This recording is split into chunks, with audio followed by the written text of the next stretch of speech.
The Preacher's Play. Chapter 1. The Revival. The air hung thick with the scent of incense and anticipation, a palpable energy vibrating through the hallowed halls of the Mount Zion Baptist Church.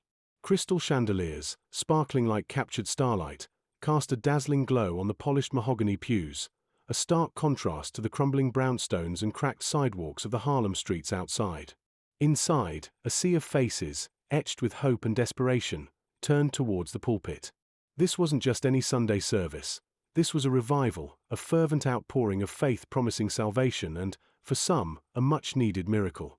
And at the center of it all stood Jonah Carter, a man whose charisma was as potent as the holy water he so liberally dispensed. Jonah, impeccably dressed in a tailored suit that seemed to absorb the light, was a master of his craft. His voice, a rich baritone honed to perfection, resonated through the cavernous space, weaving a tapestry of words that spoke directly to the deepest anxieties and desires of his audience. He spoke of prosperity, of divine intervention, of a God who rewarded the faithful with overflowing blessings. His eyes, dark and expressive, met each gaze, holding them captive with a sincerity that bordered on the hypnotic. He knew his audience, the struggling mothers, the unemployed fathers, the elderly clinging to fading memories of better times, and he played to their hopes with an almost cruel precision. His sermon was a carefully constructed performance, a blend of fiery rhetoric, heartfelt testimonials, and subtly manipulative pronouncements. He painted vivid pictures of a glorious hereafter, a land flowing with milk and honey, accessible only to those who contributed generously to the church. His words were laced with the familiar cadences of gospel hymns, the rhythm and rhyme echoing the familiar comfort of the Black spiritual tradition. He invoked the names of biblical figures, twisting their stories to fit his own narrative, a narrative that seamlessly interwoven divine intervention with the acquisition of earthly wealth. The congregation, swayed by his powerful oratory, responded with fervent amens and hallelujahs. Tears flowed freely, mingling with the sweat that beaded on their brows under the intense heat of the church. Jonah's gestures were precise, his movements fluid, each pause and inflection perfectly timed to amplify the emotional impact of his message.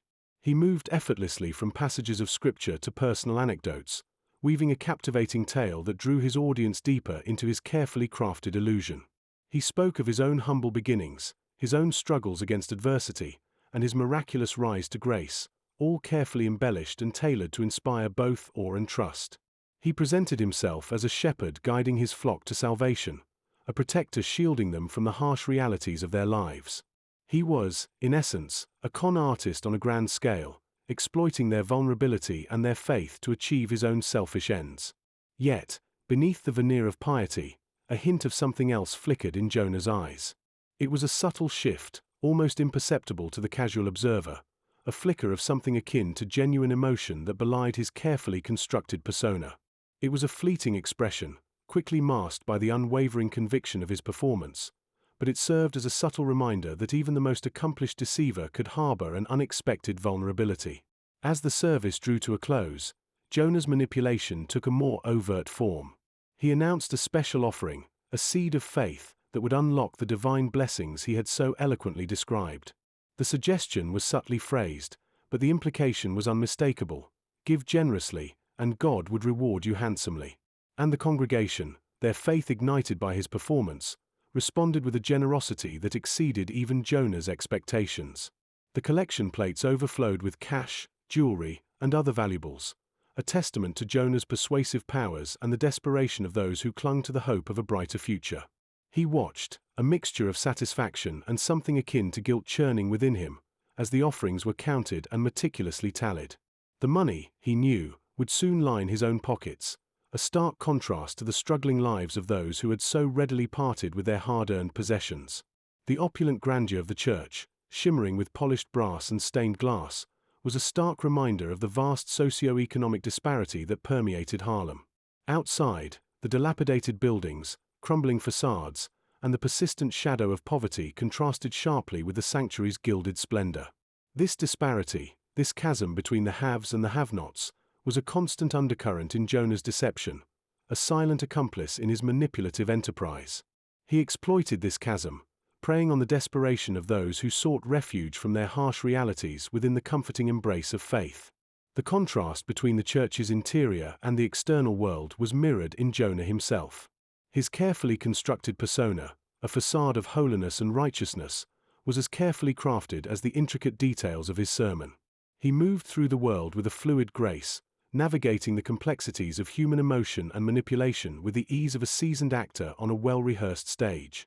Yet, even as he continued his deception, a seed of doubt began to take root within his own heart.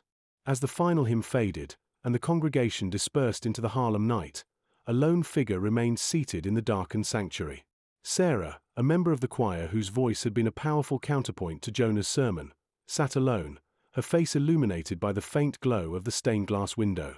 Her eyes, filled with a mixture of suspicion and fascination, followed Jonah as he made his way towards the exit. He had captivated her with his mesmerizing presence and the undeniable power of his voice, but something about him felt wrong. There was a subtle dissonance between his words and his actions, a chasm that hinted at a darker truth hidden beneath his polished exterior. The contrast between her unwavering faith and Jonah's manipulative performance would soon become a central conflict in their lives, a collision of belief and deceit that would challenge not only Jonah's carefully constructed world but also the very fabric of the Harlem community he so skillfully exploited. The stage was set, the players assembled, and the drama was about to begin. The revival was over, but the true test of faith and deception was yet to unfold. Sarah's faith wasn't the naive, unquestioning kind often portrayed in Sunday school pamphlets. It was a faith forged in the crucible of Harlem's struggles, tempered by the harsh realities of poverty and injustice. It was a faith that demanded action, a faith that propelled her to fight for the rights of her neighbors, a faith that saw the face of God in the eyes of the dispossessed. She wasn't just a talented choir singer whose voice soared through the hallowed halls of Mount Zion. She was a warrior, wielding the weapons of compassion and righteous anger. Her involvement in the tenants' rights movement wasn't a casual hobby. It was a deeply personal commitment. She'd seen firsthand the callous disregard of the landlords, the blatant disregard for the safety and well-being of the tenants. She'd seen families evicted onto the unforgiving streets, their lives shattered by the greed of those who profited from their misery. She'd seen children forced to live in rat-infested apartments, their dreams suffocated by the oppressive weight of poverty. These were not just statistics to her, they were her neighbors, her friends, her community. Sarah's activism wasn't confined to the formal meetings and organized protests. It permeated every aspect of her life, from her conversations at the local grocery store to her quiet acts of service within her building. She knew the names of every child in her building, their birthdays, their fears, their hopes. She offered a listening ear to the elderly, providing comfort and support to those who felt forgotten and alone. She organized clothing drives, food banks, and literacy programs, her tireless efforts a testament to her unwavering belief in the transformative power of collective action. Her work with the movement was far from glamorous. It involved countless hours spent poring over legal documents, tirelessly documenting instances of landlord negligence, and negotiating with indifferent officials. It meant facing down hostile landlords, their words dripping with condescension and contempt. It meant enduring the weariness of long nights spent strategizing with fellow activists, the frustration of battling against a system rigged against them. But Sarah persevered, fueled by an unwavering conviction that justice would ultimately prevail. Her faith in God was inextricably linked to her commitment to social justice. She saw the struggle for tenants' rights not as a political battle, but as a moral imperative, a sacred duty to serve those most in need. For Sarah, serving the community was an act of worship, a direct reflection of her faith. The hymns she sang in the choir weren't just beautiful melodies, they were anthems of resistance, resonating with the pain and hope of a community fighting for its survival. The prayers she offered weren't just personal pleas, they were collective cries for justice, echoing the collective desires of the people. Her unwavering faith wasn't blind, it was informed by her experiences, shaped by the struggles of her community. It was a faith that challenged her to act, to confront injustice, to make a difference in the lives of those around her. It was a faith that demanded more than mere piety. It demanded action, compassion, and a relentless commitment to the cause of justice. This faith gave her strength, resilience, and the unwavering belief that even in the face of overwhelming odds, good could triumph over evil. The contrast between Sarah's genuine commitment and Jonah's deceptive piety was stark. While Jonah used the church as a stage for his performance, Sarah saw it as a sanctuary, a place of spiritual renewal and community action. While Jonah used his charisma to manipulate the congregation, Sarah used her voice to inspire and uplift. While Jonah exploited the vulnerability of the community, Sarah sought to empower them. Their paths, however, were destined to intersect. Sarah, with her keen eye and sharp mind, had noticed inconsistencies in Jonah's sermons, subtle discrepancies that aroused her suspicion. The lavish lifestyle he seemed to lead, despite his public pronouncements of poverty, didn't quite align with his pronouncements of faith and humble beginnings. The exorbitant amounts collected during the revivals, far exceeding the needs of the church's upkeep, also raised red flags. She found herself increasingly intrigued by this enigmatic figure, a mixture of suspicion and something akin to fascination battling within her. Her musical talent and her sharp intuition meant that she was more attuned to the nuances of Jonah's persona. The subtle shifts in his voice, the fleeting expressions that betrayed his carefully constructed facade, all these were picked up by her observant eye. The deceptive ease with which he weaved biblical passages into his self-serving narratives did not escape her attention. The way he expertly manipulated the emotions of the congregation, playing upon their hopes and fears, was a skill Sarah couldn't ignore. She knew that something wasn't right, a deep-seated feeling that something sinister was lurking beneath the surface of his charismatic charm. But unlike those who were easily swayed by his eloquent sermons, Sarah was not easily deceived. Her faith, grounded in a deep understanding of social justice, gave her the strength to question, to investigate, and to challenge the status quo. Her faith wouldn't allow her to stand idly by while injustice flourished. The seeds of doubt had been sown, and Sarah knew she had to uncover the truth. The conflict between her unwavering faith and Jonah's calculated deceit was about to explode, threatening to shatter the fragile peace of Harlem and expose the hypocrisy that lurked at the heart of the community. The contrast between Sarah's grounded, activist faith and Jonah's manipulative exploitation of faith was a powder keg waiting to ignite. Her commitment to the tenants' rights movement wasn't just about securing better housing. It was about fighting for dignity, respect, and a future free from the oppression that had plagued her community for generations.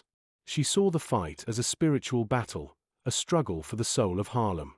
And in Jonah, she saw an enemy, a wolf in sheep's clothing, who was profiting from the very people he claimed to serve. This wasn't a simple clash of personalities, it was a clash of ideologies, a battle between genuine faith and cynical manipulation.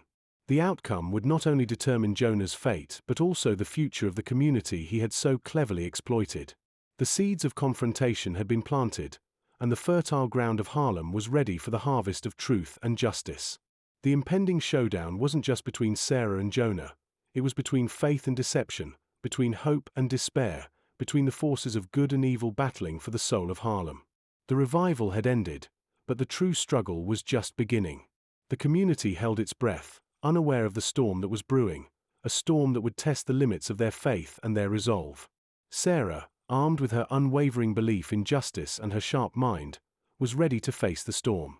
The air hung heavy with the lingering scent of incense and the fading echoes of gospel hymns. The revival, a whirlwind of fervent prayer and emotional pleas, had concluded, leaving behind a stillness punctuated only by the hushed conversations of the departing congregation.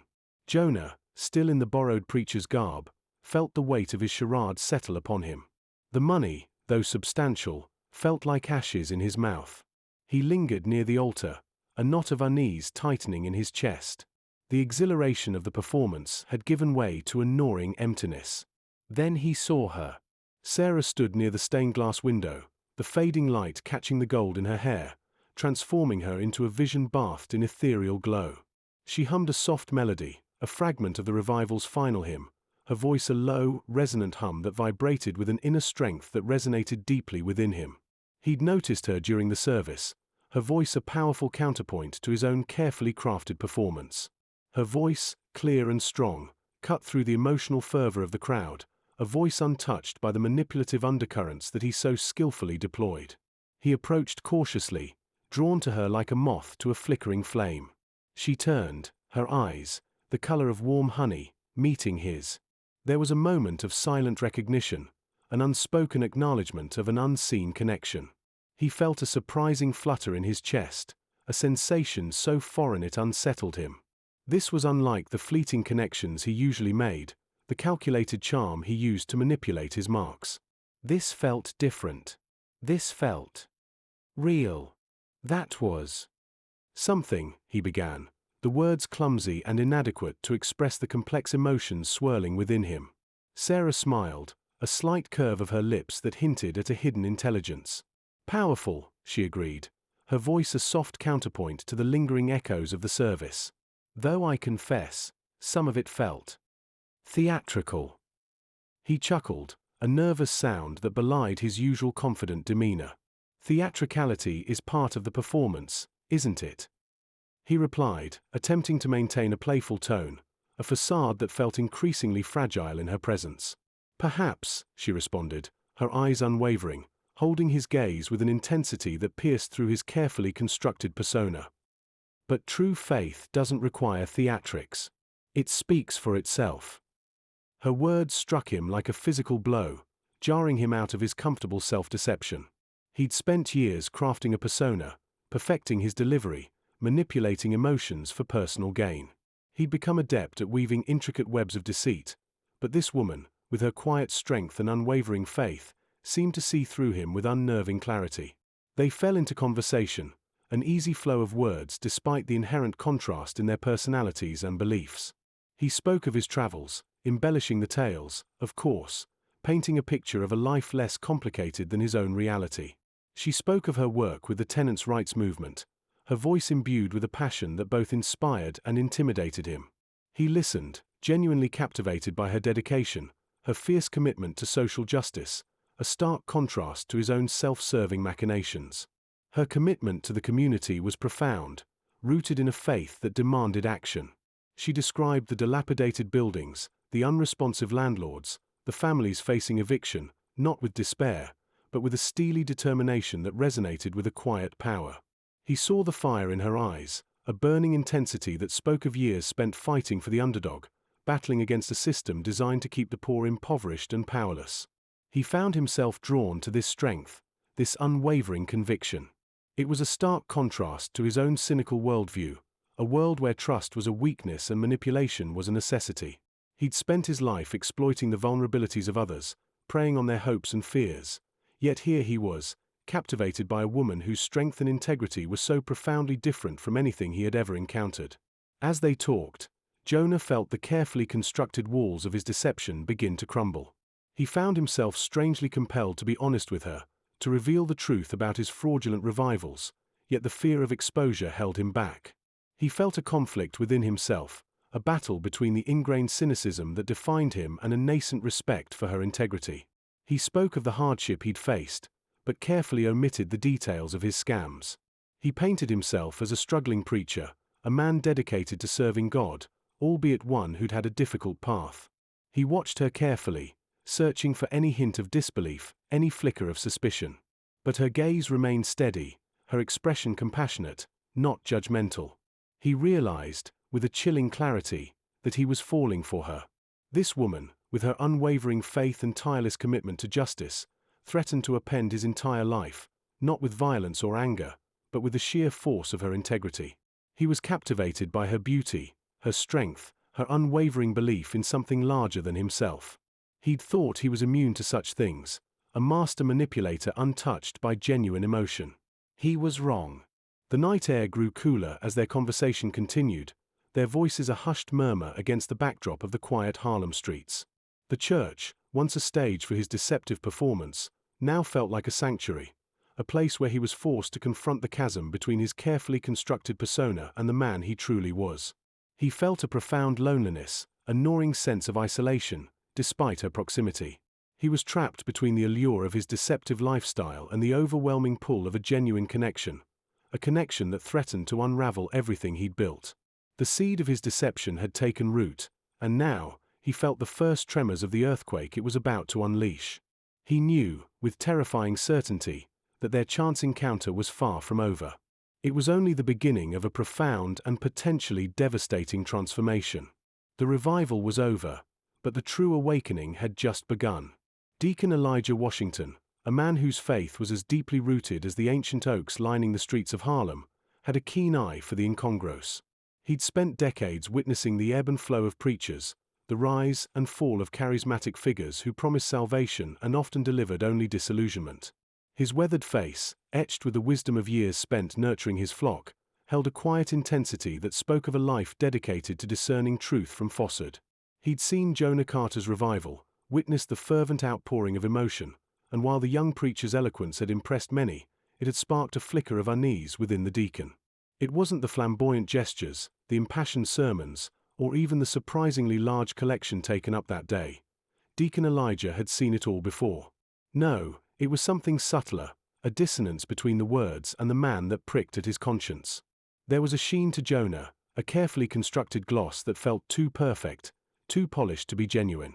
The deacon had always believed that true faith revealed itself in humility, not in dazzling displays of oratory. The inconsistencies started small. Jonah's references to Scripture, while eloquent, often lacked the depth of understanding one would expect from a seasoned preacher. He'd quote verses out of context, twist their meaning to suit his narrative, a subtle manipulation that the deacon, with his encyclopedic knowledge of the Bible, quickly picked up on. Then there was his lifestyle. Jonah had arrived at the church in a gleaming, almost ostentatious automobile, a stark contrast to the modest vehicles driven by the other members of the clergy. He spoke of hardships, but his clothes were expensive, his shoes meticulously polished, his demeanor one of effortless affluence. The deacon, a man of simple means, had never judged material possessions, but he understood the power of symbolism. Jonah's ostentatious display of wealth felt jarringly out of place within the modest confines of the community, especially considering his professed dedication to serving the poor. He'd observed Jonah after the service, watching as he interacted with the congregation. While he displayed a disarming charm, a practiced warmth that drew people in, there was a detachment in his eyes, a coldness that never quite melted away. He laughed freely with the women, held hands in prayer with the men, but his touch lacked sincerity. It was a performance, not an engagement. The deacon noted how he'd seemed to focus his attention solely on a particular young woman, Sarah, a member of the church choir with a voice that could make angels weep. He hadn't missed the way Jonah would linger near Sarah, their conversations hushed, their interactions charged with an unspoken energy. While there was nothing overtly inappropriate, the intensity of their exchanges was out of sync with Jonah's proclaimed devotion to spiritual matters. The deacon's suspicions grew stronger as he learned more about Jonah's background. His supposed origins were shrouded in mystery. He'd arrived in Harlem with little more than his suitcase and his gift for gab. He claimed to have traveled extensively, but his stories were filled with inconsistencies, vague details that didn't quite add up. He had no references, no verifiable history beyond the last few weeks he'd spent in Harlem. The deacon, a stickler for details and a man who valued transparency, found these omissions troubling. He made discreet inquiries amongst the members of the congregation. He spoke to Sister Marie, who ran the church's soup kitchen, and Elder Johnson, a retired teacher known for his sharp intellect. He found that no one seemed to know anything concrete about Jonah's past. His story was always consistent, yet it lacked the tangible evidence that the deacon had come to expect from those claiming to have a divine calling. The deacon's suspicions weren't rooted in malice. He was a man of deep faith, unwavering in his devotion. However, his years of service had taught him that even within the sanctuary of the church, darkness could creep in. He carried a deep responsibility for the well-being of his congregation. He'd seen the devastation caused by false prophets, the spiritual and financial ruin that followed in their wake. He couldn't allow such a thing to happen to his flock. He decided to conduct his own investigation, a quiet, unobtrusive inquiry that wouldn't cause alarm. He would tread carefully, seeking the truth while ensuring he didn't tarnish the reputation of the church or unduly alarm its members. He started by examining the church's financial records. The amount collected during Jonah's revival was significantly higher than usual.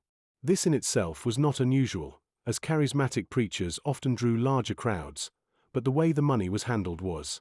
There were no proper receipts, no detailed records of how the funds were deposited or accounted for. This lack of transparency further fueled his doubts. His investigation extended beyond the church walls. He visited the city hall, examining property records, tracing the ownership of the church building and the surrounding properties.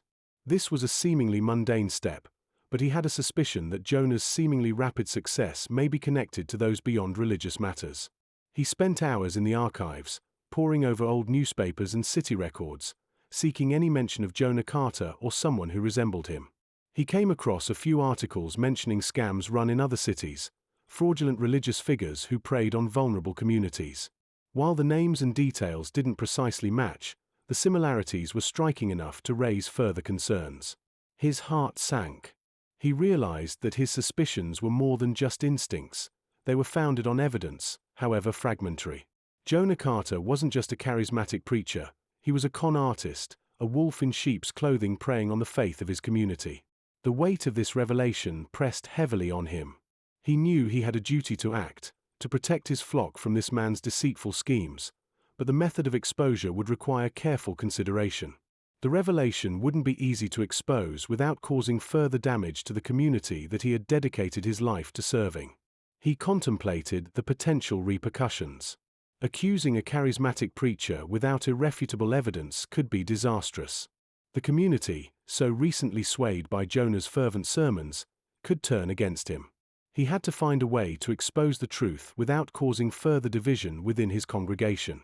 The line between protecting his flock and disrupting the delicate balance of their faith was razor-thin. He had to move with wisdom and caution, ensuring that justice prevailed while preserving the sanctity of the church and the spirit of the community he served so deeply. The weight of his responsibility hung heavy, and the challenge before him was more daunting than any he'd encountered in his long years of service. The revival was over, but the true test of faith was only just beginning. The battle was far from over, and Deacon Elijah knew he was ready to fight. The air in Sarah's tiny apartment hung thick with the scent of frying collard greens and simmering fear. The eviction notice, stark white against the peeling wallpaper, lay on the kitchen table like a tombstone. It wasn't the first one she'd seen. The constant threat of displacement had become a chilling backdrop to the lives of many in Harlem. But this one felt different. This one carried the weight of deliberate malice, the cold calculation of a man who felt empowered to crush the spirit of his tenants. Mr. Silas, the landlord, wasn't a man known for his compassion. He was a shadow, a figure who operated from behind layers of legal obfuscation and intimidating silence. His buildings were falling apart, the pipes groaning in protest, the walls riddled with cracks that whispered of neglect. Yet, he extracted every cent he could from his tenants, his greed a bottomless pit. He'd let the buildings decay, knowing that desperate people would pay whatever he demanded to have a roof over their heads. Sarah knew that Silas wasn't just motivated by profit. He sensed a shift in the air, a growing resistance to his tyranny. The tenants' rights movement, spearheaded by the fiery Reverend Moore, was gaining momentum. People were starting to organize, demanding fair treatment, better living conditions, an end to the exploitation that had plagued their community for far too long. Silas, in his short-sighted avarice, saw this movement as a threat, a rebellion against his absolute authority. This eviction notice was a message, a carefully calculated act of intimidation. It wasn't just aimed at Sarah, it was a warning to the entire community. It was a demonstration of power, a reminder that Silas was still in control, that he could silence any dissent with a stroke of his pen. Sarah felt a chill crawl down her spine. She'd already faced her share of hardships. She'd worked tirelessly, scraping together every penny to make ends meet, to provide a decent life for her ailing grandmother. But the weight of this eviction notice felt crushing. The small community of tenants supported each other, bound by their shared vulnerability and the shared struggle for dignity. They held clandestine meetings in the dimly lit stairwells of their buildings, sharing stories of harassment and exploitation, bolstering each other's courage in whispered conversations. They exchanged strategies, offering advice on how to navigate the maze of bureaucratic regulations, how to fight back against the landlord's relentless attacks. This small band of fighters, armed with little more than their shared determination, represented a beacon of hope in a neighborhood mired in despair. They were standing up to Silas, to the systemic injustices that had kept them down for so long. Their unity became their strength. One evening, after a particularly harrowing meeting, a wave of fear swept through the group. Rumors had spread like wildfire. Silas was escalating his tactics. He was using intimidation and threats, not just legal maneuvers. Stories emerged of late-night visits, angry confrontations, and whispered threats of violence. The air was thick with dread, the unspoken fear palpable amidst their quiet gatherings. This was no longer just a matter of legal battles and bureaucratic red tape. it had morphed into a fight for their very survival. Mr. Silas's henchmen, a collection of burly men with shifty eyes and menacing grins, had become a more frequent sight around the buildings. They loitered in the shadows, their presence a silent threat, their mere existence a constant reminder of the power Silas wielded. They'd begun to target individuals deemed particularly outspoken in their protests, not necessarily leaders, but anyone who dared to speak against the landlord's injustices, even if they simply shared their concerns with their neighbors. These were acts intended to inspire fear, meant to shatter the growing unity among the tenants. Their determination was not going unnoticed. News of the landlord's increasingly aggressive tactics reached Deacon Elijah, his concern deepening with each new report. He'd seen firsthand the strength and resilience of the community, their unwavering faith in the face of adversity. But this escalated hostility threatened to undermine their morale, and he was determined to provide support.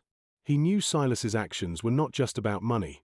It was about suppressing the growing tenants' rights movement, about maintaining the status quo that benefited only a privileged few. He saw the landlord's threats as an affront not just to the community, but to God's justice itself. He visited the affected tenants, offering solace and encouragement, assuring them that their cause was righteous, that their fight for justice would not be in vain. He organized prayer meetings, transforming the small gatherings into powerful demonstrations of unity and resistance. The church became a sanctuary, a place of solace and strength, where people found the courage to continue their struggle. He also subtly started his own investigation, using his extensive network of contacts within the community to gather information on Silas's activities. He sought evidence of illegal practices, of corrupt dealings, anything that could be used to expose Silas's malicious tactics and bring him to justice. His years of experience had taught him the value of patience and meticulousness.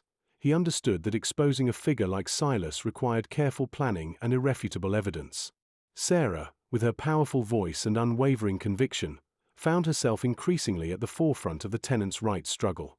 Her commitment stemmed from a deep-seated sense of justice, a belief that everyone deserved a decent place to live, a belief that the relentless exploitation of the poor was a moral abomination. She had witnessed firsthand the struggles of her neighbors, their desperation and fear, and she was determined to fight for them. Her connection with Jonah added another layer of complexity to the situation. Jonah, with his charisma and persuasive oratory skills, could be a powerful ally. But his own motives remained shrouded in mystery. His charm was undeniable, but Sarah couldn't shake off a certain unease, a lingering doubt about his true intentions. Could she trust him with the knowledge of the landlord's escalating threats, with the hopes and dreams of her community? Her own uncertainty mirrored the deep anxieties gripping the community. The growing tension created a simmering sense of dread. People moved cautiously, whispered their concerns, and lived with the constant fear of eviction, harassment, or worse. The beauty of Harlem felt tainted by the shadow of Mr. Silas's looming presence. The brightly colored brownstones and lively streets concealed a world of fear, desperation, and simmering unrest. It was a community on the brink, their faith tested not just by their spiritual lives but by the very real threat of losing their homes and their sense of security. The fight for their homes had taken on a life-or-death urgency. The future of Harlem hung precariously in the balance. The community rallied, not just for their physical homes but for the hope and dignity that their struggle represented. Chapter 2: Seeds of Doubt. The flickering gaslight cast long shadows across Jonah's face, highlighting the lines etched around his eyes, lines that spoke not only of sleepless nights spent crafting his elaborate sermons but also of a growing unease that gnawed at his soul. Sarah's unwavering faith, her fierce commitment to justice, it was a stark contrast to the cynical world he'd built for himself. He'd always operated in the shadows, a master manipulator who played on people's vulnerabilities, their yearning for hope and salvation. But Sarah was different. Her light was genuine, untainted by the self-serving ambition that fueled his own actions. He watched her from across the small kitchen table, the scent of collard greens a poignant reminder of the simple, honest life she led, a life so far removed from his own carefully constructed deception. Her face, usually radiant with a vibrant energy, was etched with worry, the lines mirroring the cracks in the walls of her crumbling building, a testament to the harsh realities of their Harlem existence. The eviction notice, a stark white rectangle of impending doom, remained on the table, a silent, accusatory presence. He'd initially dismissed her concerns about Mr. Silas, the merciless landlord, as another manifestation of the naive idealism that often masked the harsh realities of life in Harlem. He saw it as another opportunity, a chance to use his persuasive skills, his mastery of rhetoric, to manipulate the situation for his own gain. He could offer his services, his spiritual guidance, to the tenants, rallying them with promises of divine intervention, using their faith as leverage to secure his own financial advantage. But as he listened to Sarah recount the escalating harassment, the intimidation tactics employed by Silas and his henchmen, a disquiet began to stir within him. It wasn't simply the fear in her voice, the trembling in her hands. It was the sheer injustice of it all, the blatant disregard for human dignity. He'd always been able to rationalize his actions, to justify his manipulations by claiming he was merely taking advantage of the gullible, the foolish. But witnessing Sarah's fight, her tireless efforts to provide a better life for her grandmother, and the unwavering support of her community, chipped away at his carefully constructed defenses. His carefully crafted persona, the Reverend Jonah Carter, the charismatic preacher who commanded attention with his eloquent sermons, began to feel like a flimsy mask, a facade that threatened to crumble at any moment. He'd always prided himself on his control, his ability to manipulate situations and people to his advantage. But with Sarah, he felt a different kind of power, a power that challenged his very core. Her unwavering faith, her steadfast commitment to justice, it was something he hadn't encountered before, something that stirred within him a longing he didn't understand. The irony wasn't lost on him. He, the master of deception, was becoming increasingly entangled in a web of genuine emotion, a web spun from compassion and a growing sense of responsibility. He found himself questioning his own motivations, the very foundation upon which his life was built. Was he truly content with his life of scams and manipulation, or was there a deeper purpose, a more meaningful existence waiting for him to discover? He was a chameleon, adept at blending into any environment, at shaping himself to fit the needs of his victims. But Sarah saw through his carefully constructed facade. She saw the flicker of doubt in his eyes, the subtle shift in his demeanor, the hint of uncertainty that betrayed his carefully crafted image. She knew he wasn't who he pretended to be, yet, strangely, she also saw something else, a flicker of humanity, a nascent desire for something more than the fleeting pleasure of a successful con. The internal conflict raged within him, a tempestuous battle between his cynical pragmatism and a burgeoning sense of empathy. He'd spent years honing his skills, perfecting the art of manipulation, believing that trust was a weakness, vulnerability a liability. Yet, Sarah's unwavering trust, her belief in the inherent goodness of people, challenged his deeply ingrained cynicism. She believed in him, even when he didn't believe in himself. He found himself drawn to her, not just by her beauty and her powerful voice, but by her unwavering commitment to justice, a commitment that made her shine with an inner radiance that overshadowed his own carefully cultivated charisma. Her strength, her resilience in the face of adversity, it was both captivating and terrifying. It threatened to unravel the carefully woven tapestry of his lies, to expose the emptiness at his core. He found solace in the rhythm and harmonies of the church choir, the powerful voices rising in a wave of emotion, a wave that mirrored the turmoil within him. He'd initially approached the church as a means to an end, a platform to further his own schemes. But the sheer beauty of the gospel music, the raw emotion of the hymns, stirred something within him, a stirring he couldn't ignore. He saw the genuine faith of the congregation, their unwavering belief in a higher power, and for the first time, he felt a twinge of doubt about the validity of his own actions. Sleep evaded him. His nights were filled with restless tossing and turning, his dreams a chaotic jumble of images. Sarah's worried face, Silas's menacing grin, the faces of the congregation, their eyes filled with hope and expectation. He was caught in a web of his own making, trapped between the life he'd meticulously constructed and the life he was beginning to crave. The weight of his past, the burden of his lies, it was a heavy cloak that threatened to smother him. He saw the parallels between his own life and the plight of the tenants. He, too, was trapped in a system of his own creation, a system that required constant manipulation and deceit to maintain. He'd built walls around his heart, walls of cynicism and self-preservation, but Sarah was slowly chipping away at them, one act of kindness, one unwavering belief at a time. The choice before him was stark and terrifying.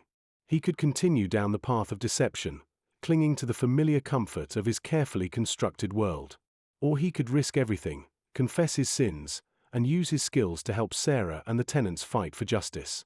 The cost of such a decision was immense, potentially his freedom, his very identity. But the alternative, continuing to live a life of lies, of manipulation, was becoming increasingly unbearable.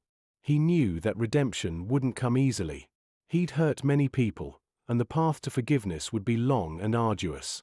But as he looked at Sarah, at her unwavering faith, at her unyielding commitment to justice, he saw a glimmer of hope, a possibility of redemption, a chance to become someone worthy of her love and respect. The seeds of doubt had been planted deep within him, and they were beginning to sprout, to grow into something powerful, something that threatened to change his life forever. The internal conflict was not just a battle of his conscience, it was a battle for his soul. And for the first time in a long time, he wasn't sure who would win. The future remained uncertain, a daunting path fraught with danger and uncertainty, but he knew one thing: he could no longer ignore the voice of his conscience, the growing desire for a life lived in truth, a life worthy of Sarah's love, and worthy of the hope he'd so skillfully manipulated in the past. The chipped paint of the tenement building seemed to mirror the cracks forming in Sarah's carefully constructed trust. Jonah, with his mesmerizing sermons and captivating smile, had woven himself into the fabric of her life, but the eviction notice, the ever-present threat looming over her grandmother's tiny apartment, forced a critical eye upon her newfound confidant. His sudden appearance, his seemingly miraculous ability to sway the hearts of the congregation, felt too convenient, too perfectly orchestrated. The seeds of doubt, initially tiny specks of uncertainty, were sprouting into something larger, more ominous. It started with a simple question, a casual inquiry about Jonah's background, a seemingly innocent attempt to learn more about the man who had captured her heart and seemingly dedicated his life to helping their community. The response, or rather, the lack thereof, ignited a fire within her. Jonah's past was shrouded in mystery, a carefully guarded secret that he deflected with disarming charm and carefully chosen words. Her investigation began subtly, almost instinctively. She started by talking to other members of the choir, seeking out those who had known Jonah longer, hoping to unearth some forgotten detail, some inconsistency in his narrative. The initial responses were cautious, laced with a reverence that bordered on worship. Jonah was, after all, their savior, the man who had infused renewed hope into their struggling community. His captivating sermons had resonated with their deepest needs, offering a glimmer of salvation in a world that often seemed bleak and hopeless. But Sarah's persistence, her quiet determination, eventually chipped away at the wall of adoration. Whispers began to emerge, hushed conversations in the dimly lit hallways of the church, snippets of information that didn't quite fit Jonah's carefully crafted narrative. A former choir member, a woman named Esther with eyes that held the weight of unspoken stories, mentioned a similar revival in a neighboring town, a revival that had abruptly ended, leaving a trail of disgruntled parishioners and empty pockets in its wake. Esther's hesitation, her reluctance to speak openly, further fueled Sarah's suspicion. There was a palpable fear in her voice, a fear that transcended the mere loss of a few dollars, a fear that hinted at something far more sinister. Sarah pressed further, her questions becoming more direct, more pointed. She learned of hushed threats, of veiled warnings, of a pattern of behavior that suggested Jonah's ministry wasn't driven solely by religious zeal. The investigation led her to the dusty archives of the local library, a treasure trove of forgotten newspapers and yellowed records. She spent hours poring over the microfiche, searching for any mention of Jonah Carter, or any alias he might have used. Her efforts yielded a few tantalizing leads, snippets of news articles mentioning a charismatic preacher who had mysteriously disappeared from various towns, leaving behind a trail of disillusioned followers and empty coffers. The dates and locations didn't quite align perfectly, but the similarities were striking enough to raise serious red flags. The deeper she dug, the more entrenched she became in a world of deceit and manipulation, a world far removed from the simple faith she had always held dear. She uncovered connections between Jonah's revivals and a network of corrupt officials, people who benefited from his schemes, people who used his charm and charisma to further their own agendas. The sheer scope of the corruption was breathtaking, a web of interconnected lies that stretched far beyond the confines of their small community. Her investigation wasn't without its challenges. Those who benefited from Jonah's schemes, those who had invested their faith, and their money, in his ministry, actively resisted her efforts. They saw her inquiries as an attack on their faith, an act of betrayal against the man who had brought them hope. She faced hostility, veiled threats, and subtle attempts to discredit her, to paint her as a troublemaker, a jealous woman driven by envy. One evening, while following a lead outside of Harlem, she found herself confronted by two men in dark suits, their faces hidden in shadow. Their silence was more menacing than any shouted threat. The implied warning, the unspoken threat of violence, sent a chill down her spine, a stark reminder of the dangers inherent in her investigation. She fled, her heart pounding in her chest, her breath catching in her throat. The incident served as a stark reminder of the stakes involved, the potential consequences of exposing the truth. But Sarah wasn't easily intimidated. The fear, while real, only strengthened her resolve. The thought of her grandmother, of the other tenants facing eviction, fueled her determination to expose Jonah's deception, to unravel the web of corruption that threatened their community. She continued her investigation, gathering more evidence, documenting the facts, piecing together the puzzle. She found allies in unexpected places. A cynical journalist, jaded by years of covering corruption, saw the potential for a powerful story. He offered his assistance, his connections, his experience in navigating the treacherous waters of investigative journalism. Together, they worked tirelessly, unearthing more evidence, corroborating details, verifying sources. The story they uncovered was a complex tapestry of lies and manipulations, a story that exposed the depths of corruption within their community. Jonah wasn't simply a con artist, he was a pawn in a larger game, a game played by powerful people with their own agendas. His charismatic sermons were merely a tool, a way to manipulate the faithful, to gain access to their resources, and to further the schemes of those who pulled the strings from the shadows. As Sarah delved deeper, she discovered a disturbing pattern of collusion between Jonah and Mr. Silas, the ruthless landlord whose eviction notices had cast a pall over so many lives. Silas's intimidation tactics, the harassment of tenants, were all part of a larger plan to displace residents and seize their properties. Jonah's seemingly altruistic sermons served as a distraction, a way to maintain the status quo, to keep the community from uniting against Silas's tyranny. The realization struck her like a blow to the gut. Jonah, the man she loved, was complicit in the suffering of her own community. The dissonance, the internal conflict, was almost unbearable. The image of Jonah, the charismatic preacher, was dissolving, replaced by a more sinister figure, a master manipulator who hid behind the mask of faith. The weight of her discovery was heavy, a burden she carried with a mix of anger, sorrow, and an unwavering resolve to bring the truth to light. The pieces were beginning to fit together, forming a picture that was both horrifying and revealing. The upcoming rally, meant to be a beacon of hope for the tenants, had been cleverly manipulated by Silas and Jonah to further their own goals. The question wasn't if Jonah was involved, but the extent of his involvement and how to expose him without jeopardizing the rally and the people who depended on it. Sarah's investigation had transformed into a race against time, a desperate attempt to expose the truth before it was too late. The seeds of doubt had blossomed into a full-blown storm of uncertainty and betrayal, and Sarah stood at the eye of it, poised to weather the inevitable tempest. The air in the sanctuary felt thick, heavy with unspoken accusations. Deacon Williams, a man whose faith was as unwavering as his gaze, had become a shadow, a constant presence that followed Jonah like a persistent cough. His scrutiny wasn't subtle, it was a palpable force, a silent judgment that hung in the air during sermons, lingered in the hushed conversations after services, and followed Jonah even into the cramped confines of his small apartment above the bakery. Jonah had initially dismissed the deacon's increasingly sharp eyes as simple curiosity, the concern of an elder shepherd tending to his flock. But the questions, once polite inquiries about his background, had sharpened into pointed probes, laced with a skepticism that Jonah found increasingly unsettling. The deacon's quiet observations had morphed into subtle challenges during prayer meetings, his words carefully chosen to expose inconsistencies in Jonah's narrative. One Sunday, after a particularly rousing sermon about the importance of community, Deacon Williams approached Jonah, his face etched with a mixture of concern and disapproval. "Brother Carter," he began, his voice low and measured, "the Lord works in mysterious ways, but even his miracles require a degree of transparency." Jonah felt a prickle of unease. This wasn't a casual conversation. It was an interrogation. "And what exactly are you implying, Deacon?"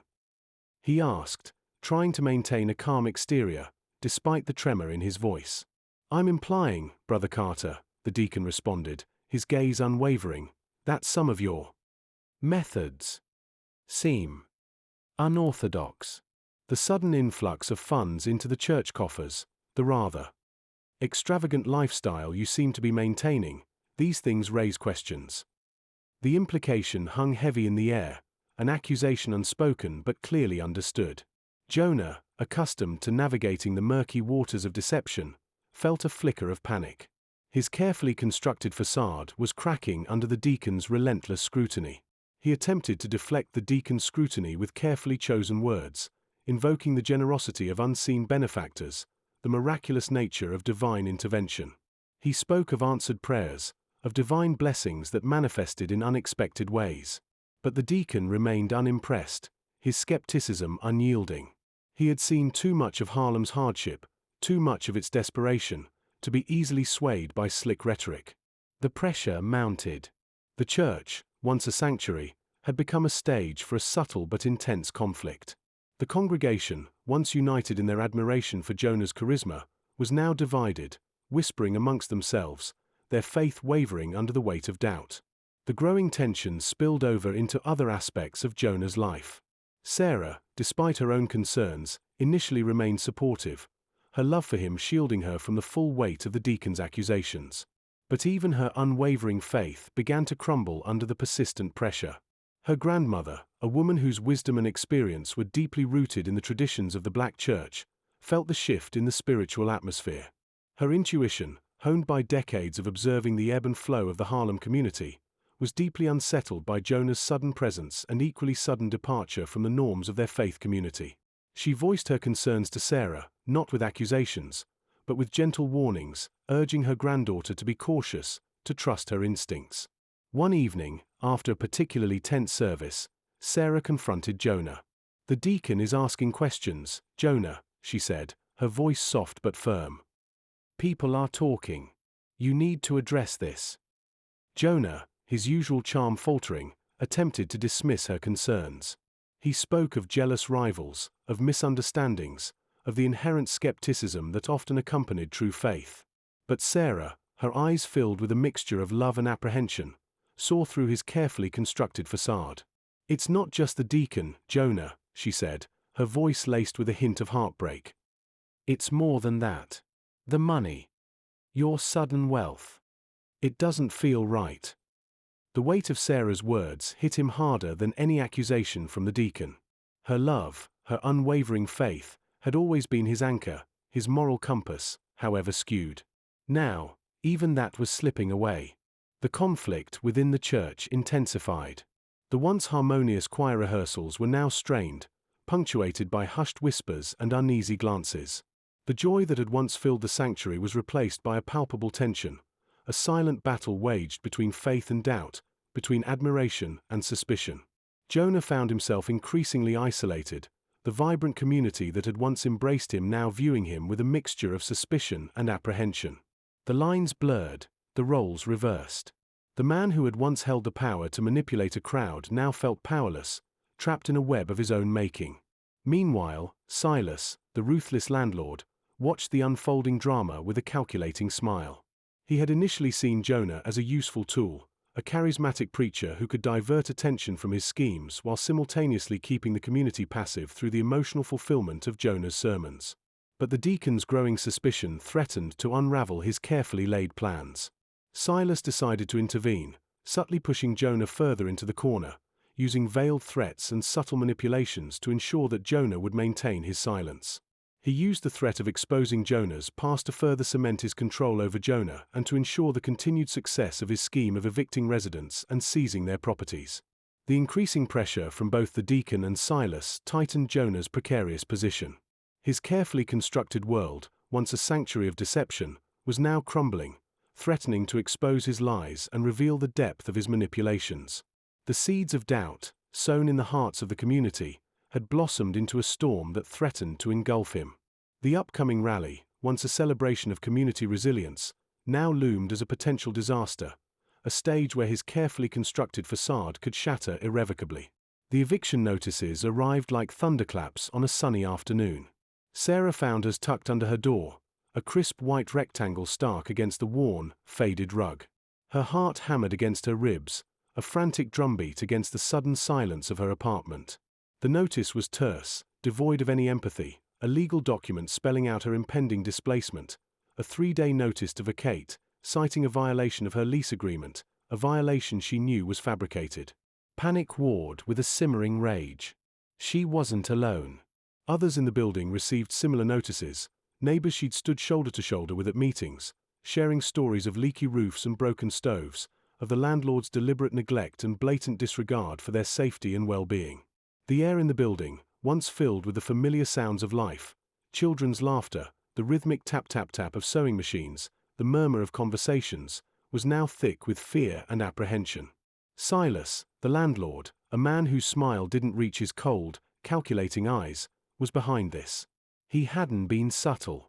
His retaliatory strike was a calculated move, a message delivered loud and clear. Dare to challenge him, and he would crush you. He wasn't just evicting tenants, he was silencing them, punishing them for their audacity to fight back. The news spread like wildfire through the community.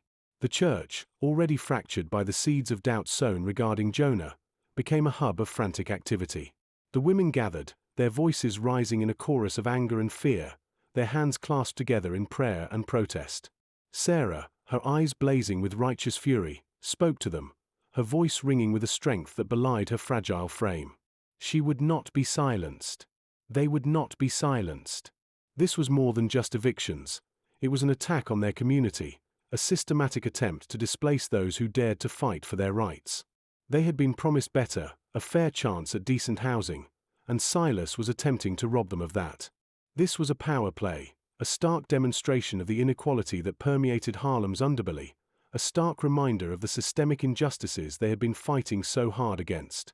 That night, the church was filled with the palpable sense of injustice, the air heavy with the aroma of incense and the weight of unspoken anxieties. The usually vibrant choir rehearsal was muted, the songs of hope and faith choked by the weight of fear. Even the devout members of the congregation found themselves struggling with doubt and uncertainty.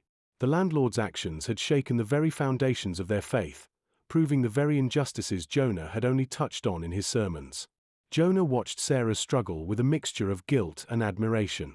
He'd built his life on deception, but Sarah's unwavering commitment to justice was a stark contrast to his own cynical manipulations. He saw Silas's actions as a direct result of their shared confrontation. He had felt the weight of Silas's power, the calculating ruthlessness that hid behind a veneer of respectability. He knew, with a sickening clarity, that he had to choose a side, and his wavering loyalty to his own survival was no longer a viable option. The community rallied around Sarah and the others facing eviction, demonstrating a united front in the face of adversity. The tenants' rights activists, emboldened by their shared plight, intensified their efforts. They organized protests, circulated petitions, and contacted legal aid organizations, seeking every possible avenue for recourse. They refused to be silenced, their voices growing louder, stronger, fueled by the righteous anger of those who had been wronged. The battle lines were drawn, clear and unambiguous. It was no longer a quiet simmering discontent, it was a full-blown war, a struggle against the powerful forces that sought to maintain the status quo and suppress the rising tide of dissent.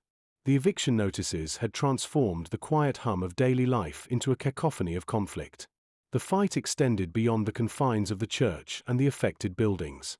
News of the retaliatory evictions spread through Harlem's interconnected network of activists, families, and community organizations. Support poured in from unexpected corners, donations, legal assistance, and unwavering solidarity.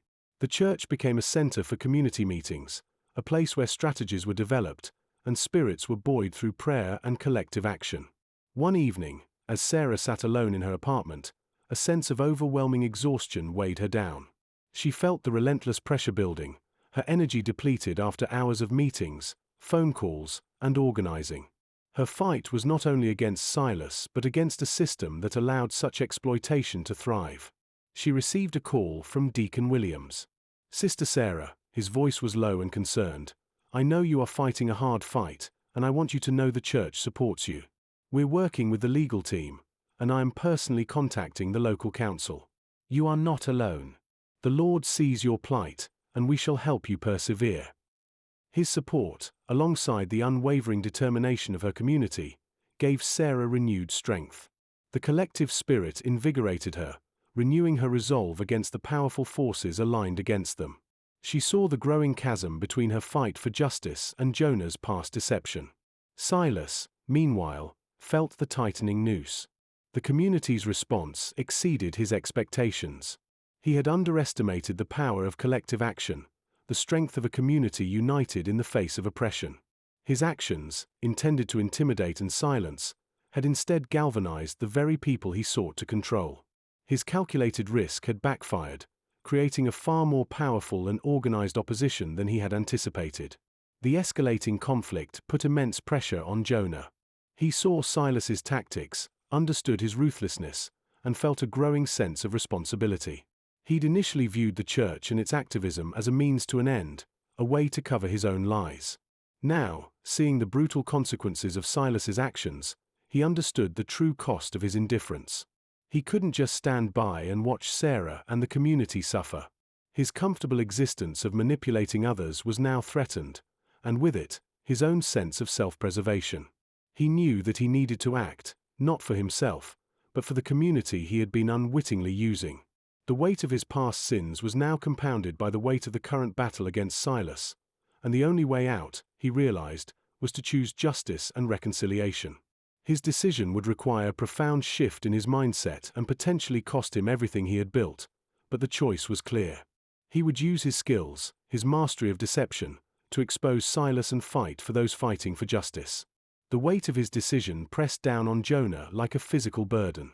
He'd spent years honing his skills as a con man, manipulating people for personal gain, weaving elaborate webs of deceit to enrich himself. The thrill of the deception, the intoxicating power he wielded over his unsuspecting marks, had fueled his ambition, his carefully constructed identity as a charismatic preacher. But now, watching Sarah's unwavering dedication to justice, her tireless efforts to fight for the rights of her community, a nagging sense of unease gnawed at his conscience. He'd initially used the church as a stage, a platform to further his own schemes, masking his lies behind a veneer of piety. But Sarah's genuine commitment had inadvertently exposed the hollowness of his own fabricated persona. He saw the raw, unadulterated pain in her eyes, the exhaustion etched on her face, the deep lines of worry that seemed to deepen with each passing day. Her struggle was real, tangible, a stark contrast to his fabricated world of fleeting victories and shallow triumphs. The eviction notices weren't just pieces of paper, they were the embodiment of injustice, the cruel consequences of Silas's predatory actions. And Jonah, the master manipulator, had inadvertently paved the way for Silas's ruthless crackdown. He had confronted Silas earlier, not with any intention of aiding Sarah, but merely to defend his own precarious position within the community. The confrontation, however, had served as a catalyst for the landlord's swift and brutal retaliation. Jonah felt a surge of guilt, a bitter taste of regret washing over him. He'd been playing a dangerous game, and now, the stakes were higher than ever before. Sleep became a luxury Jonah could no longer afford. His nights were filled with restless tossing and turning, haunted by the faces of the evicted tenants, the desperate pleas echoing in his ears. The weight of his past sins, the lies he'd spun so expertly, pressed down on him with suffocating intensity. He'd built his life on deception, constructing a facade of respectability, but the foundation was built on sand. The truth, like a relentless tide, threatened to wash away everything he'd so painstakingly built. He knew he couldn't continue living a life of lies, a life built on the suffering of others. The hypocrisy of his actions gnawed at his soul, a constant reminder of the moral chasm separating him from Sarah and the community he'd initially sought to exploit. The lines of his face seemed to etch themselves deeper with each passing day, reflecting the internal turmoil that was tearing him apart. His usually polished appearance was now disheveled, the sharp creases in his suit replaced by a rumpled appearance that mirrored his inner chaos. The charismatic preacher, the master of persuasion, was losing his grip, replaced by a man grappling with a conscience he hadn't known he possessed. He sought solace in the quiet solitude of his apartment, the silence amplifying the turmoil raging within him. He stared out the window, gazing at the bustling streets of Harlem, a vibrant tapestry of life interwoven with the harsh realities of poverty and injustice. The vibrant energy of the community, the resilience of its people, contrasted sharply with the darkness residing within his own heart. He had become a part of that community, albeit through deceit, and now, he was faced with a choice that would determine not only his own fate but the fate of others. One evening, while wandering aimlessly through the streets, he encountered Deacon Williams, the church's elder and a man known for his unwavering faith and moral integrity. Deacon Williams, despite his suspicions about Jonah, had always displayed a certain kindness, a paternal warmth that had somehow penetrated Jonah's carefully constructed defenses. The deacon, sensing Jonah's distress, approached him, his eyes reflecting a mixture of concern and understanding. They sat together on a park bench, under the canopy of a night sky dusted with stars, and talked. It wasn't a sermon, nor a confession, but a quiet exchange, a communion of souls burdened by the weight of their respective burdens. The deacon didn't press for answers, didn't pry into Jonah's carefully guarded secrets. Instead, he offered a listening ear, a comforting presence that allowed Jonah to unburden his soul, to shed the layers of deception he'd worn for so long. He listened patiently as Jonah described his moral dilemma, his internal struggle between self-preservation and the growing desire to atone for his past sins. The deacon didn't offer judgment. Instead, he reminded Jonah of the power of redemption, the possibility of transforming one's life, of finding solace through selfless acts of service. He spoke of faith not as blind obedience but as a journey, a path fraught with obstacles and challenges, but ultimately leading towards a sense of peace and purpose. The conversation resonated deeply within Jonah. The deacon's words were like a balm to his wounded soul, offering a glimmer of hope in the midst of despair. He saw in the deacon's quiet strength, a quiet grace that transcended the superficial piety he had so often mimicked in his sermons. For the first time, Jonah felt a genuine connection with the faith he'd so cynically exploited. He began to understand that redemption wasn't a destination but a process, a continuous journey of self-discovery and growth. The deacon's unwavering belief in the capacity for change, in the power of human potential, began to chip away at the hardened shell of cynicism that had enveloped Jonah's heart for so long. The deacon's advice wasn't a simple solution, a clear-cut path to redemption. Instead, it was a gentle nudge towards introspection, a challenge to confront his own demons, to choose the path of justice over self-preservation. The conversation strengthened Jonah's resolve, a flickering flame of hope igniting within his heart, pushing him toward a decision that would forever change the trajectory of his life.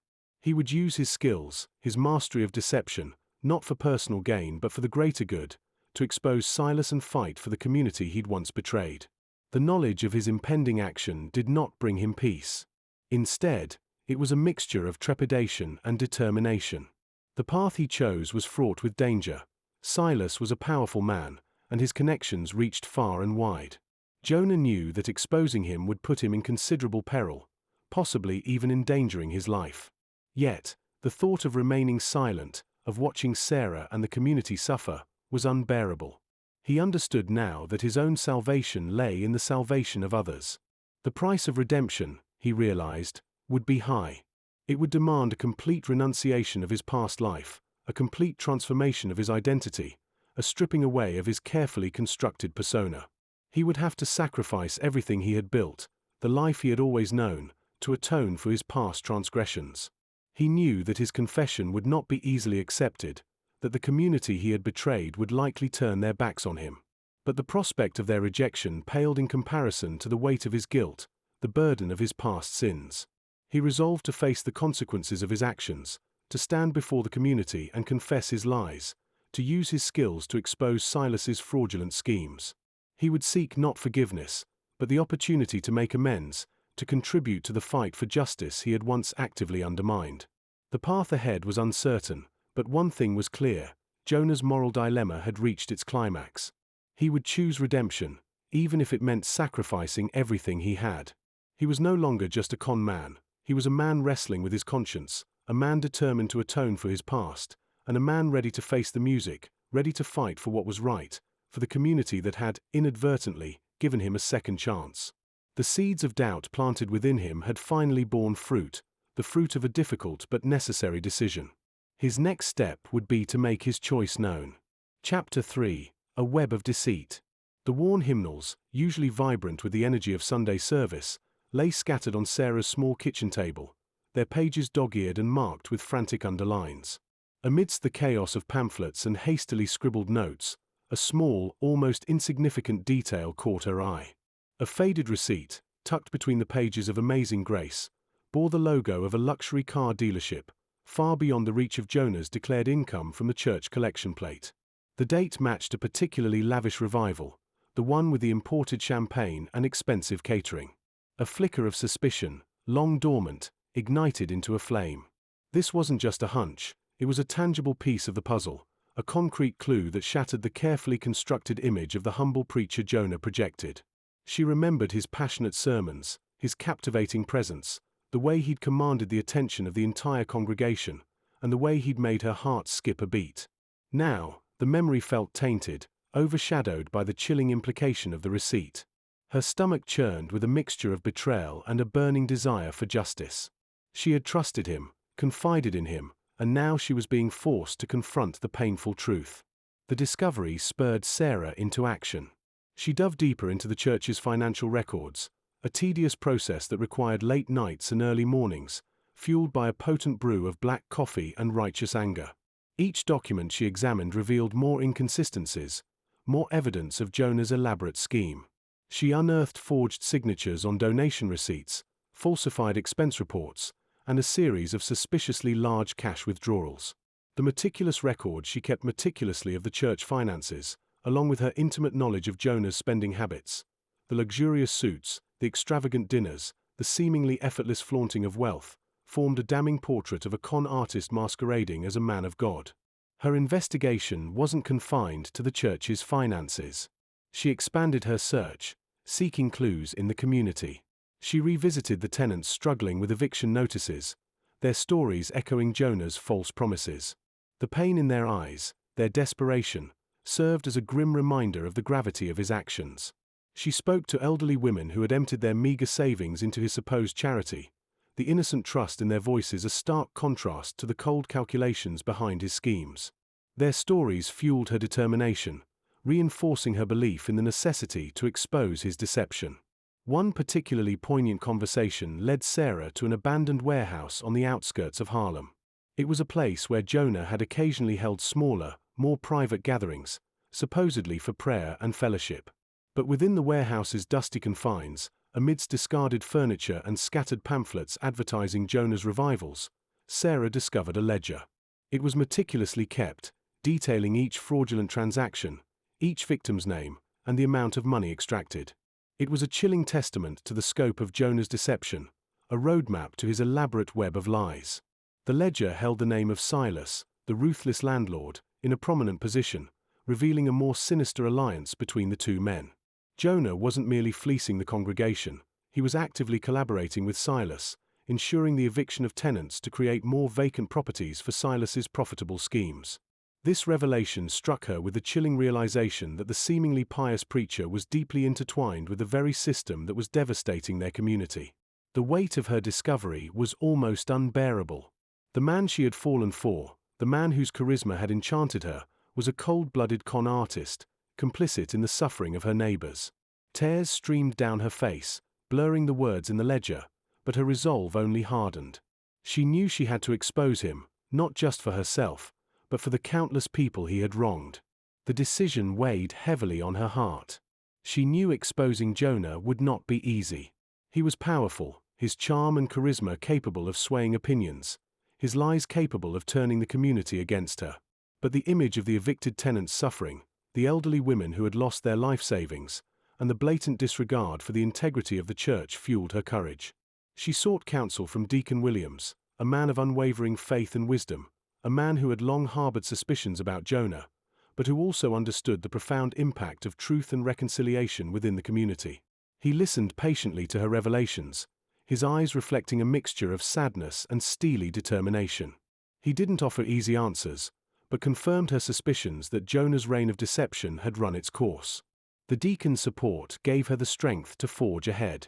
The confrontation with Jonah was inevitable. She found him in his study, surrounded by the trappings of his fraudulent persona: expensive pens, a lavish writing desk, and a stack of meticulously crafted sermons. The contrast between his opulent surroundings and the poverty he had profited from stung her with a fresh wave of anger. She presented the evidence, the receipts, the ledger, the testimonies of the victims, each piece of evidence a hammer blow shattering the illusion of his piety. Jonah, stripped bare of his carefully constructed facade, was left speechless, his eyes reflecting a mixture of guilt and despair. His usual charm and charisma were replaced by a stunned silence, a stark contrast to the confident preacher who had captivated the congregation for so long. The following days were fraught with tension. Jonah's confession to the congregation was a gut-wrenching experience. The reaction was a mixture of shock, anger, and disbelief. Some turned their backs, their trust irrevocably broken. Others, however, recognized the power of redemption, seeing in Jonah's sincere remorse an opportunity for healing and restorative justice. The fight against Silas was far from over, but with Jonah's cooperation, they had a powerful weapon against the exploitative landlord. Jonah used his knowledge of Silas's operations to expose his fraudulent schemes, his manipulative skills now redirected toward justice. The rally that followed was a testament to the resilience of Harlem, a demonstration of the power of community solidarity. Jonah, standing alongside Sarah and the deacon, faced the consequences of his actions, his redemption a slow, arduous process, but a path towards a brighter future. His past transgressions could not be erased, but through service to the community, through acts of genuine contrition, he was able to begin to reconcile with his past. His journey from con man to community advocate was a testament to the transformative power of faith, community, and the enduring spirit of Harlem. The weight of his guilt remained, a constant reminder of the damage he had inflicted, but it was a weight shared, a weight he was beginning to bear not alone, but alongside the community he had once sought to deceive. The fight for justice was far from over, but in this moment, the seeds of hope had been sown.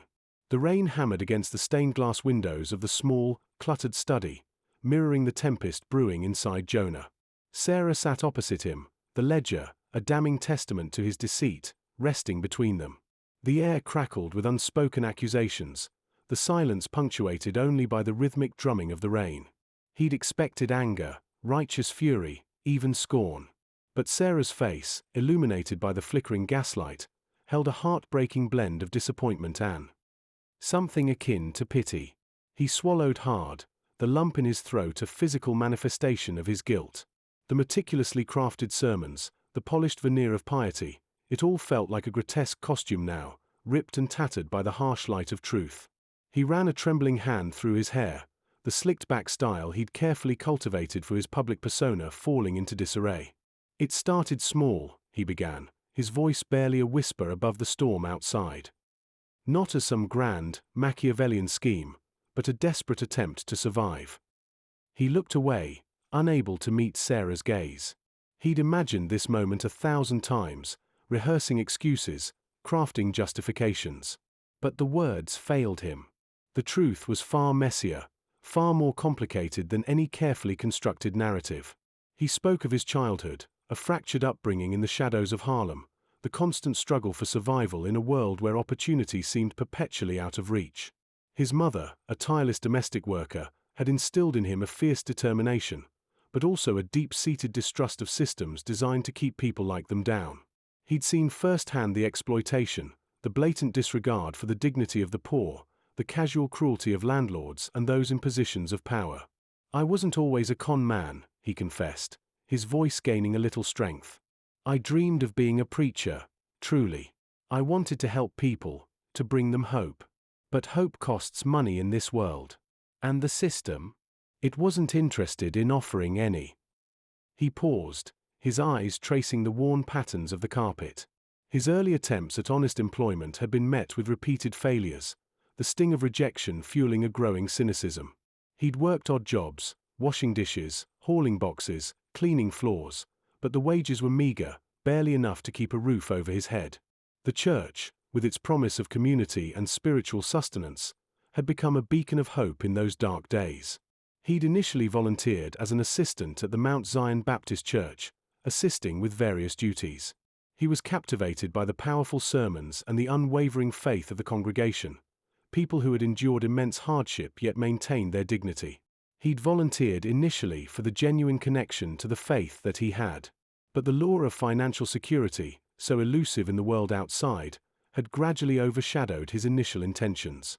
He'd witnessed, firsthand, the substantial sums of money that flowed through the church, donations from parishioners who trusted implicitly in the institution's integrity.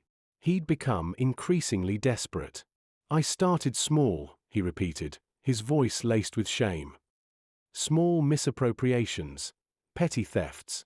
I justified it as a loan, a temporary solution. But it became a slippery slope, a downward spiral. Each success fueled my ambition, emboldened my deception."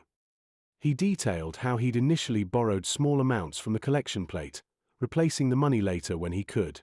But the loans grew larger, the time between borrowing and replacing funds became increasingly longer, the deception increasingly elaborate. The small lies transformed into a complex web of deceit, carefully constructed to mask his escalating fraud. He described the elaborate revivals, the imported champagne, the expensive catering, all meticulously planned to impress and to distract from his criminal activities. The money, initially used to alleviate his own financial burdens, quickly morphed into a tool to elevate his social standing, a way to gain acceptance in a society that had previously rejected him. It bought him tailored suits, flashy cars, and a life far removed from the poverty he'd known. It also bought his silence on Silas's corrupt dealings. The collaboration was born out of necessity, a twisted alliance forged in mutual self-interest. Silas provided the opportunity to enrich himself. Silas provided the means to further exploit the community and his own financial greed. Silas, in turn, benefited from Jonah's ability to maintain a deceptive facade of respectability within the community, deflecting attention from his own criminal actions. The facade provided a buffer, a smokescreen that shielded Silas's actions from scrutiny. He spoke of Silas, the ruthless landlord, his voice filled with a chilling mixture of fear and resentment. Their partnership had been a pact with the devil, a Faustian bargain that had left him trapped in a cycle of deception and despair. The eviction notices, the suffering of the tenants, it all weighed heavily on his conscience, a constant reminder of the collateral damage of his actions. He'd told himself that he was fighting the system, that he was merely reclaiming what was rightfully his. But the truth was far more brutal. He was perpetuating the system's injustices, profiting from the suffering of his own community. The confession wasn't just about the money. It was about the betrayal, the violation of trust, the erosion of faith. He'd played the role of a shepherd, guiding his flock towards salvation, while simultaneously leading them towards ruin. The hypocrisy gnawed at him, a relentless torment that had robbed him of sleep, of peace, of any semblance of inner harmony. The weight of his lies was unbearable. He was suffocating under the burden of his deception. As he spoke, the rain outside intensified, the wind howling like a tormented soul. Sarah listened intently, her expression unreadable. There were moments when her eyes flashed with anger, with hurt. But there were other moments, too, when a flicker of hope, a glimmer of empathy, seemed to illuminate her face. The confession was raw, brutally honest, devoid of any attempt to minimize or excuse his actions. It was a stripping bare of his soul, a desperate plea for understanding, for forgiveness. He finished his confession, his voice hoarse, his body trembling. The silence that followed was heavier than the storm outside, the weight of his guilt palpable in the air. He looked at Sarah, bracing himself for her judgment, for her righteous fury. Instead, he saw a tear trace a path down her cheek. It wasn't a tear of anger, but a tear of profound sadness. And in that moment, he knew that his journey towards redemption had just begun. The path ahead would be long and arduous, filled with obstacles and challenges. But the first step, the most difficult step, had been taken. He had confessed. And in that confession, perhaps, there was a chance, however small, for healing and forgiveness. The storm outside raged on, but within the confines of that small study, a fragile seed of hope began to take root. The silence stretched, thick and suffocating, after Jonah's confession.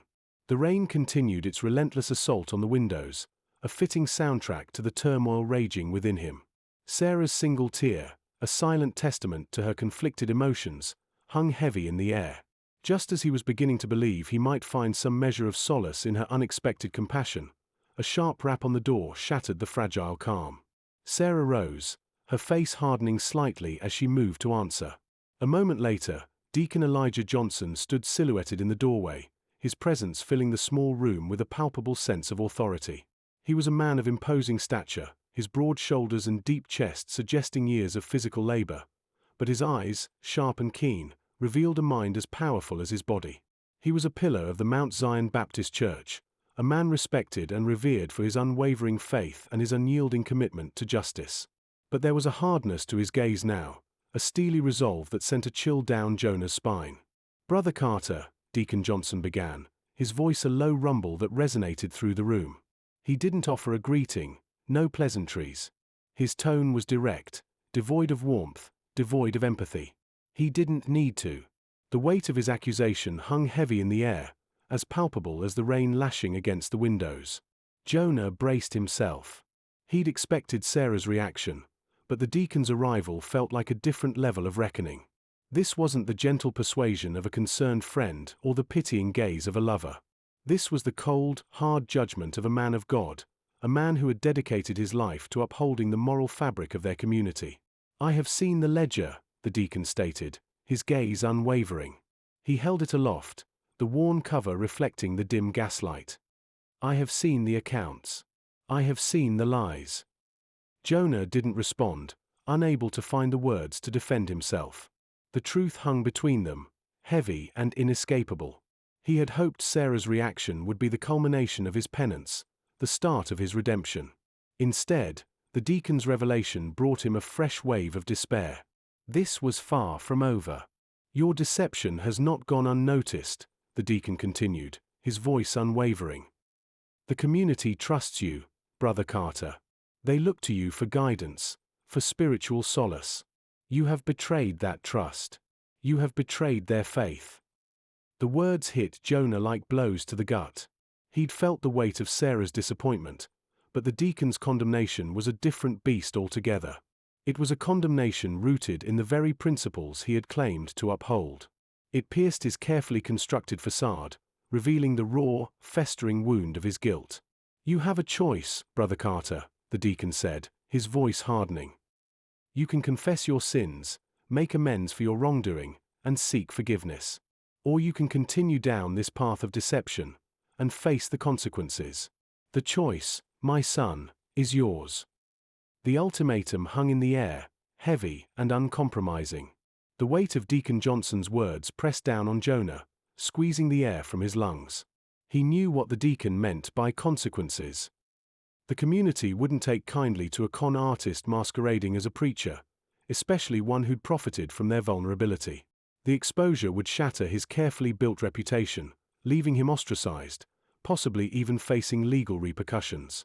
Jonah glanced at Sarah. Her gaze was fixed on the deacon, her face a mask of uncertainty. He saw a flicker of hope in her eyes, a sliver of belief that he might yet redeem himself. But he also saw the underlying fear, the fear that his choice might ultimately destroy them both. Silas's power and influence loomed large in his thoughts, a constant threat.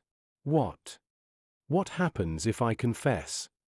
Jonah stammered, his voice barely a whisper. He knew the answer, but he needed to hear it articulated, to fully grasp the magnitude of his impending choice. The consequences reached far beyond the mere exposure of his financial crimes. His confession would also implicate Silas, the unscrupulous landlord who was at the heart of the larger web of deceit. He had been complicit in Silas's corruption, turning a blind eye to the evictions, the unfair rent increases, and the deplorable living conditions imposed upon the most vulnerable members of the Harlem community. "Confession leads to repentance," the deacon answered, his voice still unwavering but with a slight softening. "It leads to amends. It leads to the possibility of forgiveness. But it also means exposing the truth, even if that truth implicates others." The deacon's words struck a chord within Jonah. The truth was a tangled web of deceit, woven from threads of desperation, greed, and a cynical disdain for the system that had consistently failed him. Confession would be painful, humiliating, and potentially dangerous. It would necessitate not just acknowledging his own failings but also publicly exposing Silas and risking Silas's wrath. Silas's reach extended far beyond the confines of their small community. He had connections, political and otherwise, that could make Jonah's life significantly more difficult. But silence, Jonah realized, was a heavier burden, a life lived in perpetual fear and self-loathing. He considered his options. He could continue his charade, allowing the deceit to continue, to spread further into the community and deepen the cracks in the already strained relationships within his congregation. He could maintain the life of relative comfort that he had built over the past years. He could also preserve his relationship with Sarah, a chance at redemption that he truly believed was at stake. But to maintain that facade, he would condemn the community to further exploitation by Silas, accepting complicity in Silas's ongoing schemes and injustices. Or, he could choose the arduous path of confession, a path fraught with danger and uncertainty. He could expose the truth, not just about his own actions but also about Silas's exploitation of the community. This path would undoubtedly place him in significant peril, but it was the path of integrity, the path that offered a chance for genuine redemption. He looked at Sarah again, seeking her support, and found it there. Her eyes held the same uncertainty, but behind it, a belief in his potential for genuine change. The rain outside seemed to momentarily abate, creating a brief respite in the tension that filled the small study. In that lull, Jonah felt a new sense of purpose. He knew the choice he had to make would be difficult, and the path ahead would be long and arduous, filled with unforeseen challenges and potential dangers. But the seed of hope, planted by his confession to Sarah and further watered by the deacon's offer of a path towards repentance, gave him the strength to confront the storm that was about to break over his life. He understood the weight of the truth and the magnitude of the consequences. It was time to choose. "I choose to confess," Jonah said, his voice strong, unwavering. The words felt liberating, like a heavy weight had been lifted from his shoulders. The path ahead would be fraught with danger, but he was ready to walk it. He was ready to face the music. He was ready to atone for his sins. The possibility of redemption, even amidst the storm, finally felt attainable. The aftermath of Jonah's confession hung heavy in the air, a fragile peace punctuated by the rhythmic drumming of the rain against the window panes. Deacon Johnson, his gaze still unwavering, nodded slowly, a flicker of something akin to respect replacing the initial condemnation in his eyes. The weight of Jonah's decision settled upon them, a tangible presence in the small, cramped room. But their quiet contemplation was brutally interrupted by a series of jarring knocks on the door, louder and more insistent than Deacon Johnson's earlier arrival.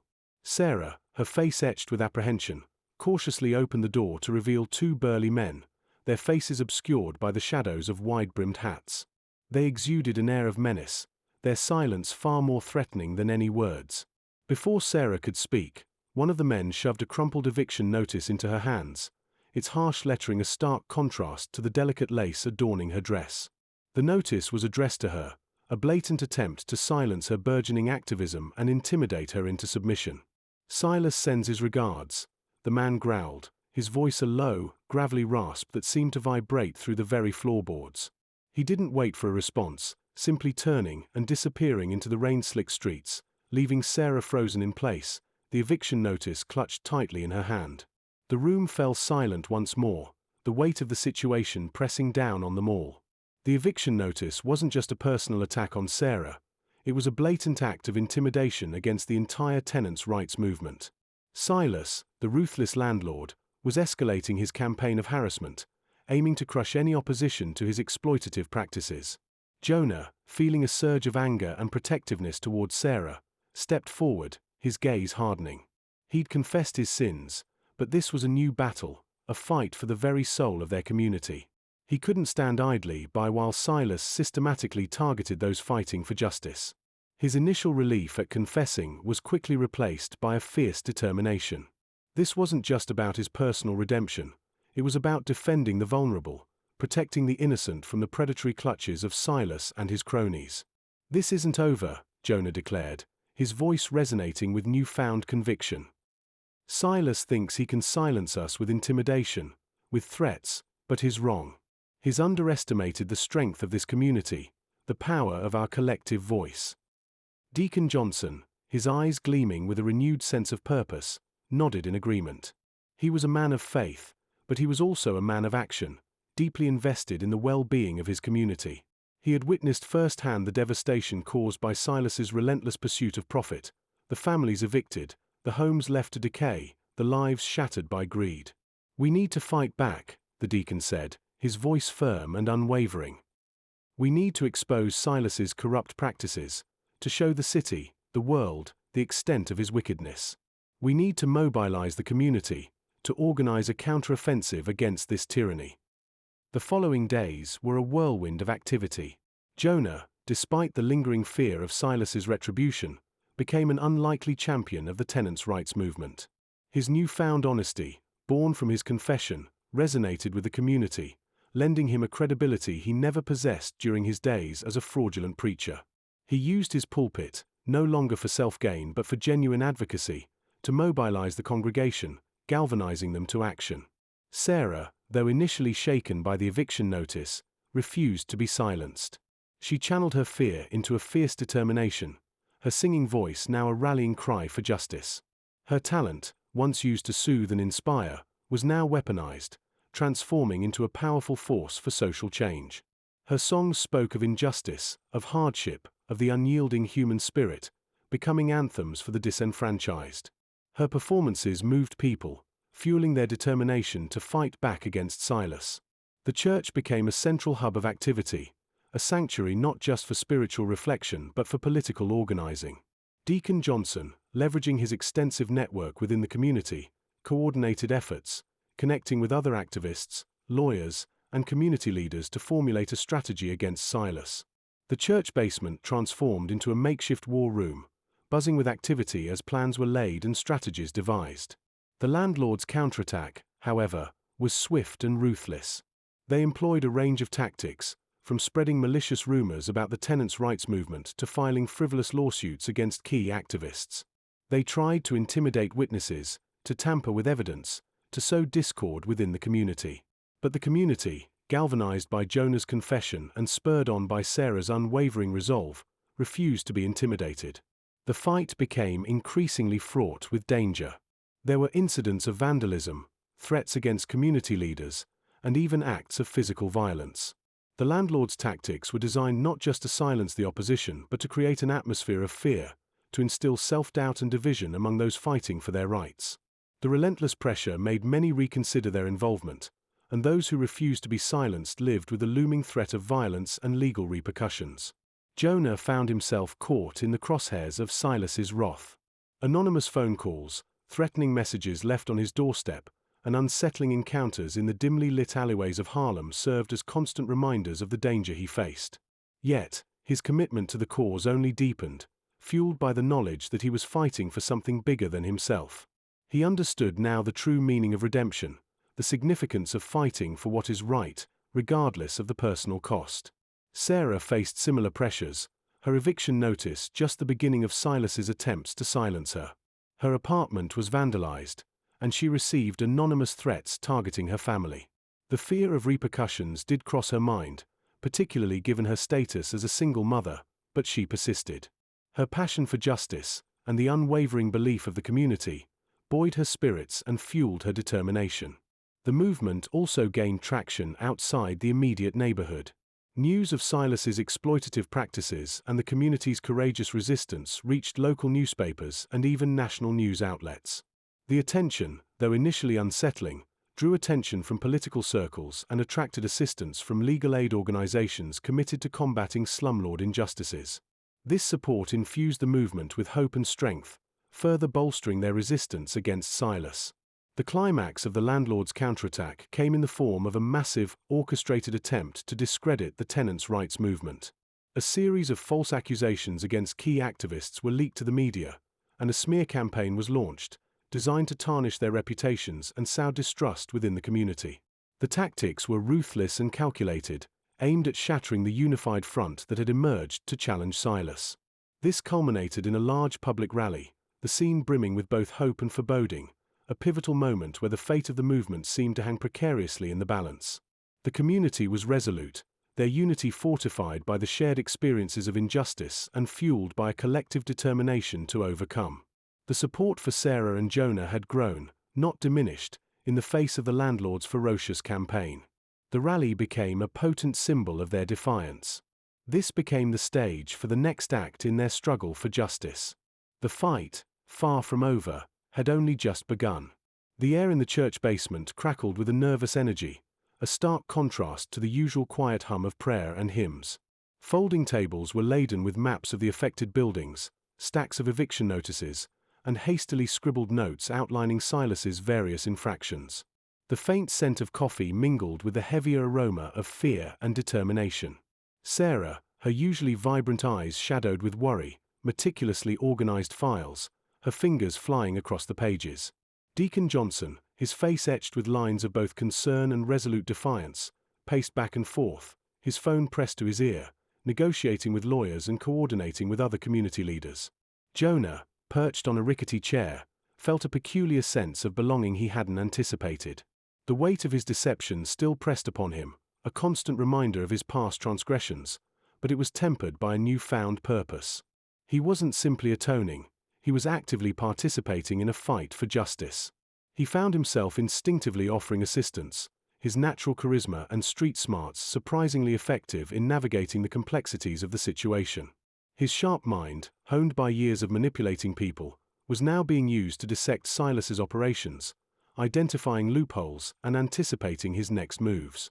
He spent hours poring over property records, city ordinances, and lease agreements, discovering patterns of corruption and illegality that had previously escaped notice.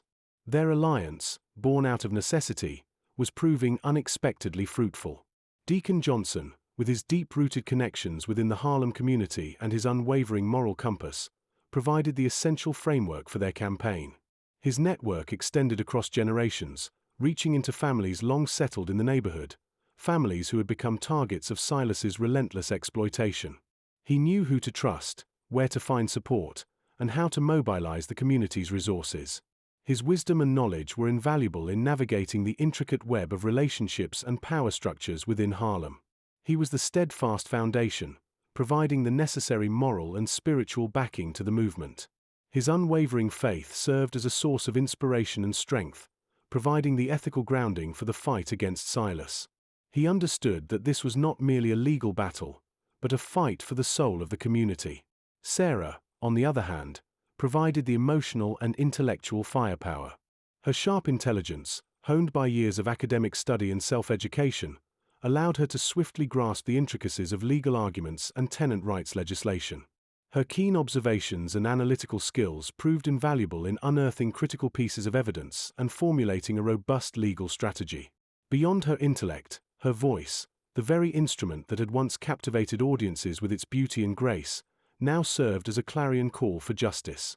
She composed powerful songs, filled with raw emotion and a fierce determination, becoming the unofficial voice of the movement. Her lyrics chronicled the injustices suffered by the tenants, expressing their pain, their anger, and their unwavering hope for a better future. Her songs resonated deeply within the community, stirring the collective consciousness and igniting a fire for change. Her concerts in the church and at local community events became powerful mobilizing forces. Jonah's contribution was less obvious but equally crucial. His understanding of Silas's methods, gleaned from his own past deceptions, provided an invaluable insight into the landlord's strategies. He could anticipate his tactics, identify his weaknesses, and devise countermeasures with an unnerving precision. His sharp wit and street-smart instincts became critical in the movement's efforts to circumvent Silas's efforts to suppress their activities. His understanding of how the system worked allowed him to anticipate and neutralize Silas's attempts to manipulate the legal system to his advantage. He helped the group to build a comprehensive legal strategy and to develop a communication strategy that countered the landlord's media manipulation. He helped design leaflets and flyers, ensuring they effectively delivered their message. Their combined strengths created a synergy that amplified their impact. Where the deacon provided the organizational structure and spiritual guidance, Sarah fueled the movement with her emotional power and intellectual rigor, and Jonah contributed his street smarts and insights into Silas's manipulative tactics. They were an unlikely trio, bound together by a shared purpose and a fierce determination to fight for justice. Their collaborative efforts, far exceeding the sum of their individual contributions, proved to be the most effective weapon against Silas's tyranny. The weeks that followed were a whirlwind of activity. They held nightly meetings in the church basement, strategizing, organizing, and preparing for the inevitable backlash from Silas. They networked with local lawyers, community activists, and journalists, building a coalition of support that extended beyond their immediate neighborhood. They carefully documented every instance of Silas's illegal activity, gathering evidence to support their case. They identified witnesses willing to testify, working closely with the lawyers to prepare their statements. They created a system of mutual support within the community, ensuring that those who were targeted by Silas would not be left to face his wrath alone. Silas's retaliatory actions were relentless. He increased the pressure on tenants who cooperated with the movement, resorting to intimidation, harassment, and even violence. He filed baseless lawsuits against activists, aiming to tie them up in legal battles and drain their resources. He unleashed a smear campaign, spreading false rumors and attempting to discredit the movement in the eyes of the community and the media. Despite these challenges, the Alliance of Hope, as they had christened themselves, held firm. Their unity, forged in the crucible of struggle, strengthened their resolve. They learned to anticipate Silas's tactics, to adapt their strategies, and to counter his attempts to divide and conquer.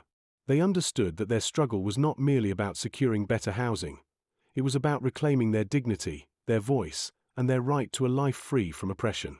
One particularly chilling evening, a group of thugs, obviously hired by Silas, attacked Jonah as he left the church.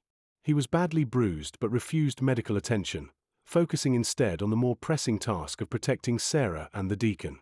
Sarah, shaken but resolute, insisted on continuing their work, fueled by a rage that bordered on righteous fury.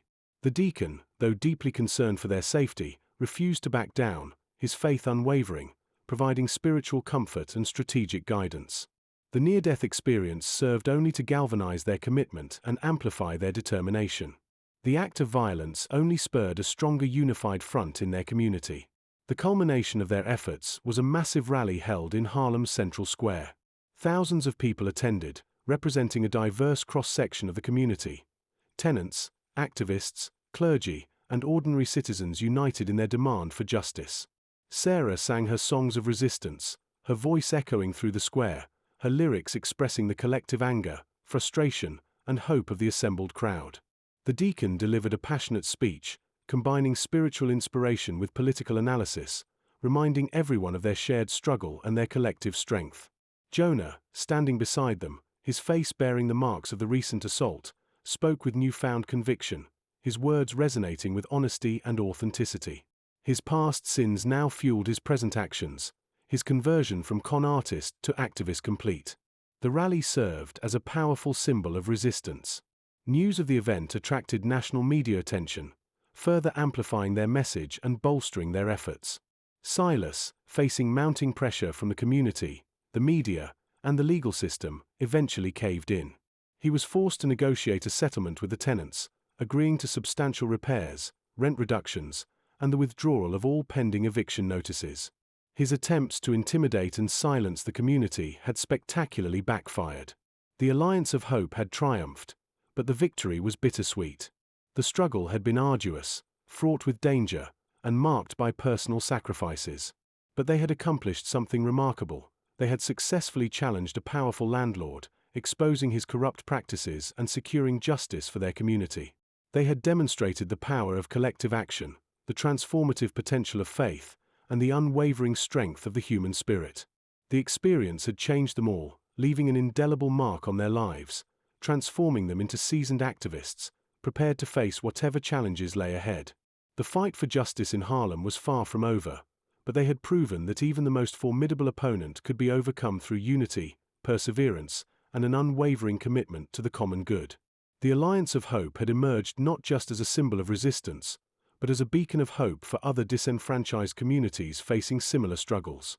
Their victory resonated far beyond the boundaries of Harlem, inspiring similar movements across the nation. Chapter 4: The Price of Redemption. The systematic dismantling of Silas's empire began not in grand pronouncements or dramatic raids, but in the quiet, meticulous gathering of evidence. The church basement, transformed into a makeshift war room, became the nerve center of their operation. Each night, under the dim glow of fluorescent lights, the unlikely trio, Jonah, Sarah, and Deacon Johnson, pored over documents, their faces illuminated by the harsh glare of desk lamps. Jonah, surprisingly adept at navigating the labyrinthine world of property records, unearthed a trove of inconsistencies and discrepancies.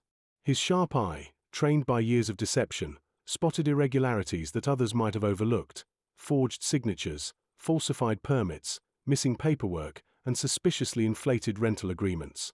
He found evidence of Silas's pattern of systematically evading taxes, of using shell corporations to mask his assets, and of employing intimidation tactics to silence his tenants. His intimate knowledge of Silas's modus operandi proved invaluable, allowing him to anticipate the landlord's countermoves and preempt his attempts to cover his tracks.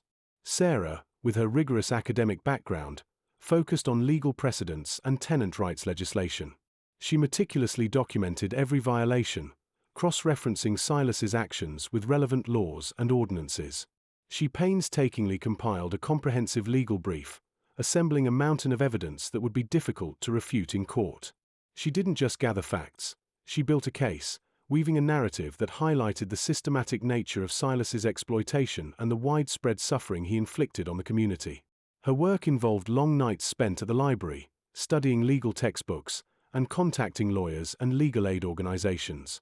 She drew on her academic training and on her own resourcefulness to become an expert on tenant rights, quickly learning to understand complex legal concepts and to present them in a clear and compelling manner.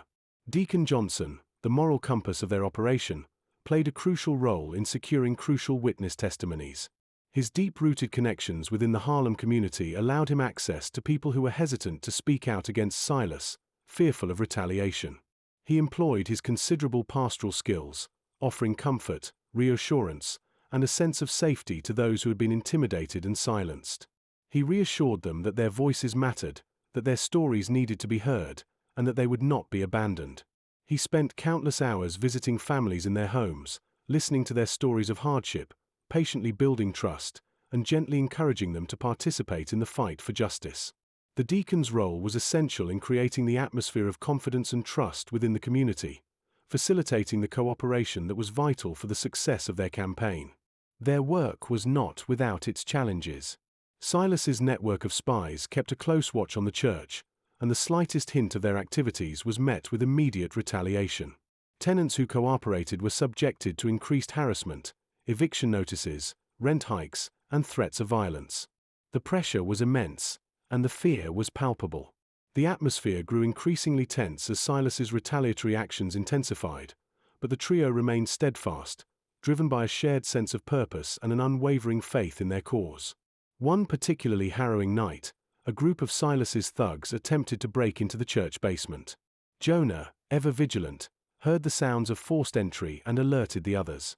A tense standoff ensued, with the trio barricading themselves inside, relying on their wits and the strength of their unity to deter the intruders. Jonah, drawing on his years of street smarts, employed diversion tactics, creating enough chaos to buy them time until the intruders finally gave up and retreated. Sarah used her piercing voice to alert the church members and neighbors, ensuring they alerted the police. The deacon, with unwavering calm and strength, offered spiritual guidance, providing solace and maintaining the group's morale. The experience heightened their awareness of the danger they were facing, underscoring the stakes of their undertaking. The attack only strengthened their resolve. It became clear that their efforts were not just about securing justice.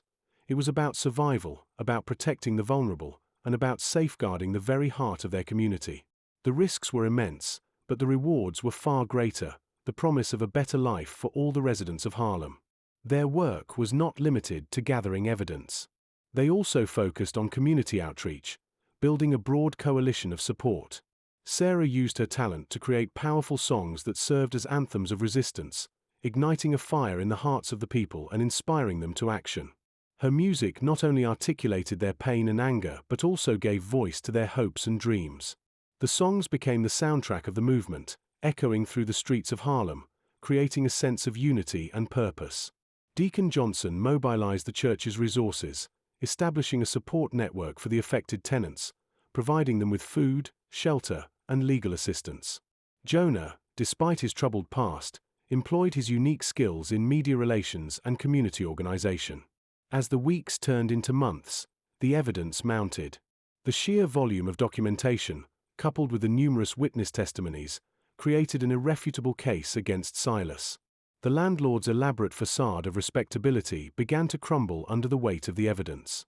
The strength of their collective efforts became a potent force, slowly but surely eroding Silas's power and influence. The weight of the evidence wasn't just in the papers. It resided in the faces of the people who had suffered under Silas's oppressive regime, the families facing eviction, the elderly tenants living in squalor, the children growing up in fear.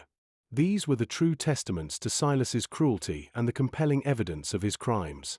Their stories, woven into the fabric of their investigations, became the most powerful weapon in their fight for justice. The collective trauma of the community, meticulously documented, served as the most irrefutable evidence of Silas's systematic oppression and the urgent need for change. The process of evidence gathering wasn't just about facts and figures, it was a deeply human endeavor. It was about forging relationships, building trust, and fostering a sense of solidarity. It was about listening to the pain, validating the experiences, and amplifying the voices of the marginalized and the oppressed. The final stage of their campaign was not about mere legal maneuvering, but about community mobilization, about harnessing the power of collective action to challenge a formidable foe. The irrefutable evidence they had gathered provided the ammunition for their fight, but the unwavering spirit of the community provided the force that would ultimately bring Silas to his knees. They had not only assembled a case, they had galvanized a movement. The price of redemption was not just about exposing Silas, it was about reclaiming the dignity and the future of Harlem. The air in the church basement crackled with a nervous energy, a stark contrast to the usual quiet hum of prayer meetings. The scent of old hymnals and stale coffee hung heavy, mingling with the unspoken tension that thrummed between Jonah, Sarah, and Deacon Johnson. Weeks of painstaking work had culminated in this moment, the meticulous gathering of evidence, the hushed conversations with frightened tenants, the late nights spent poring over legal documents, all leading to a single, audacious plan. "It's a gamble," Deacon Johnson admitted, his voice a low rumble, his eyes fixed on the worn wooden table where a map of Harlem lay spread out. Red pins marked locations of Silas's properties, each pin a symbol of a family's suffering, a testament to the landlord's greed. "But it's a gamble we have to take." Jonah, surprisingly subdued, traced the route of the planned march with his finger. The map wasn't just a geographical representation, it was a strategic blueprint, meticulously plotted to maximize impact and minimize risk. "The rally is Silas's undoing," he murmured, his usual bravado replaced by a steely determination. "He'll be there, basking in the spotlight, believing he's untouchable." Sarah, ever the pragmatist, laid out the specifics of their strategy. "We'll use the rally to expose him publicly," she explained, her voice clear and resolute. "The sheer volume of people will amplify our message, making it impossible for him to ignore or discredit us." She tapped a stack of documents bound with twine, their irrefutable case against Silas. "This," she said, her eyes flashing, "is our ammunition." Their plan was audacious, bordering on reckless. It hinged on a carefully orchestrated sequence of events designed to trap Silas in a web of his own making. First, a carefully selected group of tenants, empowered by their shared stories and the knowledge that they were no longer alone, would testify publicly about Silas's inhumane practices. Each story, raw and heartfelt, would peel back another layer of Silas's deceptive facade, exposing his brutality and cruelty to the watching community. Their testimonies, carefully corroborated by the evidence Sarah had painstakingly compiled, would dismantle his carefully constructed image of a benevolent landlord, revealing the true monster beneath. Second, Jonah, leveraging his charisma and street smarts, would use the rally's amplified sound system to broadcast recordings of intercepted conversations. These conversations, meticulously edited to highlight Silas's threats and illegal activities, would be the most powerful evidence. The recorded conversations would act as undeniable proof, exposing his corruption and his blatant disregard for the law. The power of these recordings, heard by hundreds, would be inescapable, exposing the deceit behind his facade. Jonah's skill in manipulating audio and finding hidden microphones would be essential to this phase. He knew how to gather evidence covertly and had a keen understanding of recording technology, making him uniquely suited to this task. Finally, Sarah, drawing on her musical talent, would compose and perform a powerful ballad detailing Silas's crimes, the suffering of the tenants, and the community's fight for justice. This emotional climax, an outpouring of the community's pain and anger, would serve to galvanize the crowd and solidify the message. Her song would act as a powerful catalyst, transforming the rally into a demonstration of collective resistance. The beauty and power of her voice would reach people on a deeply emotional level, inspiring action and unity among the participants. The plan was fraught with peril. Silas's henchmen were everywhere, their eyes and ears constantly scanning for any sign of dissent. A single misstep could expose their operation, leading to dire consequences. The risks were immense. The slightest deviation from the plan could ruin everything, exposing them to Silas's wrath and potentially endangering the lives of everyone involved. They worked tirelessly for weeks, rehearsing their roles until they were seamless. Sarah practiced her song until her voice was raw, infusing it with the raw emotion of the Harlem community's struggle. Deacon Johnson, meanwhile, worked tirelessly to ensure the safety and well-being of those tenants who were prepared to bravely share their stories. He acted as a mediator, ensuring that those who spoke felt safe and supported, reassuring them that they would be protected from Silas's retribution. Jonah, typically brimming with self-confidence, was unusually quiet, his usual swagger replaced with a profound sense of responsibility. This wasn't just another con, this was a fight for justice, a chance to redeem himself for the sins of his past. The weight of the consequences, of the potential failure, and the possibility of severe repercussions, hung heavy over him. He was keenly aware that this time, the stakes were much higher than a few dollars. The day of the rally arrived like a thunderclap. The atmosphere was thick with anticipation, a palpable sense of both hope and trepidation. Harlem's streets throbbed with life, a sea of faces determined to fight for their rights, their voices echoing with years of suppressed frustration and anger. The crowd gathered, a kaleidoscope of color and emotion, a living testament to the power of community solidarity. Silas, oblivious to the impending storm, was already on stage, delivering a carefully crafted speech designed to charm and reassure his audience.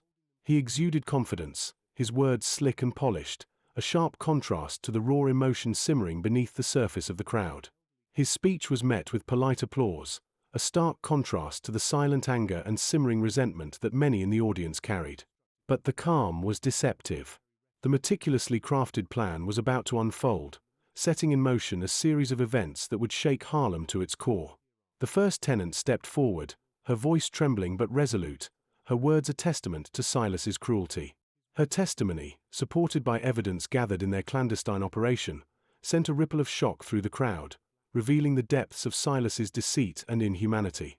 One by one, other tenants followed, their stories weaving a tapestry of oppression, each account bolstering the weight of the evidence against Silas. The cumulative impact was undeniable, shattering the illusion of Silas's benevolence and exposing his calculated exploitation of vulnerable people.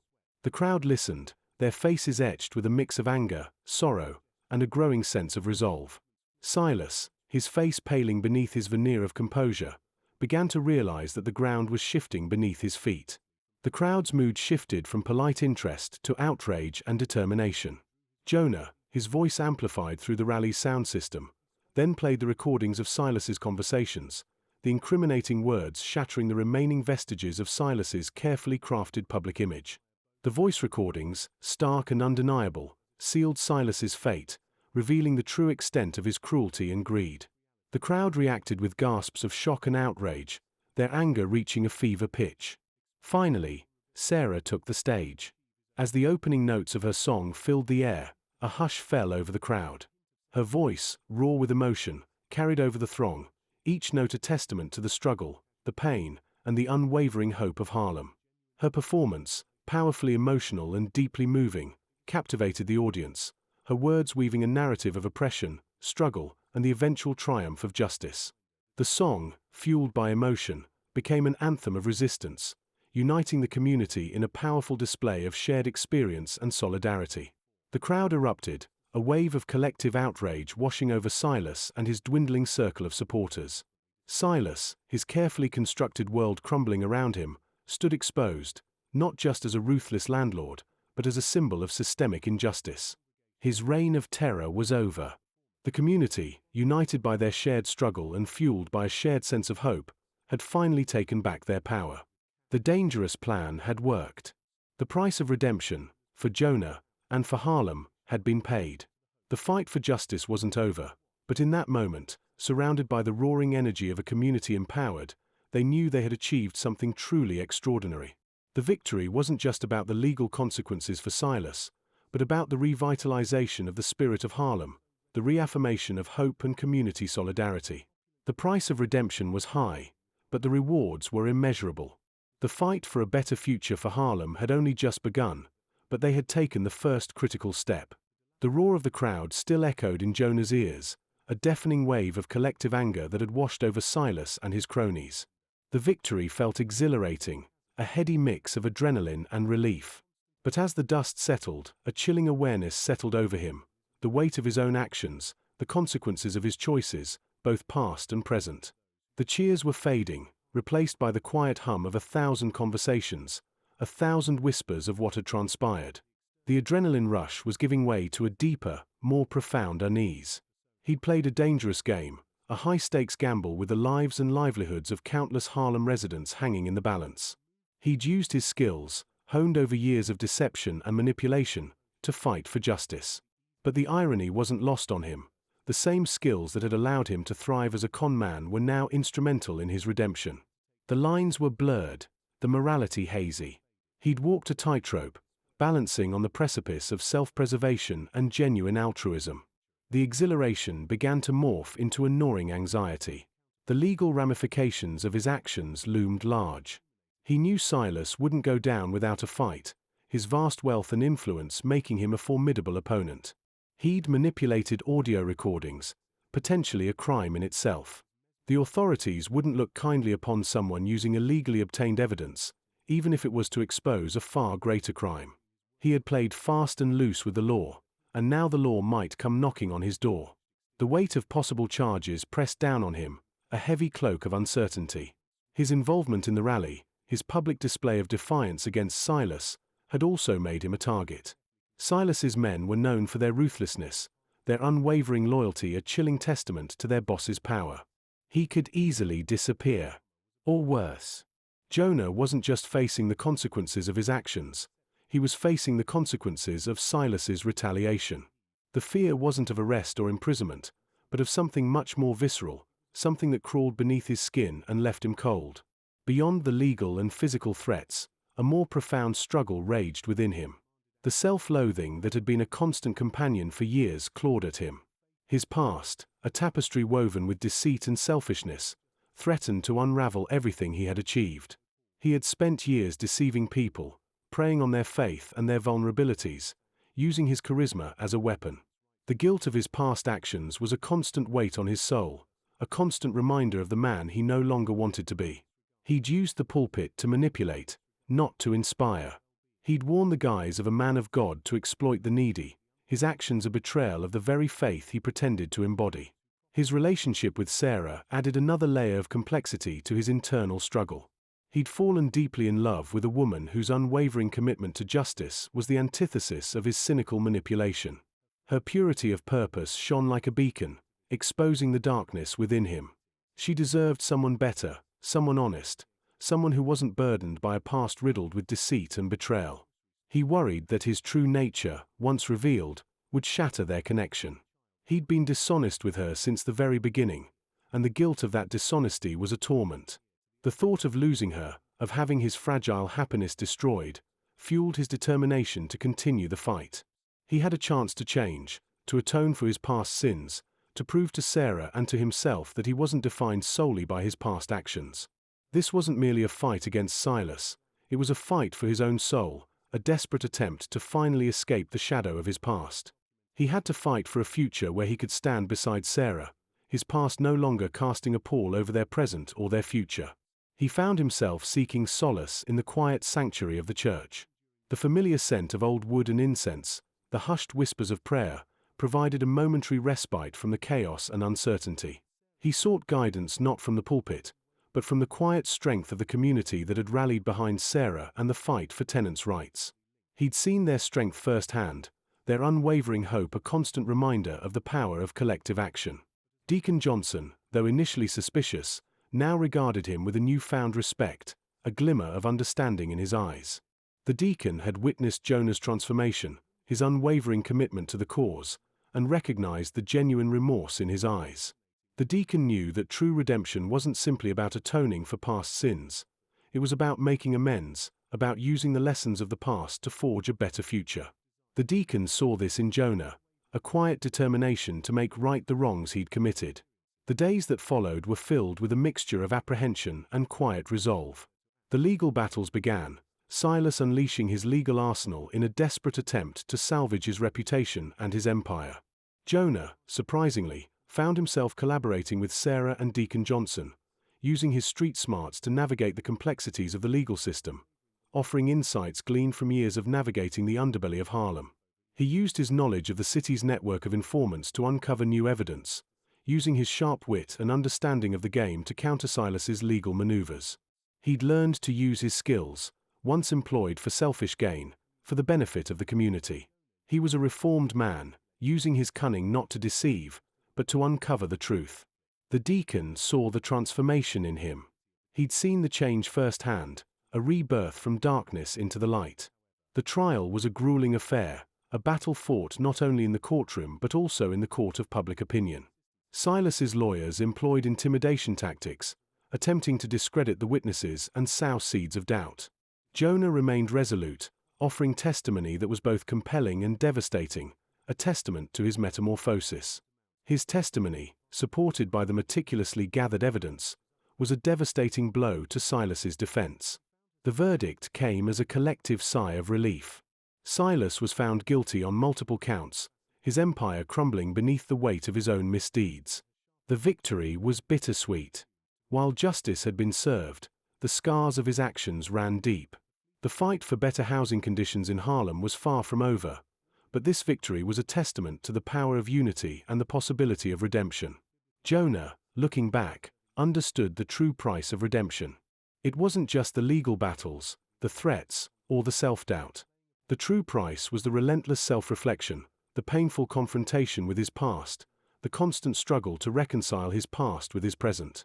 He had chosen the path of atonement, a journey that would likely last a lifetime.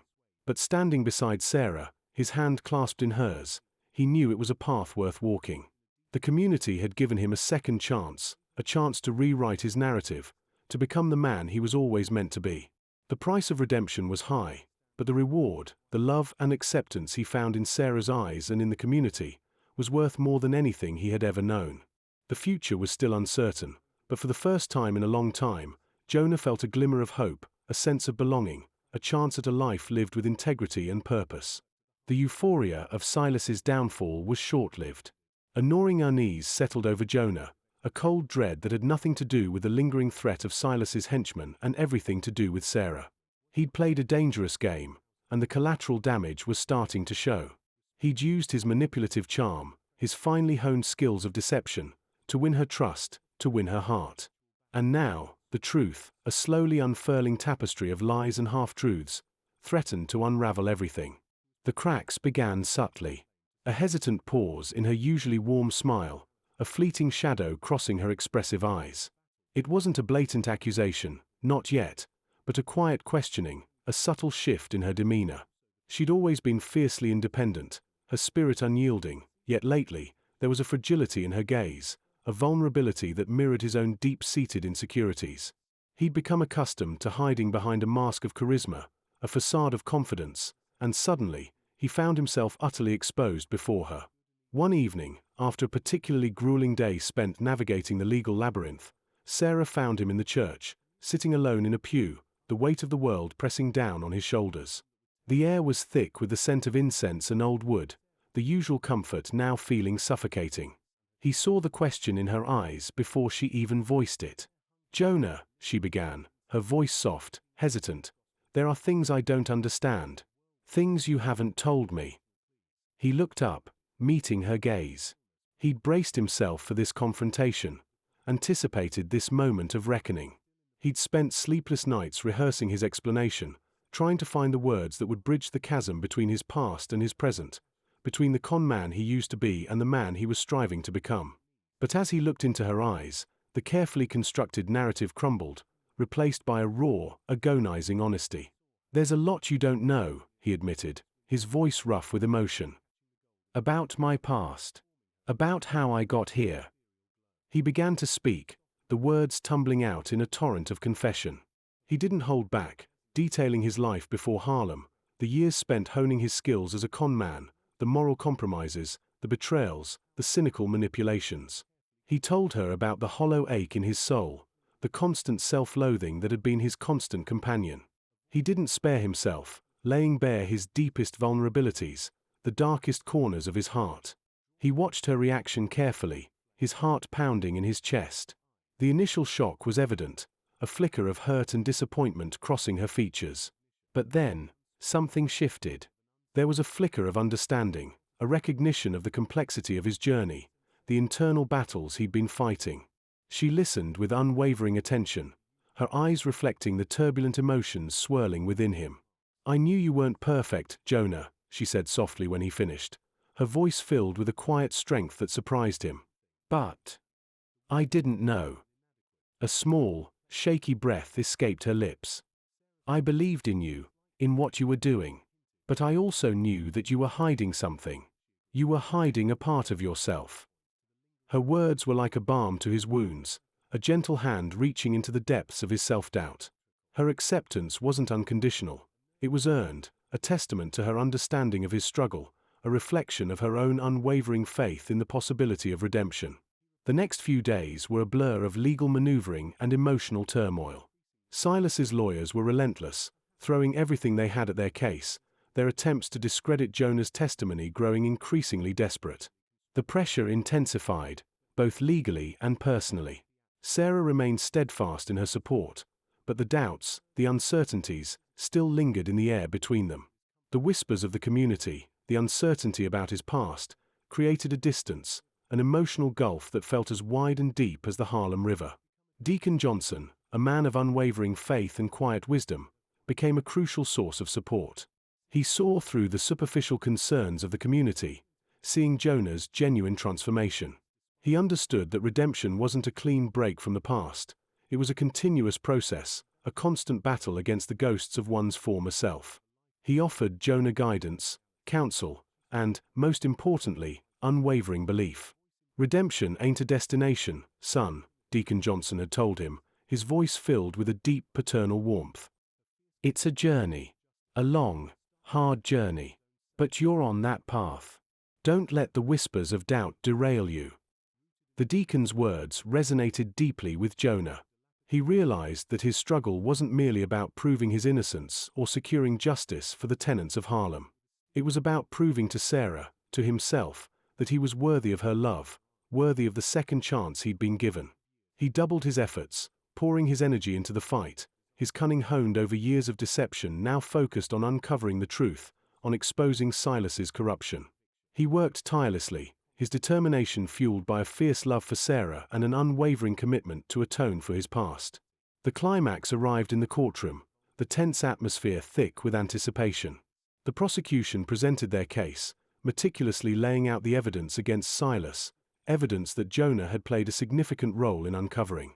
Silas's lawyers, desperate to salvage their client's reputation, tried everything they could to discredit Jonah, to paint him as a manipulative liar. But Jonah stood his ground, his testimony unwavering, his sincerity palpable. He revealed Silas's network of corruption, his ruthlessness, his complete disregard for the well-being of the Harlem community. Sarah watched him from the gallery, her eyes reflecting a mixture of pride, love, and apprehension. She saw the man she'd fallen in love with, the man who had used his skills for good, the man who was finally confronting his demons. The verdict was a resounding victory for the tenants of Harlem, a crushing defeat for Silas. He was found guilty, his empire collapsing around him. The celebrations were joyous, but the relief was tempered with a sense of the long road ahead. The fight for better housing conditions in Harlem was far from over, but this was a significant step towards justice. As Jonah stood beside Sarah, her hand clasped tightly in his, he knew that the true price of redemption wasn't merely the legal victory, the public acknowledgement of his transformation. The true price was the unwavering support of Sarah, the quiet wisdom of Deacon Johnson, and the constant struggle to reconcile his past with his present. It was a continuous journey, a testament to the enduring power of faith, forgiveness, and the unwavering belief in the possibility of change, even for the most hardened of sinners. The road ahead was still uncertain, but he walked it hand in hand with Sarah, and that was enough. That was the ultimate reward. The air crackled with a nervous energy, a palpable hum that vibrated through the very ground beneath their feet. Harlem's 125th Street, usually a bustling artery of commerce and life, had been transformed. It was now a sea of faces, a multitude of people stretching as far as the eye could see, a testament to the collective spirit of a community rising up. This wasn't just a rally, it was a declaration, a defiant roar against the injustices that had plagued them for far too long. Banners fluttered in the crisp autumn breeze, their bold slogans, "Justice for Harlem," "End slumlords' greed," "Affordable housing now," a potent visual representation of the community's shared struggle. The scent of fried chicken and soul food mingled with the earthy aroma of the late October air, creating a peculiar but fitting olfactory backdrop to the unfolding drama. Jonah stood beside Sarah, his hand instinctively reaching for hers, his fingers intertwining with hers. The warmth of her touch was a grounding force, a comforting anchor amidst the swirling anxieties within him. He felt a strange mixture of exhilaration and trepidation. This was it, the moment of truth. The culmination of weeks of painstaking work, of navigating treacherous legal waters, of confronting his own demons. The rally, organized by Sarah and a tireless coalition of activists, was meant to pressure the city council into taking action against the slum landlords, Silas being the prime target. But it was also a stage, a platform for Jonah to make his final confession, a public reckoning with his past, a gamble of immense proportions. He scanned the crowd, recognizing familiar faces amidst the throng. Deacon Johnson, his unwavering supporter, stood near the makeshift stage, his calm demeanor a reassuring presence. Mrs. Rodriguez, the elderly woman whose eviction had ignited the initial spark of defiance. Young Marcus, his eyes burning with righteous anger.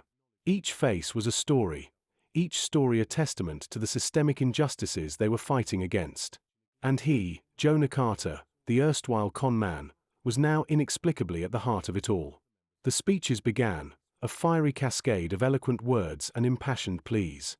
Each speaker, a resident of Harlem, recounted their personal struggles, their battles against substandard housing, unfair evictions, and the callous disregard of their plight by the city officials. Their tales were harrowing, a potent reminder of the profound human cost of unchecked greed and systemic corruption. The crowd responded with cheers, shouts of support, and the occasional tearful outburst. The atmosphere was charged, electric with a potent blend of anger, hope, and determination. Jonah listened intently, each spoken word striking a chord deep within his soul. He felt a kinship with these people, a sense of belonging he'd never experienced before. As the speeches intensified, a wave of anticipation swept through the crowd, building to a crescendo of palpable excitement. The spotlight shifted towards Sarah, and she stepped to the microphone, her voice clear, powerful, and unwavering. She spoke of their shared struggle, the long road of legal battles and tireless activism. She spoke of Silas's crimes, his web of corruption that reached into the highest echelons of the city. She spoke of Jonah, a man who had stumbled and fallen but had risen again. Her words hung in the air, a testament to her unwavering faith in humanity's capacity for redemption, a beacon of hope in the face of adversity. Jonah watched as she spoke, his heart swelling with pride and a love so profound it almost choked him. He knew that she hadn't just told their story, she was also telling his redemption. This wasn't simply a fight for affordable housing, it was a fight for her trust, his redemption, and the soul of Harlem. Sarah's speech ended, and the roar of the crowd was deafening. She gestured towards him, her eyes shining with an almost incandescent light. And in that moment, under the watchful gaze of the Harlem community, Jonah Carter, the con man turned activist, knew that there was no turning back. He had to make his choice. The crowd's expectation was palpable, the anticipation hanging heavy in the air. This was more than a rally, it was a judgment, and Jonah was standing in the dock. He walked towards the stage, the eyes of thousands upon him. His heart pounded against his ribs like a drum solo, echoing the rhythmic pounding of his feet against the pavement. Each step felt like a lifetime, but he pressed forward, spurred by a newfound courage, a burning desire for redemption. As he reached the microphone, a wave of self-doubt threatened to engulf him, but then he looked into Sarah's eyes, and he knew, with absolute certainty, that he had to do this. He had to risk everything for her, for Harlem, for his own soul. He stood at the microphone, the crisp autumn air suddenly biting at his skin. He could feel the weight of expectation pressing down on him, the combined hopes and fears of a community resting on his shoulders. It was a heavy burden to bear, and he knew, in that moment, that he might never truly escape the shadow of his past. But it was a burden he would bear willingly, for the chance to earn their trust and earn the right to stand next to Sarah, not as a con artist, but as a man fighting for justice. His voice, initially hesitant, grew stronger with each word. He began to tell his story, not the carefully crafted narrative he'd prepared, but the raw, unvarnished truth. He confessed his past, his years spent deceiving others, manipulating people for personal gain. He didn't shy away from the ugliness, the darkness, the deep-seated self-loathing that had haunted him. He spoke of his manipulation, of his cynicism, and of the guilt that gnawed at his conscience. He didn't attempt to excuse his actions. Instead, he owned them, accepting full responsibility for his past mistakes. He recounted the details of his scam, how he preyed on the faith of his congregation, how he enriched himself at their expense. He spoke of his initial motivations, his selfish desires, his complete lack of empathy. He described the moment he met Sarah, how her unwavering commitment to justice, her genuine compassion, had shattered the carefully constructed walls he'd built around his heart. He spoke of his love for her, a love that had forced him to confront his past, to confront his own moral failings. As he spoke, the crowd shifted, the initial shock giving way to a profound understanding. Many faces reflected the pain and betrayal he had caused, but there was something else too, a glimmer of hope, a recognition of his sincere remorse. They were a community wounded by his actions, yet open to the possibility of his redemption. He spoke of his collaboration with the authorities, the evidence he provided against Silas, the lengths he'd gone to bring the slumlord to justice. He didn't seek absolution, he sought justice and redemption, knowing that the path to either wasn't going to be easy. He knew that he might not earn their forgiveness, but he had to try. He finished his confession, a heavy silence hanging in the air, broken only by the rustle of leaves and the occasional sigh from the crowd. He looked towards Sarah, her expression unreadable. He'd laid bare his soul, exposed his vulnerabilities, and now he awaited her judgment, the judgment of the community, and, most importantly, the judgment of his own conscience. The rally, which had begun with a surge of righteous anger, now held its breath, anticipating the climax of Jonah's confession. The fate of Silas, the future of Harlem's housing, and the very soul of Jonah Carter hung precariously in the balance. The weight of his decision, and its consequences, pressed down on him like a physical force, a silent testament to the price of redemption. Chapter 5. Confrontation. The silence stretched, thick and heavy, a tangible entity pressing down on the assembled crowd. It was a silence pregnant with unspoken emotions, shock, disbelief, anger, and, surprisingly, a flicker of hope. Jonah stood, exposed and vulnerable, the weight of his confession settling upon him like a physical burden. He had bared his soul, laid open his deepest vulnerabilities, and now he waited, suspended in a purgatory of his own making. Sarah remained silent, her gaze fixed on him, her expression an enigma. He couldn't decipher the emotions swirling within her. Was it forgiveness? Disgust? Or something else entirely? The crowd, too, was silent, their reactions a mixture of stunned surprise and hesitant understanding. Some faces showed anger, reflecting the betrayal they had suffered. Others betrayed a glimmer of compassion, a willingness to consider the possibility of redemption. The palpable tension in the air was almost unbearable. Then, Deacon Johnson, his face a mask of careful consideration, stepped forward. His presence, a pillar of strength and wisdom within the Harlem community, calmed the turbulent emotions of the crowd. He spoke, his voice resonating with a measured authority that commanded attention. "Brother Jonah," he began, his voice deep and resonant, "you have shown courage today, a courage born of repentance and a desire for atonement. Your confession is not an easy burden to carry, but it is a burden that must be shared." Deacon Johnson's words were a balm to the raw wounds of the community. He acknowledged the pain and betrayal Jonah had inflicted, but he also spoke of the possibility of healing, of the transformative power of forgiveness. He emphasized the importance of unity, the need to move forward, to channel their collective anger into positive action. His words were a bridge, connecting the past to the future, offering a pathway to reconciliation. As Deacon Johnson spoke, the mood in the crowd began to shift. The tension eased, replaced by a growing sense of shared purpose. The focus shifted from Jonah's past transgressions to the urgent need to address the systemic injustices that plagued their community. The rally, which had begun as a moment of personal reckoning for Jonah, transformed into a collective expression of hope and determination. Sarah finally spoke, her voice clear and strong, carrying over the murmur of the crowd. "Jonah's confession is a testament to the possibility of change," she announced, her words ringing with conviction. "His willingness to expose the truth, to risk everything for the sake of justice, is a powerful example for us all. We cannot erase the past, but we can learn from it, and we can use it to build a better future."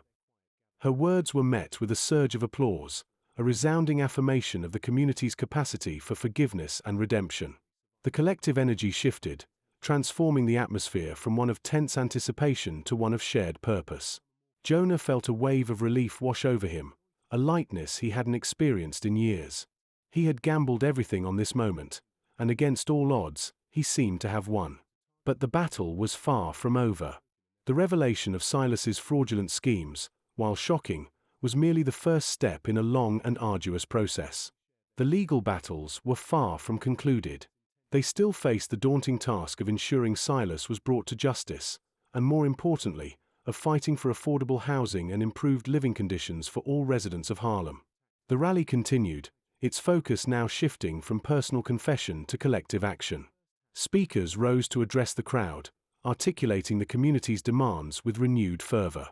They presented a united front, demanding action from the city council, pressing for legislation to protect tenants' rights, and fighting for the fundamental right to safe and affordable housing. Jonah, no longer a con man hiding in the shadows, but a reformed activist standing in the light, actively participated in the discussions and strategizing. The next few weeks were a whirlwind of activity. Jonah, working in tandem with Sarah and the coalition of activists, assisted in gathering evidence, providing testimony, and collaborating with legal teams to build a strong case against Silas and his associates. The momentum generated by the rally was undeniable. The media picked up the story, highlighting the plight of Harlem residents and the fight for justice. Public pressure mounted, forcing city officials to take action. The legal battles were long and arduous, filled with setbacks and unexpected challenges. Silas, a formidable adversary with deep connections to the city's power structure, fought back fiercely. His lawyers employed every tactic imaginable to delay the proceedings, to discredit witnesses, to create confusion and doubt. But Jonah and the activists persisted, their unwavering commitment to justice fueled by the shared experience of their community. Jonah's transformation was not just a personal journey of redemption, it was a reflection of the transformative power of community. The Harlem community, having initially been betrayed by his actions, embraced him in a way that surprised him, and perhaps even himself. Their forgiveness was not unconditional. It was earned through his unwavering commitment to making amends and fighting for the well-being of their community. He discovered a sense of belonging, a purpose that transcended his personal flaws. He was no longer defined by his past mistakes, but by his present actions and his unwavering dedication to a cause greater than himself. The trial eventually came to a conclusion, with Silas found guilty on multiple charges of fraud, corruption, and exploitation. The victory was hard-won, a testament to the collective strength and unwavering determination of the Harlem community and their allies. The ensuing legal battles concerning housing regulations and tenant rights were equally protracted, but the outcome was similarly successful. The victory was a triumph, not just for Harlem, but for the countless communities across the nation facing similar struggles.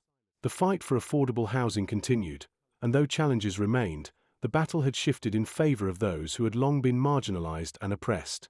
The final chapter of Jonah's transformation was not an abrupt ending but a gradual evolution, a continuing journey of self-discovery and community engagement.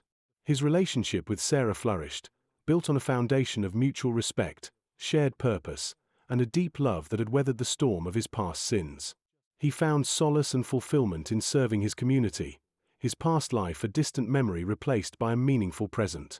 The scars of his past remained, serving as a constant reminder of the price of deceit and the profound value of honesty, compassion, and community.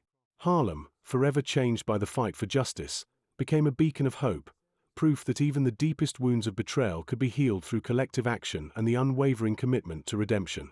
Sarah's unwavering gaze held Jonah's, a silent acknowledgement of the storm that had raged within the church hall and the quiet aftermath that followed. The weight of his confession hung heavy in the air, a palpable tension only broken by the occasional hushed whisper from the crowd. He had laid bare his soul, his deception, his manipulations, a confession that had shaken the foundation of their community. And yet, here she stood, a beacon of unwavering support in the swirling chaos of his self-revelation. Her silence was not an indictment. It was a testament to the depth of her character, a profound understanding that went beyond the surface of his actions. She saw beyond the con man, beyond the fake preacher, to the core of the man struggling to emerge from the shadows of his past. She saw the flicker of genuine remorse in his eyes, the desperate plea for redemption in his trembling voice. And this, more than anything, solidified the foundation of their connection. The silence stretched, each tick of the clock amplifying the gravity of the moment. The murmurs of the crowd, once a torrent of accusations, had dwindled to a hesitant undercurrent. Doubt warred with hope in the hearts of those gathered, a conflict mirrored in Sarah's own internal struggle. She had witnessed the pain Jonah had inflicted, the betrayal he had committed. She knew the depth of his deceit, the lengths he had gone to manipulate others for his own gain. Yet, she also witnessed the nascent transformation within him, the quiet battle he fought against the ingrained cynicism that had shaped his life. She remembered the first time they met, his charming smile, his seemingly effortless charisma. She had been captivated, like so many others, by the allure of his persona. But unlike many, she had also seen through the facade, sensing the underlying vulnerability beneath the polished surface. She had glimpsed the fractured soul concealed beneath the carefully crafted image of a devout preacher. This initial perception, combined with his later confession, allowed her to comprehend the complex man standing before her, a man torn between his past and his potential future. Her faith was not a blind acceptance. It was a faith grounded in understanding, in the belief in the transformative power of redemption. It wasn't a faith that ignored the pain and suffering caused by Jonah's actions, but rather a faith that believed in the possibility of healing, of forgiveness, and of second chances. This faith was not just a theological conviction. It was deeply rooted in her understanding of the human capacity for change, for growth, and for overcoming deep-seated flaws. It was a faith born out of the realities of Harlem, a faith forged in the crucible of community struggle and shared hardship. Slowly, Sarah stepped forward, her movements deliberate, each step a testament to her resolve. The weight of the crowd's expectant silence settled upon her, yet her voice, when it came, was calm, clear, and strong. Jonah's confession is not a simple act, she began, her voice resonating with a quiet power that commanded attention. It is a testament to his courage, a willingness to confront his past, to acknowledge the pain he has caused, and to seek forgiveness. Her words weren't a blanket endorsement, a naive dismissal of his wrongdoing. Instead, her statement was a measured response, acknowledging the gravity of his sins while emphasizing the potential for genuine transformation. She spoke of the importance of empathy, of recognizing the complexities of human nature, and of extending grace to those who sought redemption. She understood that true forgiveness was not an easy path, but it was a necessary one, both for Jonah and for the healing of their community. "We are all flawed," Sarah continued, her eyes sweeping over the faces in the congregation. "We all make mistakes. But it is in our capacity for repentance, for self-reflection, and for seeking to repair the harm we have done, that we find our true selves. Jonah has taken the first step on that difficult path. He has shown courage in admitting his faults, and he has shown a commitment to making amends." Her words resonated deeply within the congregation, a balm to the raw wounds of betrayal and disillusionment. Her voice served as a bridge, connecting the anger and hurt to the possibilities of healing and forgiveness. She spoke not only to Jonah, but to the entire community, reminding them of their shared humanity, their capacity for both wrongdoing and redemption. Her words provided a pathway to reconciliation, a chance to move forward together. Sarah's support was not merely verbal. It was a physical and emotional presence, a tangible demonstration of her unwavering faith in Jonah's potential for change. She stood beside him, a symbol of hope and resilience, providing him the strength and support to face the consequences of his actions. She was his anchor in the stormy seas of his confession, his guide in navigating the treacherous waters of his redemption. Following Deacon Johnson's speech, Sarah actively engaged in the discussions and strategic planning that followed. She helped gather evidence, coordinate with legal teams, and worked tirelessly alongside Jonah to build a strong case against Silas and his cohorts. Her contributions were invaluable, not only in the legal battle, but also in fostering a sense of unity and purpose within the community. She helped bridge the gap between those who were hesitant to forgive and those who were ready to move forward.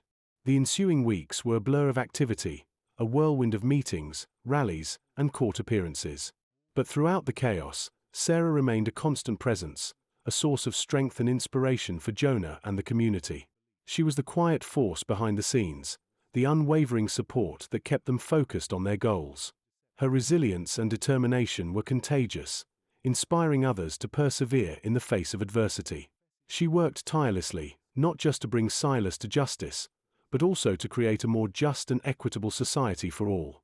Her actions demonstrated that faith was not merely a belief, but a commitment to action, a tangible force for positive change in their community. Sarah's influence extended beyond the immediate fight against Silas.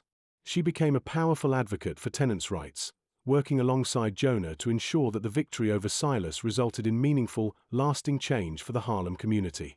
She understood that the legal battle was only one aspect of a larger struggle for social and economic justice. Her commitment to the community extended beyond the courtroom, into the streets, into the homes and lives of her neighbors. Her leadership inspired others, galvanizing the community and strengthening their resolve. The ultimate victory over Silas, the successful legal battles to protect tenant rights, and the continuing efforts for affordable housing were all testaments to Sarah's dedication.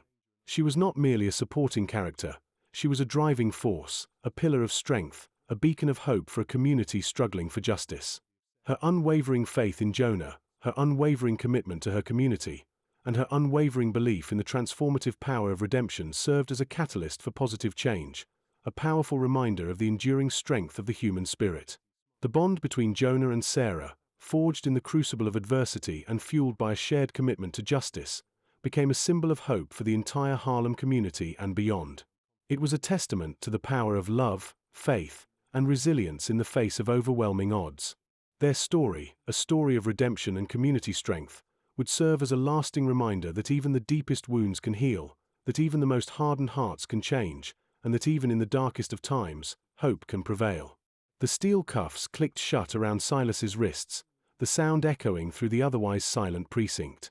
His face, usually a mask of arrogant indifference, was contorted with a mixture of disbelief and rage.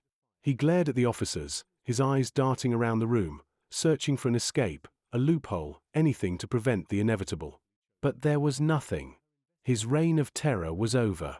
The arrest wasn't a quiet affair. News of Silas's apprehension spread through Harlem like wildfire. Word of mouth, amplified by the fervent energy of the community, turned the usually bustling streets into a joyous cacophony. Cars honked, people cheered, and the air crackled with a collective sigh of relief. Years of intimidation, years of exploitation, years of living under the shadow of Silas's greed, it was all finally over. The jubilation wasn't just about Silas, it was about the collective victory. It was a testament to the power of unity, a demonstration of what a community could achieve when they stood together. It was a celebration of hope, a reaffirmation of faith in the face of overwhelming odds. People poured into the streets, their faces lit with a mixture of exhilaration and disbelief. The air vibrated with the rhythm of drums, the soulful strains of gospel music, and the joyous cries of a community liberated.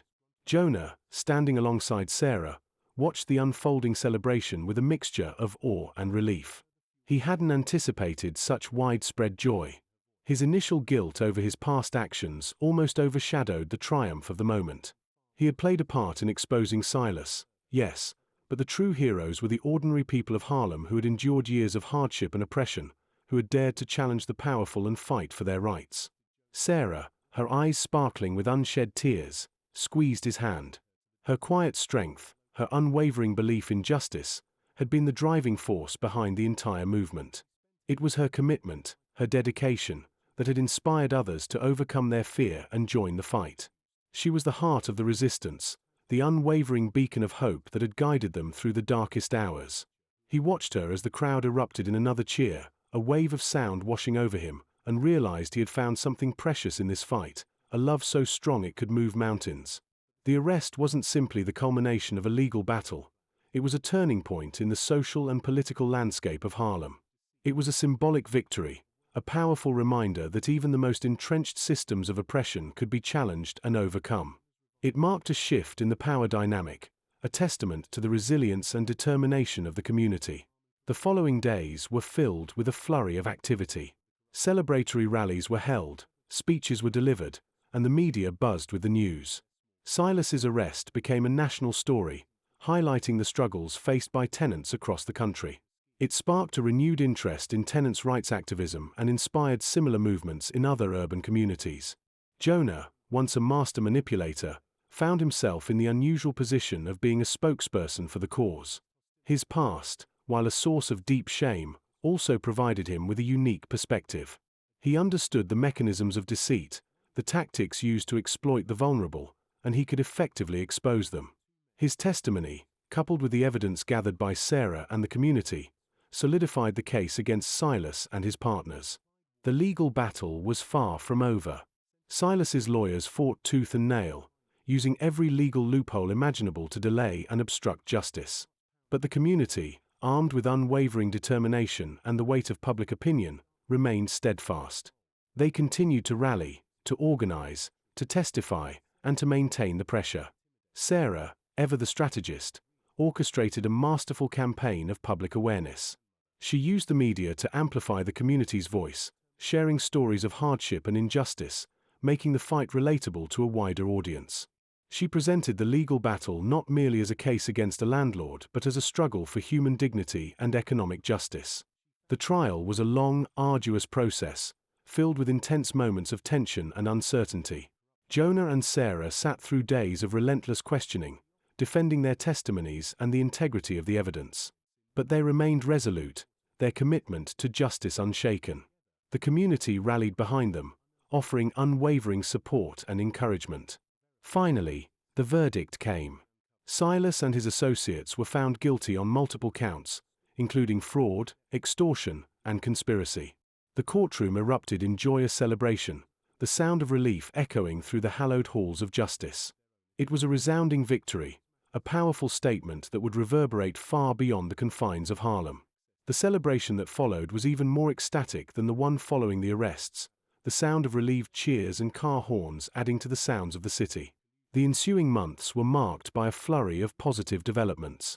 Silas's properties were seized and placed under the management of a community-based organization dedicated to providing affordable housing. Rent prices were lowered, repairs were made, and tenants were finally afforded the dignity and respect they deserved. Jonah, having turned his life around, found himself increasingly involved in community initiatives. His newfound sense of purpose was a far cry from the deceptive life he once led. The transformation of Harlem wasn't immediate or effortless. It was a slow, steady process of rebuilding trust, repairing relationships, and fostering a sense of collective empowerment. However, the arrest of Silas and the subsequent legal victories served as a catalyst for significant change. The community emerged stronger, more united, and more determined than ever before to fight for justice and equality. Jonah and Sarah's relationship deepened, strengthened by their shared experience and mutual commitment to social justice. Their love story was one of redemption and transformation, a testament to the power of empathy, forgiveness, and the enduring strength of the human spirit.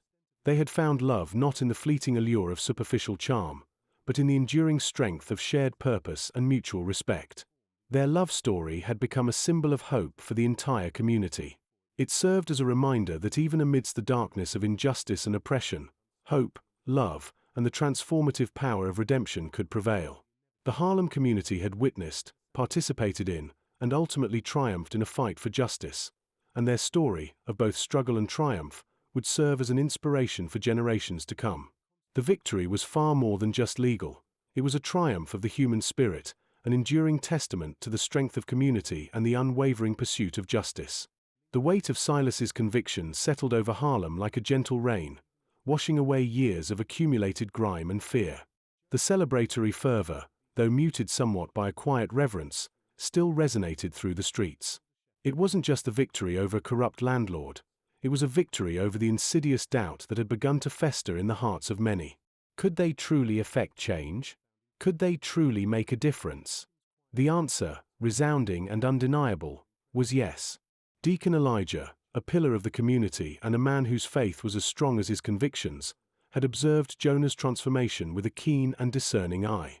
He'd witnessed the raw anguish of Jonah's confession, the genuine remorse etched onto his face, and the unwavering support Jonah had given to Sarah and the tenants' rights movement. He hadn't been quick to trust. Deacon Elijah, like many in the community, was wary of the smooth-talking preacher who'd initially arrived with such questionable intentions. But he was also a man of faith, a man who believed in the power of redemption. He had seen the change in Jonah, a shift from slick manipulation to genuine empathy. The deacon found Jonah sitting alone on the steps of the church one late afternoon, the fading sunlight painting the worn stone in hues of orange and gold. Jonah looked weary, his usually vibrant eyes shadowed with a deep exhaustion that went beyond physical tiredness. He looked up as the deacon approached, a flicker of apprehension crossing his features, quickly replaced by a quiet humility. "Jonah," the deacon said, his voice low and even, "I came to talk to you." Jonah simply nodded, his gaze fixed on the ground. The deacon sat down beside him, the silence between them punctuated only by the distant sounds of the city. He didn't launch into a sermon or a lecture, he simply sat there, offering Jonah the silent comfort of his presence, allowing the young man to process the events of the past few months, the weight of his past sins and the dawning light of his newfound purpose. After a long, uncomfortable silence, Jonah spoke, his voice barely a whisper. "I don't know, deacon. I don't know if I can ever truly atone for what I did." The deacon placed a comforting hand on Jonah's shoulder, his touch gentle but firm. "Atone? Son, atonement isn't about erasing the past. It's about facing it, owning it, and using the lessons learned to build a better future. You've shown your commitment by fighting alongside Sarah and the community against Silas and his corrupt practices. You used your past skills to expose the deception, and in doing so you redeemed your credibility. That's atonement in action." Jonah looked up, surprised. He'd expected condemnation, perhaps even expulsion from the church, but not this. This acceptance. "But the lies," Jonah whispered, his voice thick with emotion, "the hurt I caused." "The Lord forgives, son," the deacon said softly. "And so do we. Your past actions don't define you, Jonah. Your actions from this moment forward do. You've shown a capacity for change, a willingness to make amends. That's what matters." He paused, looking at Jonah with unwavering kindness. "The community saw your actions, witnessed your remorse, and your commitment to helping correct the injustice. There is no greater measure of atonement than that. We forgive you, Jonah. The path ahead may be long and challenging, but we'll walk it alongside you." Jonah's eyes began to well up. He hadn't expected forgiveness, especially not so readily. He had expected anger, resentment, perhaps even a degree of justified vengeance. He had anticipated a long, arduous process of penance and rebuilding trust. He wasn't used to forgiveness. He wasn't used to genuine acceptance. For years he'd built walls around his heart, protecting himself from vulnerability. Now, those walls were crumbling, replaced by a surprising and humbling sense of hope. The weight on his shoulders eased slightly, a physical sensation as palpable as the warmth of the deacon's hand on his arm. The deacon's words weren't just words of forgiveness, they were a lifeline, a beacon guiding him toward a future he hadn't dared to dream of. The conversation stretched on, an exchange of quiet reflections and shared hopes. The deacon spoke of the importance of faith, not as blind adherence to dogma, but as a guiding principle of justice and compassion.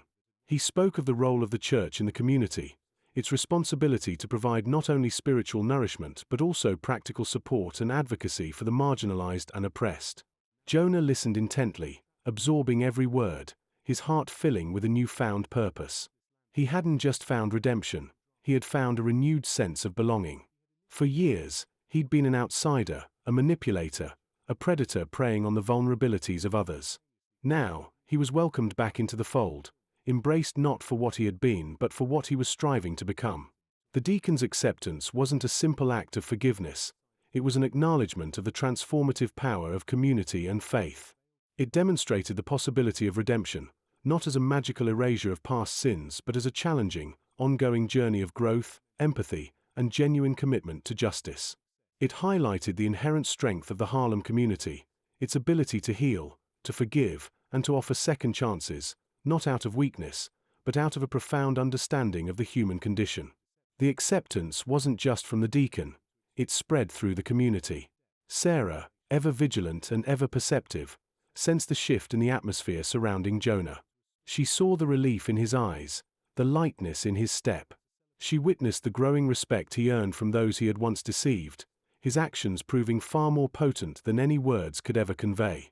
Jonah's transformation became a powerful symbol of hope, a testament to the resilience of the human spirit. It proved that even the most hardened hearts could be softened, even the most destructive paths could be redirected. It showed the community that forgiveness and redemption were not just theological concepts, they were tangible forces capable of reshaping lives and strengthening communities. His newfound commitment, fueled by his love for Sarah and his acceptance into the community, transformed him from a con artist into an advocate for justice. He used his knowledge of Silas's network to help uncover further corrupt practices, providing invaluable insights to the authorities and assisting in the prosecution of other individuals involved in the systemic exploitation of tenants. His testimony played a pivotal role in several subsequent legal victories, leading to the improved living conditions for numerous families across Harlem. The deacon's acceptance wasn't the end of Jonah's journey. It was a crucial turning point, a pivotal moment that solidified his transformation and laid the groundwork for a life dedicated to service and justice. It was a testament to the unwavering belief in the power of redemption, a belief that permeated the heart of the Harlem community. It was a testament to the power of forgiveness, a testament to the strength of faith, and a testament to the enduring spirit of hope that refused to be extinguished even in the face of overwhelming adversity. Jonah's story became a powerful symbol of transformation, a reminder that redemption is possible, even for those who have traveled far down a treacherous path. The community had found a way to heal, not by forgetting, but by embracing the process of forgiveness and demonstrating the profound restorative power of unity and faith. The story of Jonah Carter, once a con artist and now a community advocate, was etched into the heart of Harlem, a tale whispered from one generation to the next, a testament to the power of transformation and the unwavering strength of the human spirit. The air crackled with a quiet energy, a palpable sense of relief and triumph hanging heavy in the humid Harlem air. The rally, a whirlwind of impassioned speeches, soaring gospel music, and the collective roar of a community united against injustice, had ended hours ago, but its reverberations continued to echo through the streets. People milled about, their faces etched with a mixture of exhaustion and exhilaration, the victory still sinking in. Children chased pigeons in the fading light, their laughter a stark contrast to the gravity of the events that had unfolded. The scent of fried chicken and collard greens wafted from open windows, a comforting aroma that spoke of resilience and community. Sarah, her voice hoarse but her spirit soaring, stood on the steps of the church, her eyes scanning the faces of the people who had fought alongside her. She saw Mrs. Henderson, her face creased with a smile that didn't quite reach her weary eyes, but nonetheless held a deep sense of satisfaction. She saw young Michael, who had initially been hesitant to participate, now standing tall, a newfound confidence in his posture. She saw Deacon Elijah, his gaze steady and unwavering, a silent affirmation of the community's strength. And then she saw Jonah, standing a little apart, his usual swagger replaced by a quiet humility. He looked different. Somehow. The slick charm, the carefully constructed facade that had once been his armor, had been stripped away, replaced by a vulnerability that was both heartbreaking and endearing. His eyes, usually dancing with mischief, were now shadowed with a profound sense of weariness, but also with a flicker of something new, hope. He was no longer slick Jonah Carter, the charismatic con artist. He was simply Jonah, a man wrestling with his past and embracing his future. The victory was not just a legal one, it was a victory of the human spirit, a testament to the power of collective action and unwavering faith. It was a victory that had healed wounds, mended fractured trust, and ignited a flame of hope that had been dimmed for far too long. It was a victory that transcended the immediate issue of tenants' rights, demonstrating the power of community to overcome adversity and build a more just and equitable society. The celebration continued late into the night. The church, normally a sanctuary of quiet reflection, pulsed with a joyous energy.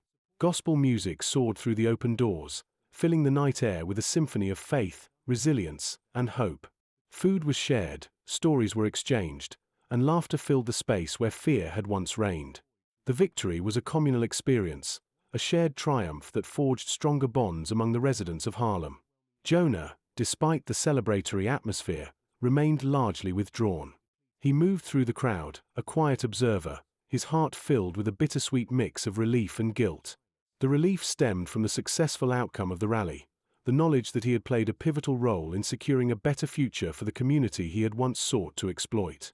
The guilt, however, was a persistent companion, a constant reminder of the harm he had caused. Sarah approached him, her hand gently resting on his arm.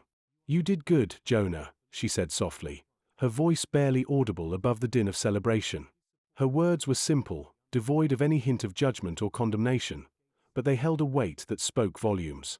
It was the acceptance he had yearned for, the validation he had doubted he deserved. He looked up at her, his eyes glistening with unshed tears. He opened his mouth to speak, but the words caught in his throat.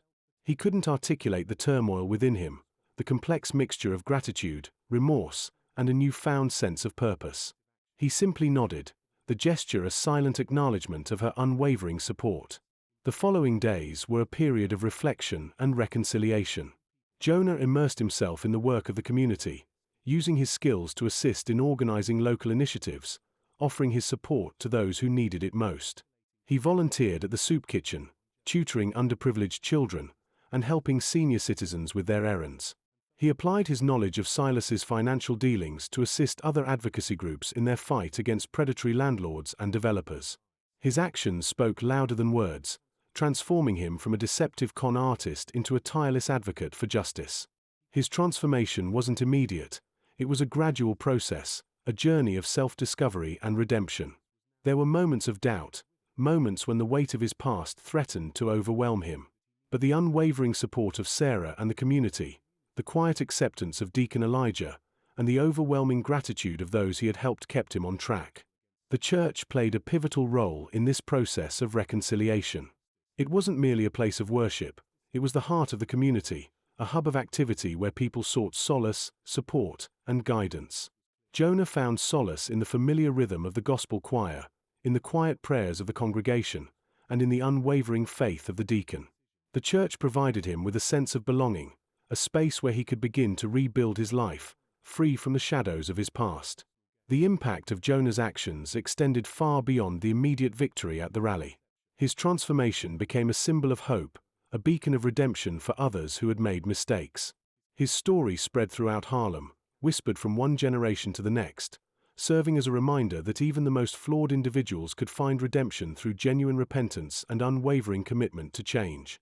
He had learned that redemption was not a singular event, but a continuous process, an ongoing journey of growth and self-improvement. It was a challenging path, fraught with obstacles and setbacks, but it was a journey he was willing to embark on, driven by his love for Sarah, his newfound faith, and his unwavering commitment to atoning for his past mistakes. He found purpose not in exploiting others, but in serving them, in fighting for justice, and in making amends for the harm he had caused. The rally was not just a single event, it was a catalyst for change, a turning point in the lives of countless individuals. It was a testament to the power of collective action, the strength of community, and the enduring resilience of the human spirit. The victory over Silas and his corrupt practices was significant, but it was the subsequent transformation of Jonah Carter, from a con artist to an advocate for justice, that truly resonated with the community, leaving an indelible mark on the heart of Harlem. It was a story that transcended the confines of a single legal battle. It was a story of redemption, forgiveness, and the unwavering power of faith in the face of adversity. It was a story that proved that even in the darkest corners of life, the light of hope could break through, illuminating the path toward a brighter future. The victory wasn't just a victory against corrupt landlords. It was a victory of the human spirit, a testament to the power of forgiveness, community, and the unwavering belief in the possibility of redemption. It was a story that would be told and retold for generations to come, a reminder that even the most flawed individuals can find their way back to righteousness, and that true healing comes not from forgetting, but from embracing the difficult journey of transformation and repair. The people of Harlem had not just won a battle, they had won a war against despair, proving the enduring strength of their community and their unwavering faith in a better tomorrow. The echoes of that victory resonated throughout the years, inspiring others to fight for justice and to believe in the power of redemption, a testament to the enduring spirit of Harlem. Chapter 6. Consequences. The celebratory euphoria began to fade as the reality of Jonah's actions settled upon him like a heavy cloak. The rally's success was a victory, yes, but it didn't erase the long shadow of his past. The weight of his deceitful life, the string of scams and manipulations, threatened to unravel the fragile peace he'd begun to build. The legal ramifications of his past, previously a distant threat, now loomed large, a specter haunting his newfound sense of purpose. His anxieties weren't unfounded. Silas, despite his defeat, wasn't a man to go down quietly. Silas's lawyers, a formidable team known for their ruthless efficiency, had already begun their investigations. They were combing through years of meticulously falsified documents, searching for any loose threads, any inconsistencies that could be used to implicate Jonah. The whispers started subtly, circulating through the tight-knit community of Harlem. Some people, hesitant to embrace Jonah's transformation, saw this legal threat as a confirmation of their suspicions, a reminder of his less-than-savory past. Sarah, ever his staunch supporter, tried to reassure him. "They won't be able to prove anything," she'd say, her voice laced with a fragile hope that mirrored his own. But deep down, even she harbored doubts. The evidence, while circumstantial, was undeniably damning. Jonah's intricate web of lies, spun so skillfully over the years, had finally begun to unravel. The first sign of trouble came in the form of a subpoena. It arrived one morning, a crisp, official document that tore through the tranquility he had painstakingly cultivated. The summons demanded his appearance before a grand jury investigating Silas's fraudulent activities, specifically focusing on a series of financial transactions that involved Jonah's miraculous donations to Silas's church. Deacon Elijah, despite his initial reservations, offered his support. He understood the gravity of the situation, but also saw the genuine remorse etched on Jonah's face. The deacon, a man of unwavering faith, believed in redemption, even for those who had strayed far from the righteous path. He arranged for a seasoned legal expert, Ms. Johnson, a sharp-witted lawyer with a long history of fighting for the rights of the marginalized, to represent Jonah. Ms. Johnson was a formidable opponent. She understood the complexities of the case, recognizing the delicate balance between exposing Silas's crimes and protecting Jonah from the full force of the law. She was a master strategist, adept at navigating the treacherous waters of the legal system, and she spent countless hours poring over the case files, searching for loopholes, and formulating her defense strategy. The grand jury proceedings were a grueling ordeal. Jonah, under oath, recounted his past, his voice trembling at times, his words carefully chosen, avoiding the self-incriminating statements that could destroy him. He described his initial involvement with Silas, the allure of easy money, the gradual erosion of his moral compass. He explained how his relationship with Sarah, and the tenants' rights movement, had triggered a profound shift in his perspective, his awakening to the devastating consequences of his actions. He didn't shy away from the truth. He admitted his deception, his manipulation, but he also emphasized his contrition, his genuine desire to make amends for his mistakes. He meticulously detailed Silas's criminal activities, providing evidence that not only implicated Silas but also exposed the larger network of corruption that had preyed upon the vulnerable residents of Harlem. Ms. Johnson's skillful cross-examination highlighted the inconsistencies in Silas's claims, exposing his elaborate scheme of deceit. She masterfully framed Jonah's testimony not as a confession of guilt, but as a pivotal contribution to the unraveling of a larger conspiracy. She emphasized his cooperation, his willingness to turn his back on his former life of crime and testify against Silas, highlighting his transformation from a con artist to a crucial witness for justice. The grand jury deliberations were tense. The weight of the evidence, the conflicting narratives, the moral ambiguity of Jonah's situation, all contributed to the complexity of the decision. The days turned into weeks, the suspense building to an almost unbearable level. The entire Harlem community held its breath, their hope for justice intertwined with Jonah's fate. Finally, the verdict came: no indictment. The grand jury, after careful consideration, found insufficient evidence to charge Jonah with any criminal wrongdoing. The decision was a victory, not just for Jonah, but for the entire community that had rallied behind him. It affirmed the possibility of redemption, the potential for second chances, even for those who had committed serious transgressions. The relief was palpable. Sarah wept openly, her tears a mixture of joy, relief, and gratitude. Deacon Elijah, his eyes shining with pride, placed a comforting hand on Jonah's shoulder. The church, once again, became a sanctuary of hope, a place where the community celebrated not only the legal victory but also Jonah's profound transformation. However, the legal battle wasn't entirely over. Silas, driven by spite and a desire for revenge, filed a civil suit against Jonah for breach of contract and defamation. This lawsuit, though less severe than a criminal indictment, still posed a significant threat. Silas was using this action to retaliate against Jonah, intending to drag him through a lengthy and costly legal battle, aiming to drain his resources and damage his reputation. The civil case dragged on, another grueling test of Jonah's resilience and faith. Ms. Johnson fought tirelessly, countering Silas's claims with meticulous evidence, emphasizing the public benefit of Jonah's testimony and highlighting Silas's criminal actions. The case became a public spectacle, with the media keenly following the proceedings, capturing the drama and the moral complexities of the situation. The community rallied around Jonah once more, providing financial and emotional support. They organized fundraising events, collected donations, and rallied behind him, demonstrating their unwavering faith in his transformation. Their collective effort showcased the powerful spirit of unity and solidarity. They understood that this legal battle was not merely Jonah's, it was their own fight for justice, for the very soul of their community. Finally, after months of legal maneuvering, the civil case reached a settlement.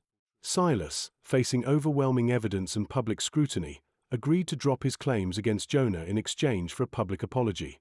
An apology that would highlight the detrimental impact of Silas's fraudulent activities. This settlement wasn't a complete victory, but it was sufficient to spare Jonah from financial ruin and further legal battles.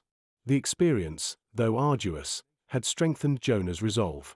He had faced the legal consequences of his past and emerged stronger, his faith in justice, in community, and in the possibility of redemption unshaken. The legal battles had only solidified his commitment to serving his community, and his story became a powerful testament to the enduring power of redemption in the face of adversity. His journey resonated deeply within the heart of Harlem, a story of transformation, forgiveness, and unwavering faith that would be remembered for generations to come. The experience shaped him, not as the charismatic con artist he once was, but as a steadfast advocate for justice, an exemplary citizen who had risen above his past to become a beacon of hope for his community. The news of the civil suit against Jonah spread like wildfire through Harlem. It wasn't the triumphant conclusion everyone had hoped for, but the community's response was immediate and overwhelming. The whispers of doubt, the hesitant glances, the lingering skepticism, all vanished, replaced by a unified front of support. They knew Jonah's story wasn't just about a con man finding redemption. It was a reflection of their own struggles, their resilience, and their unwavering belief in second chances. Elder Grace, a woman whose wisdom was as deep as her faith, organized a prayer vigil at the Mount Carmel Baptist Church. The church, a cornerstone of the Harlem community, was overflowing with people. The air was thick with the scent of incense and the murmur of prayers. Voices rose in soulful hymns, their melody weaving a tapestry of hope and solidarity. Elder Grace, her voice resonant with years of experience, spoke of forgiveness, of the transformative power of faith, and the importance of community. She reminded everyone that even the most flawed among them deserved a chance at redemption, a chance to prove their worth. Following the prayer vigil, the community sprang into action. Fundraising events were organized, barbecues in the park, gospel concerts in the church basement, bake sales on street corners. Every contribution, no matter how small, represented a vote of confidence in Jonah, a testament to the community's unwavering support. Children emptied their piggy banks, teenagers donated their earnings from part-time jobs, and elderly residents, despite their own financial constraints, contributed what they could. The money poured in, a testament to the deep-seated belief in Jonah's transformation and a powerful display of community solidarity. Beyond the financial support, the community offered emotional sustenance. Sarah, ever the steadfast anchor in Jonah's life, was a constant source of encouragement. She tirelessly defended him, sharing his story with anyone who would listen, reminding them of the man he had become. She emphasized his sincere remorse, his dedication to the tenants' rights movement, and the positive impact he'd had on the lives of so many. Deacon Elijah, despite his initial suspicion, played a vital role in bridging the gap between Jonah's past and his present. He became a mentor, guiding Jonah through the emotional turmoil of the civil suit, offering spiritual guidance and unwavering support.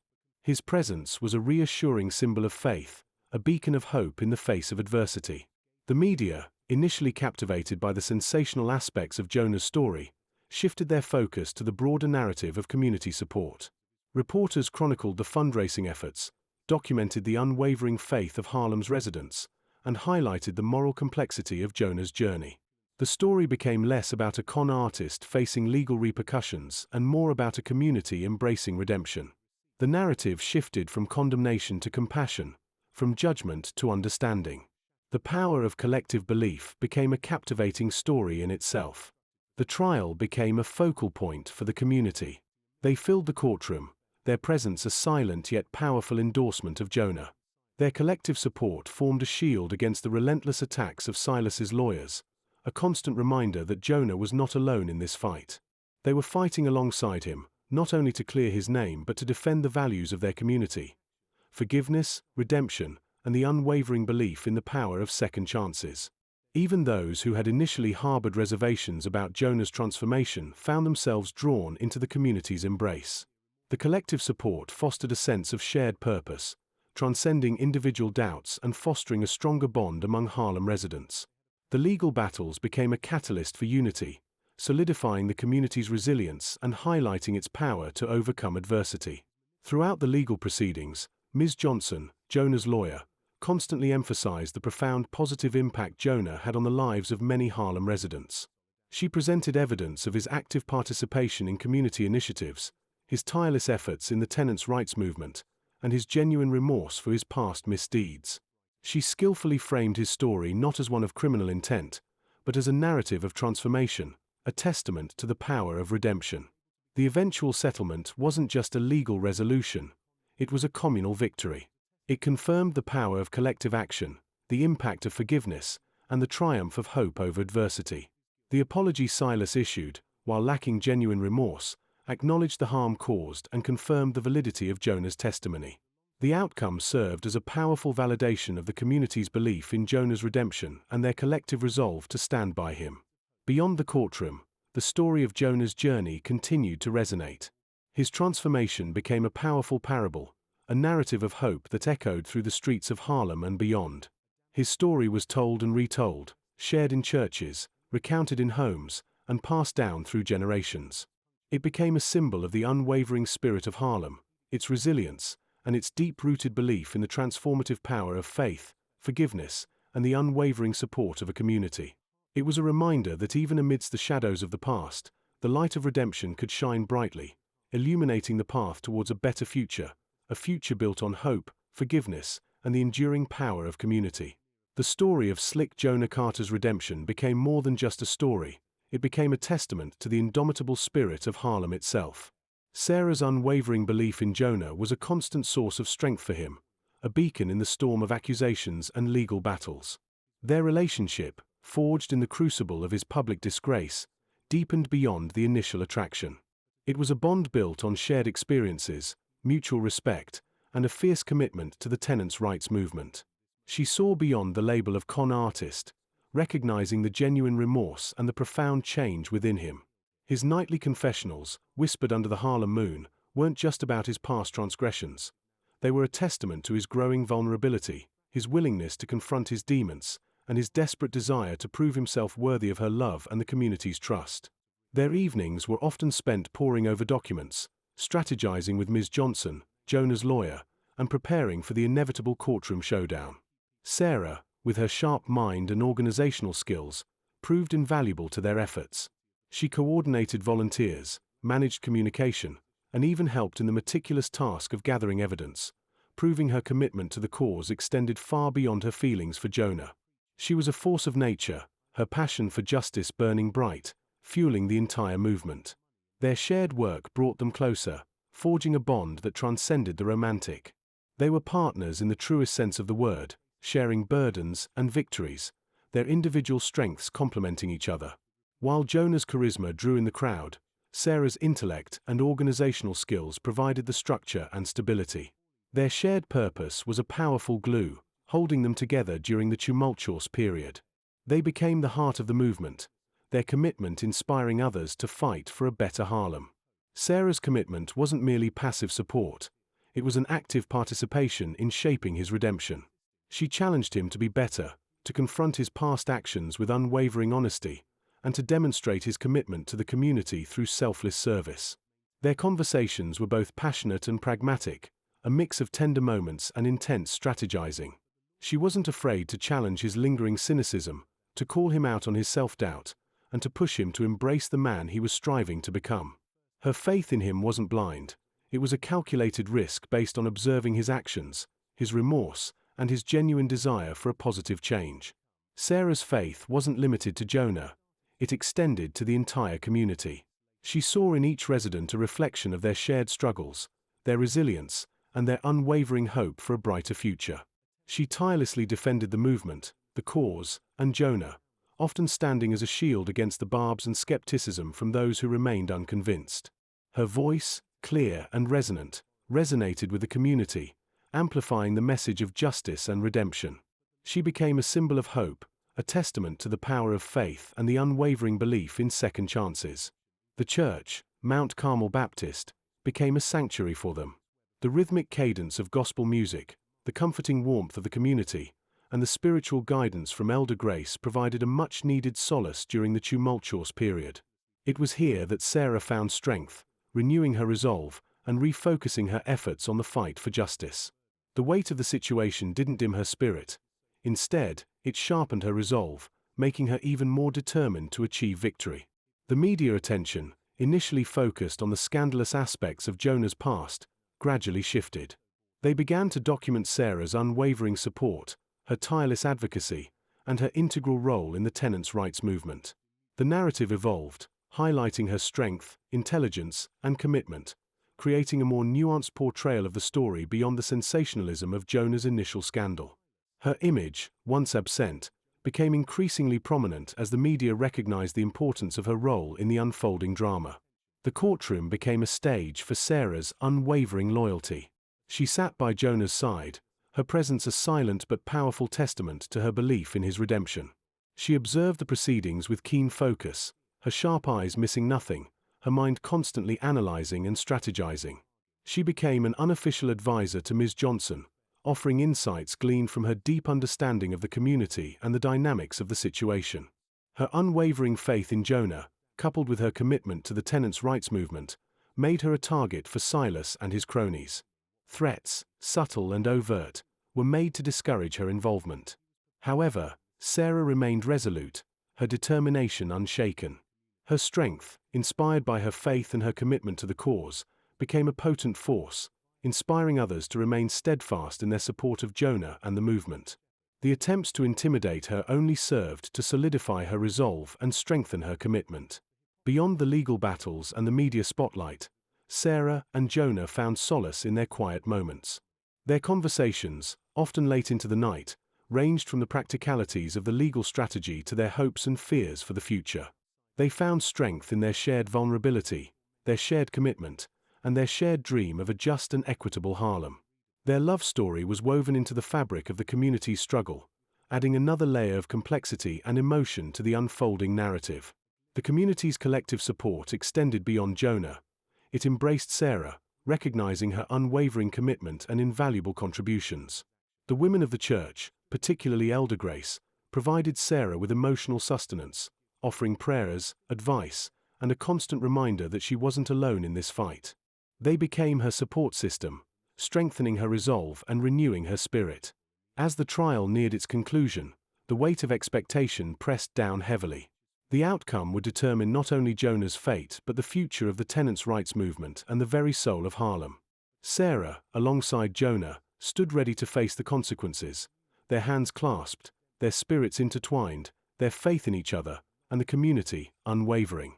The final verdict was a culmination of their collective struggle, a testament to their combined efforts, and a tribute to their enduring faith in the power of redemption. Sarah's commitment to Jonah and the community wasn't just a chapter in their lives. It was a testament to their resilience and their unwavering belief in justice. The story of Slick Jonah Carter's redemption was inextricably linked to Sarah's unwavering commitment, a partnership that redefined the meaning of faith, love, and community activism in the heart of Harlem. Their story transcended the legal battle and became a powerful symbol of hope and resilience in the face of adversity. Their love story became a testament to the power of community, the the strength of faith, and the profound impact of shared struggles and shared victories. The air in Deacon Evans's study hung thick with the scent of old books and pipe tobacco, a familiar comfort to Jonah. He sat across from the deacon, the worn leather of the armchair creaking softly under his weight. Outside, the Harlem night hummed with a low, persistent energy, a stark contrast to the quiet intensity within the small room. Deacon Evans, a man whose age was etched into the deep lines of his face but whose eyes still held a spark of youthful fire, regarded Jonah with a mixture of concern and understanding. "You look weary, son," Deacon Evans said, his voice a low rumble. He gestured towards a chipped porcelain mug. "More tea?" Jonah nodded, accepting the offered refill. The warmth spread through him, a small comfort against the chill of uncertainty that clung to him like a second skin. The trial loomed, a shadow stretching over every moment. He had confessed his past to Sarah, a confession that had been as terrifying as it was liberating. Her unwavering support, her fierce belief in his potential for redemption, was a lifeline in the turbulent waters of his predicament. But the legal battle remained, and the weight of it pressed heavily upon him. The fear wasn't just for himself, it was for Sarah, for the tenants, for the fragile hope he was trying to build. "It's not just the trial, Deacon," Jonah confessed, his voice barely above a whisper. "It's everything. The lies, the betrayal, the fear of losing Sarah." He hesitated, the unspoken words hanging heavy in the air. The fear of failure, of falling back into his old ways, gnawed at him relentlessly. The weight of his past threatened to drag him under. Deacon Evans listened patiently, his gaze unwavering. He didn't interrupt, didn't offer platitudes. He simply allowed Jonah to unravel, to pour out the turmoil that churned within him. Years of counseling parishioners, of bearing witness to their struggles and triumphs, had honed his ability to listen, to understand, to offer solace without judgment. "Son," the deacon finally said, his voice gentle yet firm, "the path to redemption is rarely smooth. It's fraught with obstacles, with doubts, with moments where you question whether you're strong enough to continue. But the journey itself, the struggle, is part of the process. It's in those struggles that we discover our true strength, our true selves." He leaned forward, his eyes twinkling. "Remember the parable of the prodigal son? He squandered his inheritance, lived a life of sin, but returned home, humbled and repentant. His father didn't condemn him, he embraced him. Your journey, Jonah, is similar. You've made mistakes, grievous ones, but you've also shown a willingness to confront them, to atone for them. That willingness, that remorse, is the foundation upon which you can rebuild your life." Jonah looked down at his hands, twisting the mug between his fingers. The deacon's words resonated deeply, striking a chord within him. He had been focusing so much on the external, the trial, the media scrutiny, the pressure from Silas and his cronies, that he had lost sight of the internal struggle, the spiritual battle that raged within his own heart. "But how do I prove myself, Deacon? How do I show them, show Sarah, that I'm truly changed? That I'm not just playing a role, pretending to be a good man?" The deacon smiled, a knowing smile that held both wisdom and compassion. "Actions speak louder than words, son. Your commitment to this fight, your support for Sarah and the tenants, your willingness to risk everything for what you believe in, these are the testaments to your transformation. Don't focus on seeking external validation. Focus on the internal work, on continuing to grow and evolve. Let your actions be your sermon." He paused, then added, "And remember, faith isn't the absence of doubt, it's believing in spite of it. It's having faith in yourself, in your capacity for good, even when it feels impossible. That faith, coupled with your actions, will be your strongest defense." The deacon's words were a balm to Jonah's troubled soul. He had been wrestling with his own demons, consumed by the fear of failure, the shadow of his past threatening to engulf him. But the deacon's guidance, his unwavering belief in Jonah's potential for redemption, rekindled a flickering ember of hope within him. The conversation extended far beyond the confines of the legal battle. Deacon Evans delved into the spiritual aspects of Jonah's journey, exploring the concept of repentance and the importance of seeking forgiveness, not just from others, but from himself. He spoke of the power of community, of the support system that had formed around Jonah, a network of believers who saw beyond his past and embraced his present commitment. He highlighted the role of the church, not just as a place of worship, but as a cornerstone of community activism, a haven for those seeking solace and a catalyst for social change. The deacon shared stories from his own life, anecdotes that illustrated the complexities of faith and redemption, the struggles and triumphs of individuals striving for a better life. He spoke of those who had fallen, those who had risen, those who had found redemption through unwavering perseverance and faith in a higher power. These were not preachy, abstract lessons but personal tales that showed the human element of faith, the messy, imperfect journey towards self-discovery and spiritual growth. As the night deepened, Jonah found himself not just receiving guidance but engaging in a deeper conversation about his identity and purpose. The deacon pushed him to examine his motivations, his understanding of faith, and the role he wanted to play in the community's struggle for justice. He challenged Jonah's cynicism, gently yet persistently, encouraging him to embrace the idealism that had once been a part of him and to use his charisma not to manipulate, but to inspire. The conversation continued for hours, flowing seamlessly between spiritual reflection, legal strategy, and personal reflection. Deacon Evans didn't shy away from the difficult questions, the uncomfortable truths that Jonah needed to confront. He challenged Jonah to examine his motivations, to understand the roots of his past behaviors, and to ensure that his current actions stemmed from genuine remorse and a desire for positive change. He helped Jonah articulate his own understanding of faith, guiding him to a more nuanced and personal definition that went beyond the superficial rituals and dogmas. Finally, as dawn approached, painting the eastern sky with soft hues of pink and orange, Jonah rose to leave. He felt lighter, stronger, less burdened by the weight of his past and the impending trial. The deacon's guidance had gone beyond offering simple advice. It had awakened something within him, a deeper understanding of himself and his capacity for change. He walked out into the streets of Harlem, the city awakening around him, the sounds of life blending with the renewed hope that bloomed within his heart. The trial still awaited, the legal battles would continue, but he walked with a newfound resolve, a sense of purpose strengthened by the deacon's unwavering faith and his own growing commitment to redemption. The path ahead was still uncertain, but he knew, with a certainty he hadn't felt before, that he wasn't walking alone.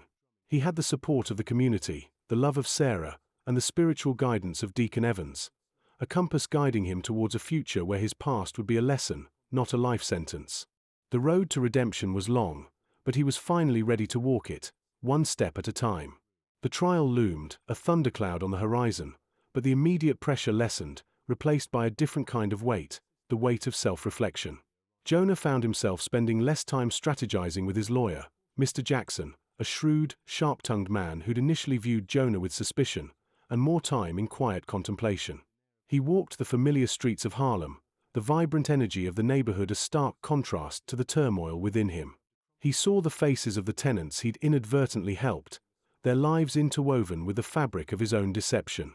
Each smile, each word of gratitude, was a tiny pebble adding weight to the scales of his conscience, tipping them towards a newfound sense of accountability. He sought out solitude, not in the dark corners of his apartment, but in the quiet corners of the Abyssinian Baptist Church, a place that had once been a stage for his elaborate performances, now a sanctuary for his soul-searching.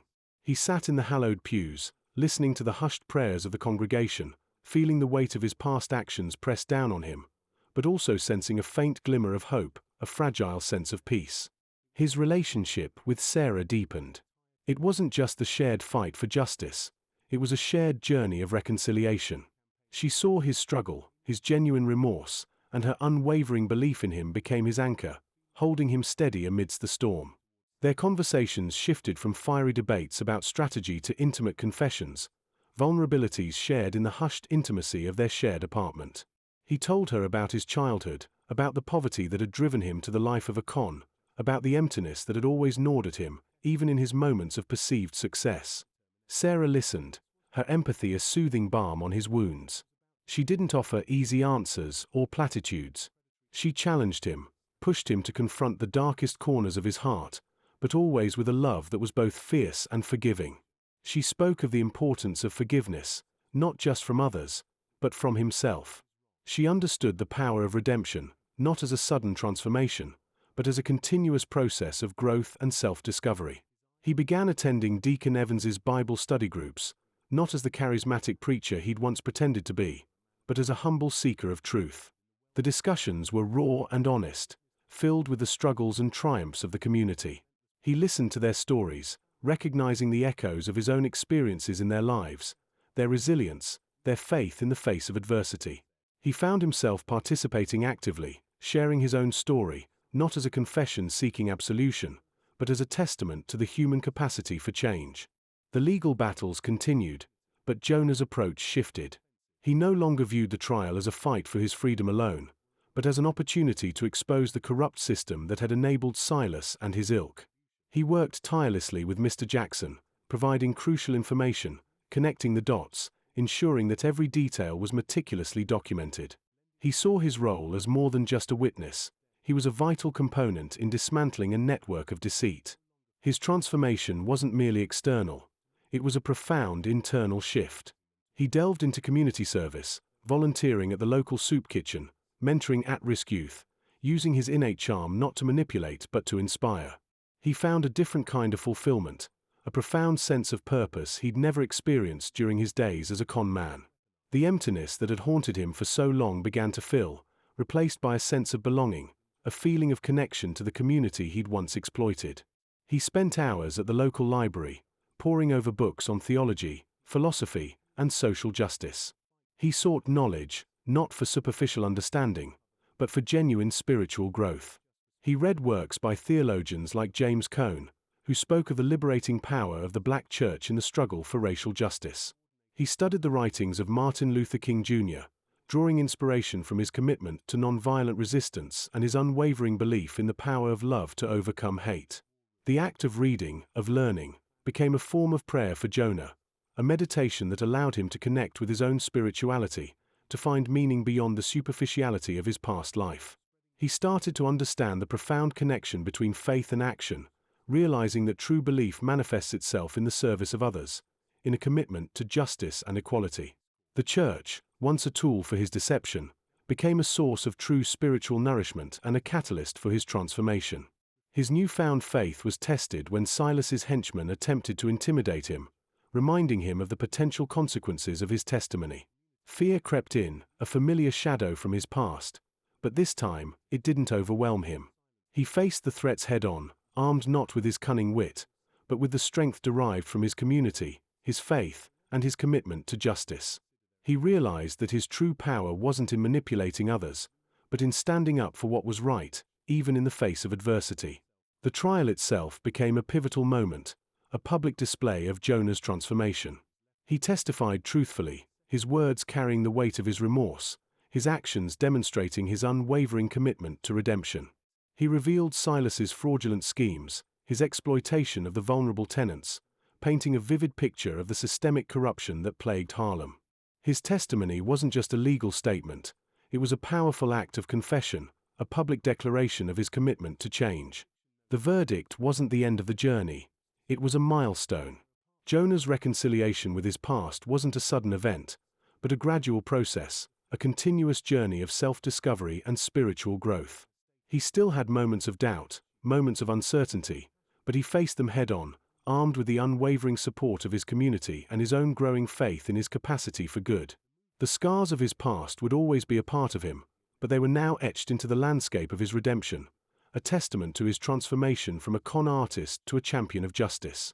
His journey wasn't about erasing his past, but about transforming it into a catalyst for positive change, a testament to the power of forgiveness, self-reflection, and the enduring strength of the human spirit. His story became a beacon of hope, a powerful reminder that even in the darkest corners, the light of redemption can always find a way to shine. Chapter 7. Finding Peace. The courtroom was hushed, the air thick with anticipation. The judge, a stern-faced woman with eyes that seemed to pierce through the veneer of everyone present, adjusted her glasses, the click echoing in the silence. Jonah sat beside Mr. Jackson, his lawyer, a man whose initial skepticism had gradually transformed into grudging respect. He felt Sarah's hand, a comforting presence in the sea of anxious faces. Her touch was a silent reassurance, a grounding force in the maelstrom of his emotions. The judge's voice, when it finally broke the silence, was measured, devoid of any emotion. She recounted the charges, the evidence, the testimony, a recitation of Jonah's life, his deceit, his manipulation, his fall from grace. Each word was a hammer blow, each phrase a stark reminder of the consequences of his actions.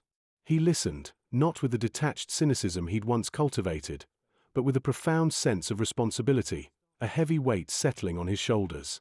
The silence stretched, pregnant with the weight of the impending verdict. He closed his eyes, picturing the faces of the tenants, their hopes, their struggles, the way his actions had intertwined with their lives. He saw Deacon Evans, his stern gaze softened by a hint of understanding, a reflection of the slow, painstaking process of his own redemption. He saw Sarah's unwavering faith, a beacon guiding him through the darkness. He saw his own reflection in the polished surface of the courtroom's mahogany, a face etched with regret, but also with a nascent hope. The judge's words, when they came, were unexpected. She acknowledged the severity of his crimes, the depth of his deception, the harm he'd inflicted. But she also recognized the sincerity of his repentance, the depth of his transformation, the crucial role he played in exposing Silas and his network of corruption.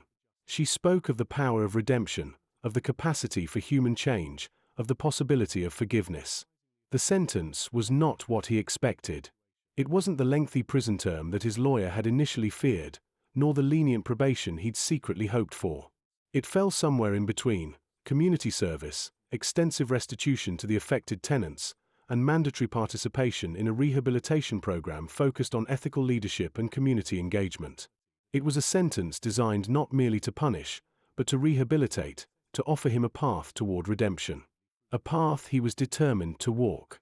The courtroom erupted in a cacophony of sounds, gasps, murmurs, hushed discussions. Mr. Jackson, typically unflappable, let out a breath he'd been holding, a mixture of relief and surprise evident in his expression. Sarah's hand squeezed his, a silent message of support. He looked out at the faces, a mixture of anger, disappointment, and grudging acceptance. But there were other faces, faces of hope, of forgiveness, faces of people who saw in him not just a con man but a man striving for redemption. Leaving the courtroom felt surreal. The weight of the sentence was palpable, yet it was strangely liberating. The air outside felt cleaner, the sun brighter. The vibrant energy of Harlem seemed to wrap around him, a comforting blanket woven from the hopes and dreams of the community he'd once exploited. He saw the faces of the tenants again, not with guilt, but with a renewed sense of purpose, a burning desire to make amends. The rehabilitation program was rigorous. He spent long hours in group therapy sessions, confronting his past, delving into the roots of his deceit, and learning to build healthy relationships based on trust and honesty. He worked alongside other individuals struggling with similar challenges, their stories mirroring his own, offering him both a sense of shared experience and a deeper understanding of the human condition. Restitution was a challenging but rewarding process. He meticulously tracked down the tenants, many of whom had initially been skeptical, their trust shattered by his earlier manipulations. He didn't expect gratitude, just understanding. He offered not just financial recompense, but a heartfelt apology, a genuine expression of remorse. He listened to their stories, their frustrations, their anger, and he accepted their judgment. The community service proved to be his most profound experience. He volunteered at the local soup kitchen, where he served meals, not with a show of piety, but with genuine empathy.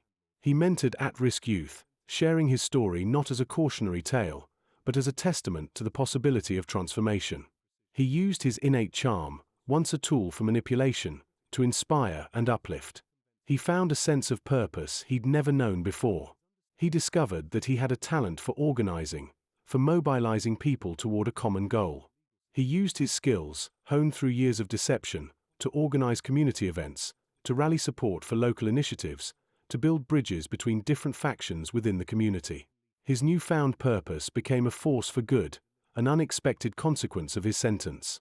Sarah was his constant companion throughout this journey. Her unwavering belief in him sustained him, her love an unyielding force. They worked side by side, in the fight for tenants' rights, in the service of the community, their partnership a testament to the power of redemption and forgiveness. Their love was no longer just a personal connection. It became a symbol of hope, a beacon illuminating the path toward a better future for Harlem. His relationship with Deacon Evans also evolved. The deacon remained watchful, but his skepticism had lessened, replaced by a cautious hope. He saw the sincerity in Jonah's actions, the depth of his transformation. Their conversations moved beyond theology and into the practicalities of community building, a shared dedication to uplifting the community. The church, once the scene of Jonah's fraudulent revivals, became a sanctuary for his spiritual growth, a place of refuge and support. The sentence was not merely a punishment, it was a catalyst for growth, a crucible in which Jonah's character was refined, his spirit tempered. He emerged not just a changed man but a force for positive change within the community. His past remained, a reminder of the path he'd walked and the errors he'd made, but it no longer defined him. It served as a foundation upon which he built a life of purpose, of integrity, and of unwavering dedication to the community he'd once betrayed. His redemption wasn't a sudden event, but a gradual, transformative journey that took him from the depths of deceit to the heights of selfless service. It was a story etched not just in legal documents but in the hearts and minds of the people whose lives he touched. His story became an inspiring example of how even the most flawed individuals can find redemption, transforming their past mistakes into catalysts for lasting positive change.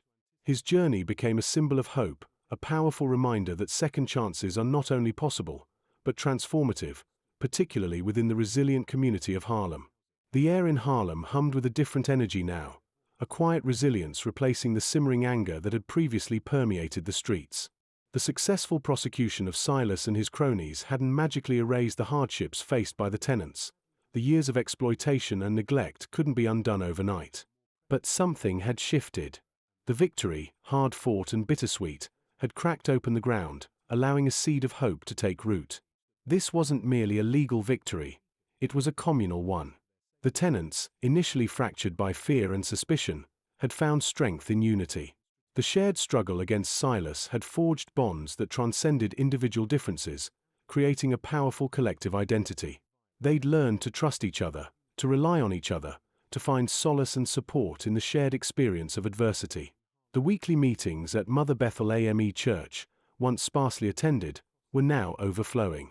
People came not just to discuss tenants' rights, but to share stories, to offer comfort, to simply be together.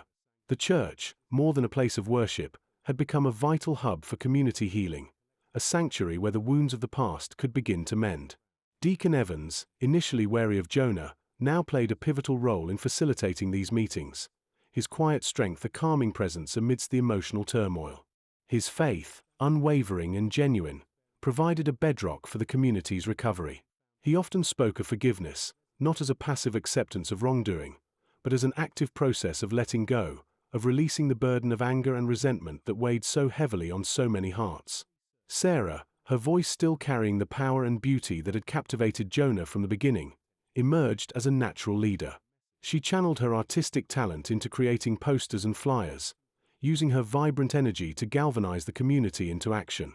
She organized workshops on financial literacy, helping tenants navigate the complexities of rent negotiations and budgeting, empowering them to take control of their financial futures. She also orchestrated community events, bringing people together through shared experiences of music, art, and storytelling. These events were more than just entertainment.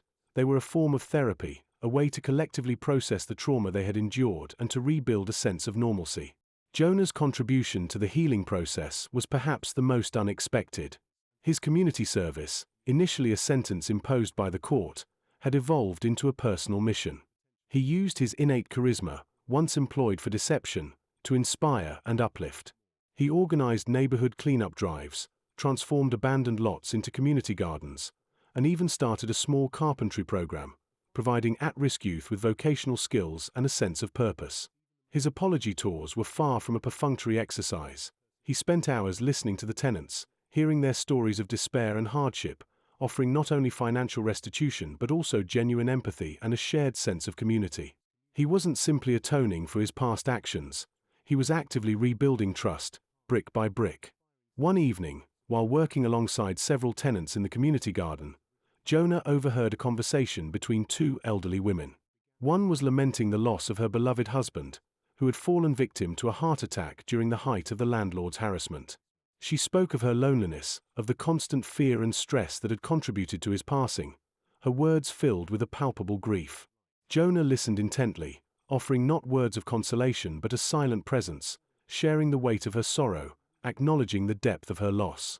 He simply helped her plant a sunflower, his hands gently guiding hers, offering a moment of shared peace and purpose.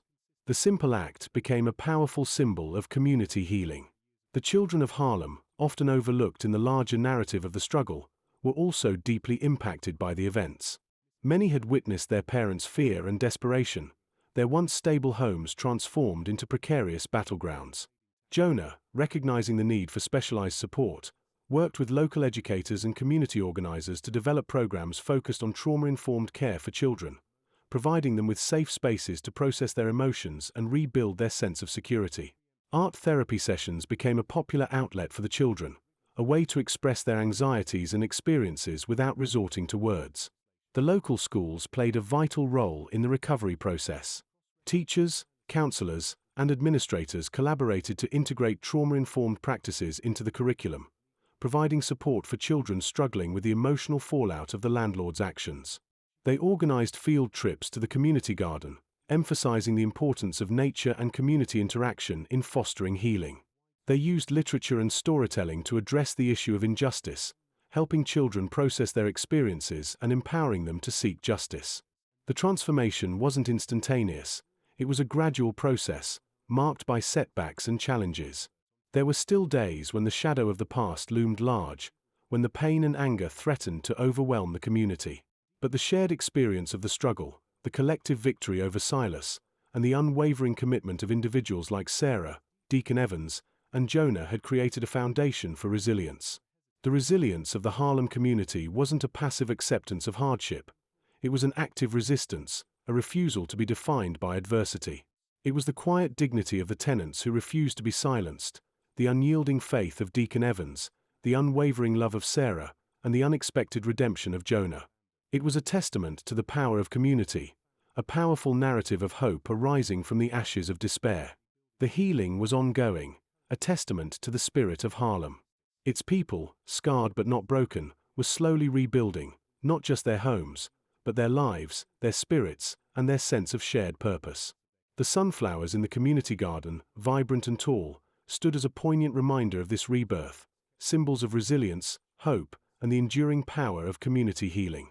The story of Harlem, a story of struggle and redemption, echoed in every blooming flower, in every shared laugh, in every helping hand offered to a neighbor in need. Sarah's unwavering faith wasn't blind. It was rooted in a deep understanding of the human capacity for change. She had seen the flicker of genuine remorse in Jonah's eyes, the hesitant steps he took toward atonement. She saw beyond the slick charm and the practiced manipulation, recognizing the wounded soul beneath the carefully crafted facade.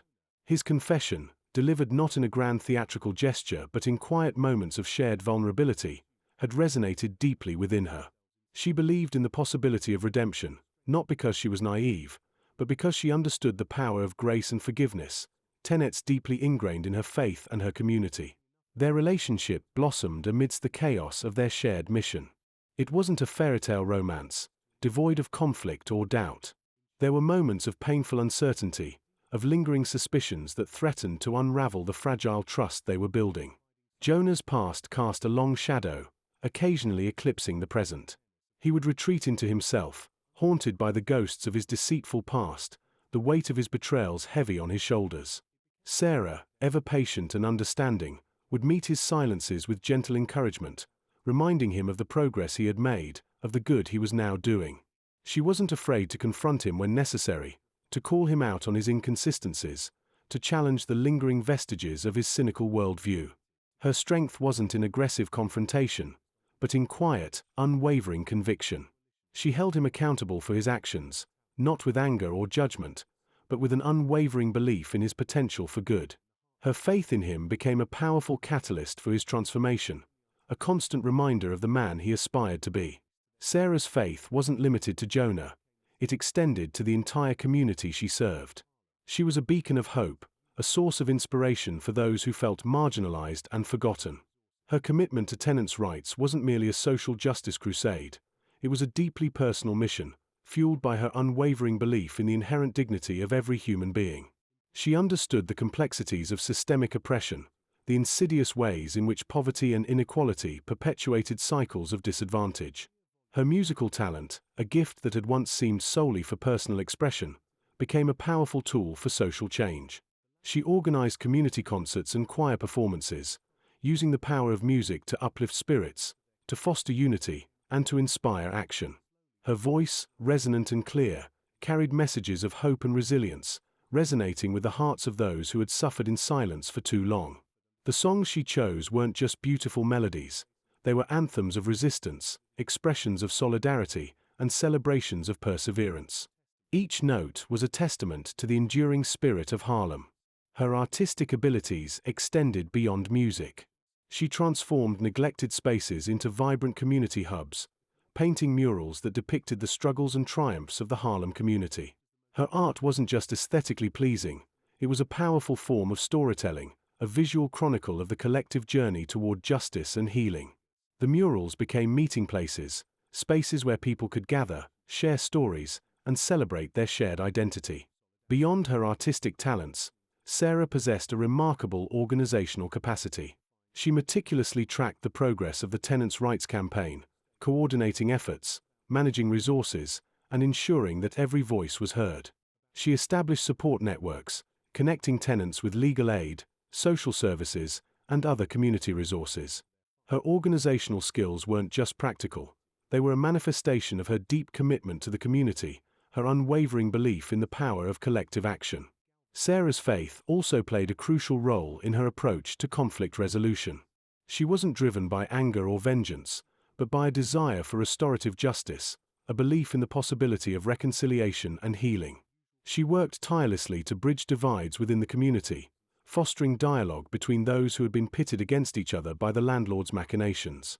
Her ability to listen empathetically, to understand the perspectives of others, and to foster a sense of shared understanding, were instrumental in creating a climate of trust and collaboration. Her approach to community building was not one of coercion or control, but one of collaboration and empowerment.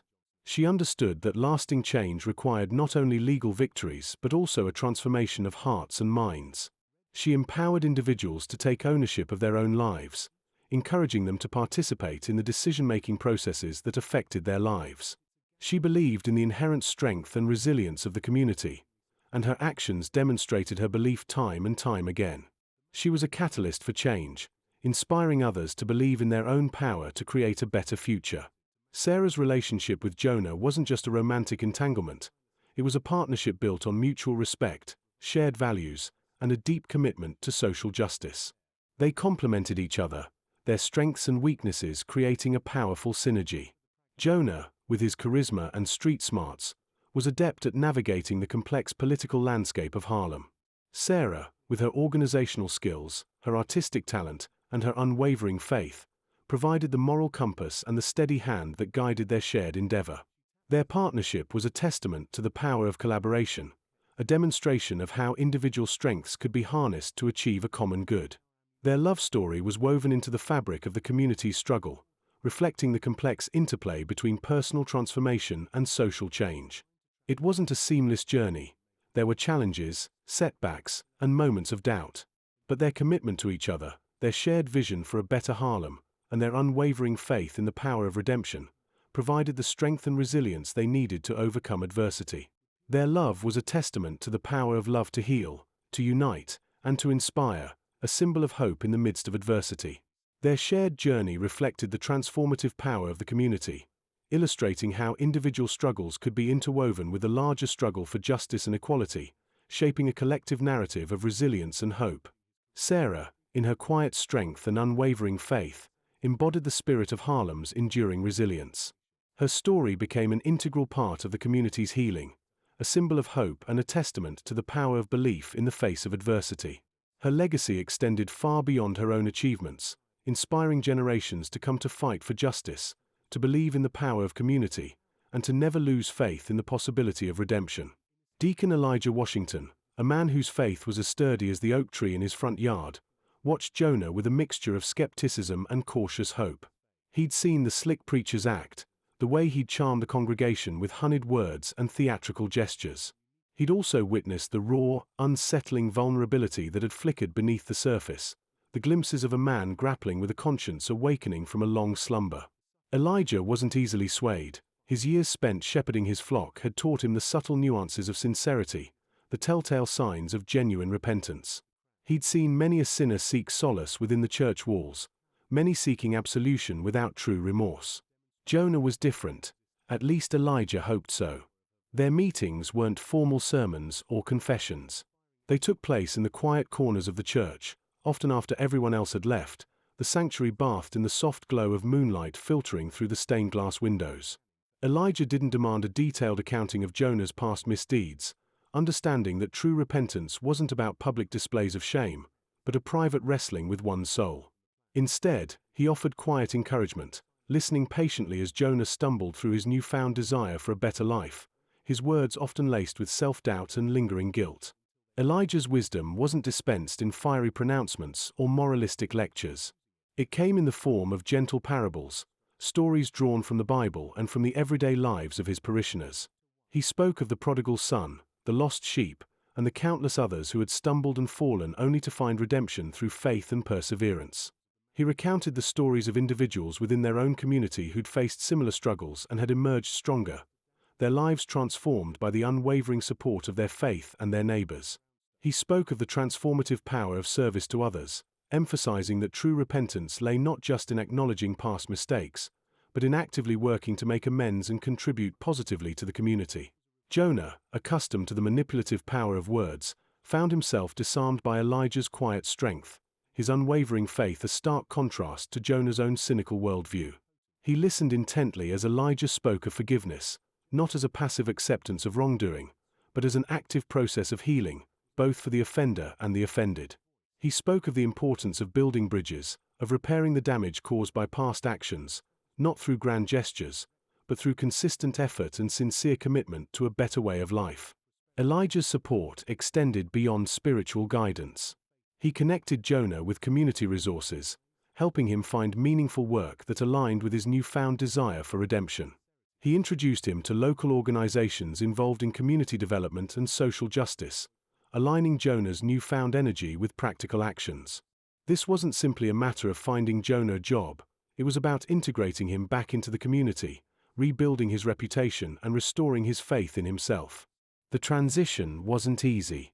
Jonah struggled with the temptation to revert to his old ways, the allure of quick money and easy manipulation still whispering in his ear. There were moments of doubt, times when he felt overwhelmed by the weight of his past, the fear of failing to live up to the expectations he'd set for himself, and the fear of disappointing Sarah and Elijah. But each time he faltered, Elijah was there, a steady presence in Jonah's life, offering gentle reminders of his progress, celebrating small victories, and offering solace during times of struggle. He didn't shy away from confronting Jonah's weaknesses, challenging him to confront the root causes of his past behavior, helping him understand the dynamics of his manipulation and the impact it had on others. He didn't condone Jonah's past, but he understood the complexities of human nature, the factors that had contributed to Jonah's choices, and the possibility of genuine transformation. Their conversations often extended beyond the confines of the church. They'd meet at Elijah's home, sharing meals and engaging in conversations that transcended religious dogma, delving into the nuances of human relationships, community dynamics, and the ever-present struggle for justice. Elijah shared stories of his own life, revealing his vulnerabilities, his own struggles with doubt and temptation, illustrating that faith was not the absence of struggle but a journey of constant growth and renewal. Jonah began to understand that redemption wasn't a single event, a magical transformation, but a continuous process, a commitment to ongoing self-improvement. He began to see the beauty in the simplicity of his new life, the satisfaction derived from honest work, the profound connection he felt with the community, and the immense love he shared with Sarah. The community rallied around Jonah as well. While some remained skeptical, many were willing to offer him a second chance, recognizing the sincerity of his efforts. They saw his commitment to helping Sarah in her fight for tenants' rights, his willingness to use his skills to expose the corrupt landlords, and his genuine desire to make amends for his past. The support he received wasn't simply about forgiving his past but about embracing his present transformation. His involvement in the tenants' rights campaign became more than just a way to redeem himself. It was a means of actively contributing to the community's well-being, a way to rebuild trust and demonstrate his commitment to justice. He discovered a sense of purpose he had never known before, a sense of belonging that transcended his past life of deception. Elijah's continued guidance played a pivotal role in Jonah's journey. It was more than just spiritual advice. It was a partnership built on mutual respect, understanding, and shared faith in the capacity for human transformation. Elijah's unwavering belief in Jonah's potential, his refusal to judge him solely on his past actions, and his consistent support were instrumental in shaping Jonah's journey from a con artist to an active participant in the fight for social justice. His patience was a testament to the power of unwavering faith and the transformative impact of community. One evening, as they sat together in the quiet sanctuary, Jonah confessed his lingering fears, the doubts that still gnawed at his soul. Elijah, without a word, simply placed his hand on Jonah's shoulder, a gesture of comfort, reassurance, and unwavering support. In that moment, Jonah felt a profound sense of peace, a sense that he wasn't alone in his struggle, that he was surrounded by a community that believed in him, a community that gave him a second chance. His transformation wasn't a sudden epiphany, but a gradual awakening, a slow but steady unfurling of his soul. It was a testament to the transformative power of faith, community, and the unwavering belief in the possibility of redemption. The journey wasn't without its challenges, but Jonah found strength in the unwavering support of his community, guided by the wisdom and faith of Deacon Elijah. He had found a new purpose, a new life, built upon the foundation of honesty, community, and unwavering faith. The path ahead wasn't always clear, but with Elijah's unwavering support and Sarah's unwavering love, he walked forward, knowing he wasn't alone. His past was a part of him, but it no longer defined him. He was Jonah Carter, a man striving for redemption, and with the grace of God and the love of his community, he was finally finding peace. The morning sun, a pale gold filtering through the dusty windows of the tenement building, found Jonah already awake. He wasn't jolted awake by the usual cacophony of Harlem, the distant wail of a siren, the rumble of garbage trucks, the boisterous laughter of children playing in the street. Instead, a quiet contentment settled over him, a peace he hadn't known existed before.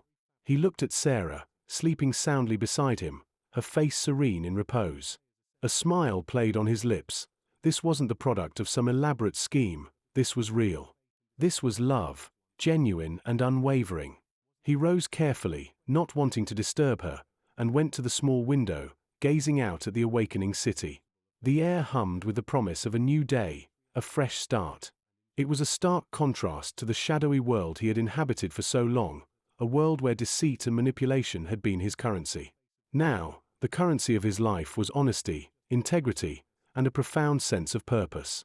His transformation hadn't been a sudden, dramatic conversion. It had been a gradual process, a slow shedding of his old self, layer by layer. Deacon Elijah's patient guidance had been the bedrock of his change, his quiet strength and unwavering faith a constant source of inspiration. Elijah hadn't condemned him, hadn't cast him out. Instead, he'd offered a lifeline, a chance to rebuild his life, not just for himself, but for the community he had wronged.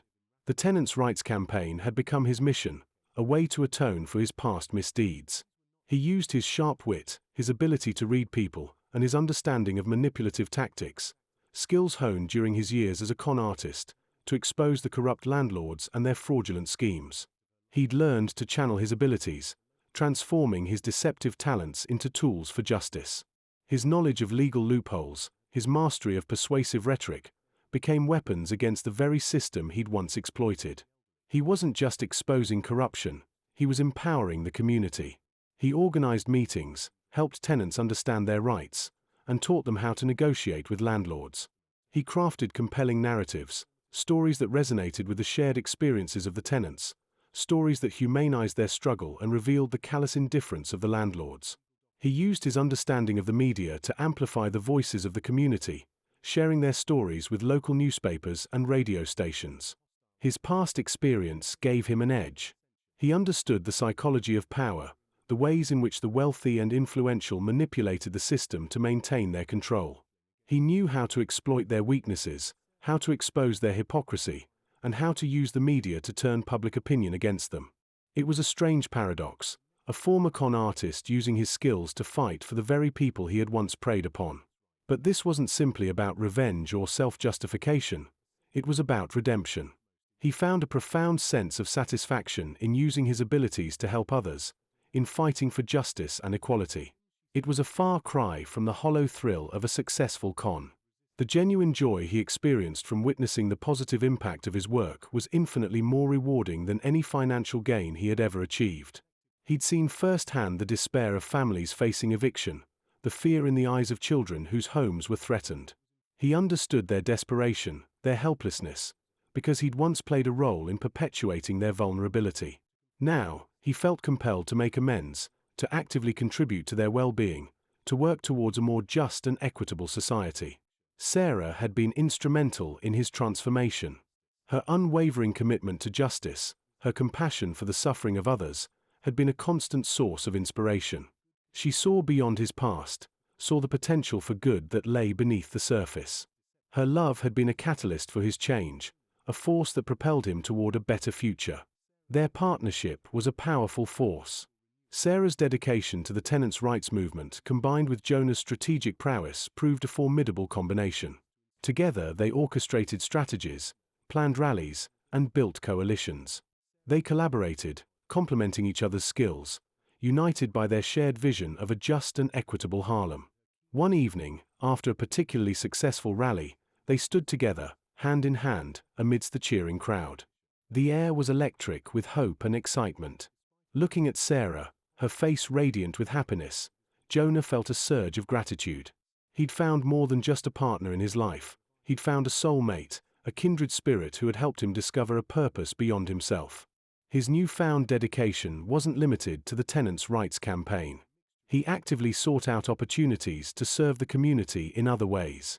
He volunteered at the local soup kitchen, helped organize youth programs, and became a mentor to several young men at risk of falling into the same traps he'd once fallen into. He began to understand the importance of community, the strength that comes from collective action, the profound impact of shared purpose. He had once been a parasite, sucking the life out of the community. Now, he was striving to be a contributor, a force for good. His relationship with Deacon Elijah had evolved beyond spiritual guidance. They often spent hours together, discussing the complexities of community activism, the challenges of social justice, and the ongoing struggle for equality. Elijah remained a mentor, a trusted advisor, a symbol of unwavering faith and steadfast support. One crisp autumn afternoon, Jonah found Elijah sitting on the church steps, his eyes fixed on the fallen leaves swirling in the wind.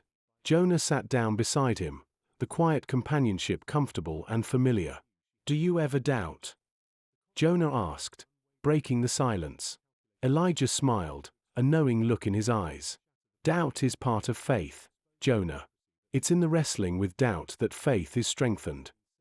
"I still wrestle with my past," Jonah admitted, his voice barely a whisper. "Sometimes, the fear creeps in, the fear of failure, of not being worthy of this new life." Elijah placed a comforting hand on his shoulder. "Worthiness isn't something you earn, Jonah. It's something you are given. God's grace is unconditional. Your past doesn't define you, your actions in the present do." Jonah nodded, a sense of peace settling over him. He understood now. His redemption wasn't about erasing his past, but about actively creating a better future. It was about making amends, about contributing to the community, about living a life of honesty and integrity. The journey hadn't been easy, but it had been transformative. He'd found peace, not in the fleeting pleasure of deception, but in the enduring satisfaction of serving others, of fighting for justice, of building a life founded on truth and love. He was finally home, not just in Harlem, but within himself. He was Jonah Carter, a man who had found his redemption, not in absolution, but in action, a man finally at peace with himself and his community. And as he sat with Elijah, watching the leaves fall, he knew this was just the beginning. This was a new dawn, a new beginning, and he was ready to face whatever lay ahead. Chapter 8. Second Chances. The soup kitchen, a bustling hub of activity amidst the quiet hum of a weekday afternoon, became a regular stop for Jonah. He wasn't just serving meals, he was connecting with the people, listening to their stories, offering a kind word, a listening ear. He remembered the sting of hunger, the gnawing emptiness that had driven him to desperate measures in his past. Now, he could empathize deeply, understanding the humiliation and despair that accompanied food insecurity.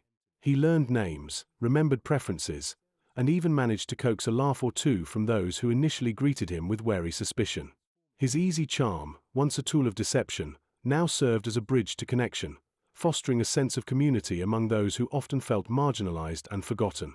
Beyond the soup kitchen, Jonah immersed himself in youth programs. He found a particular affinity for the young men, many of whom mirrored his own troubled past, lost, angry, adrift in a sea of disillusionment. He wasn't preaching morals or lecturing on right and wrong.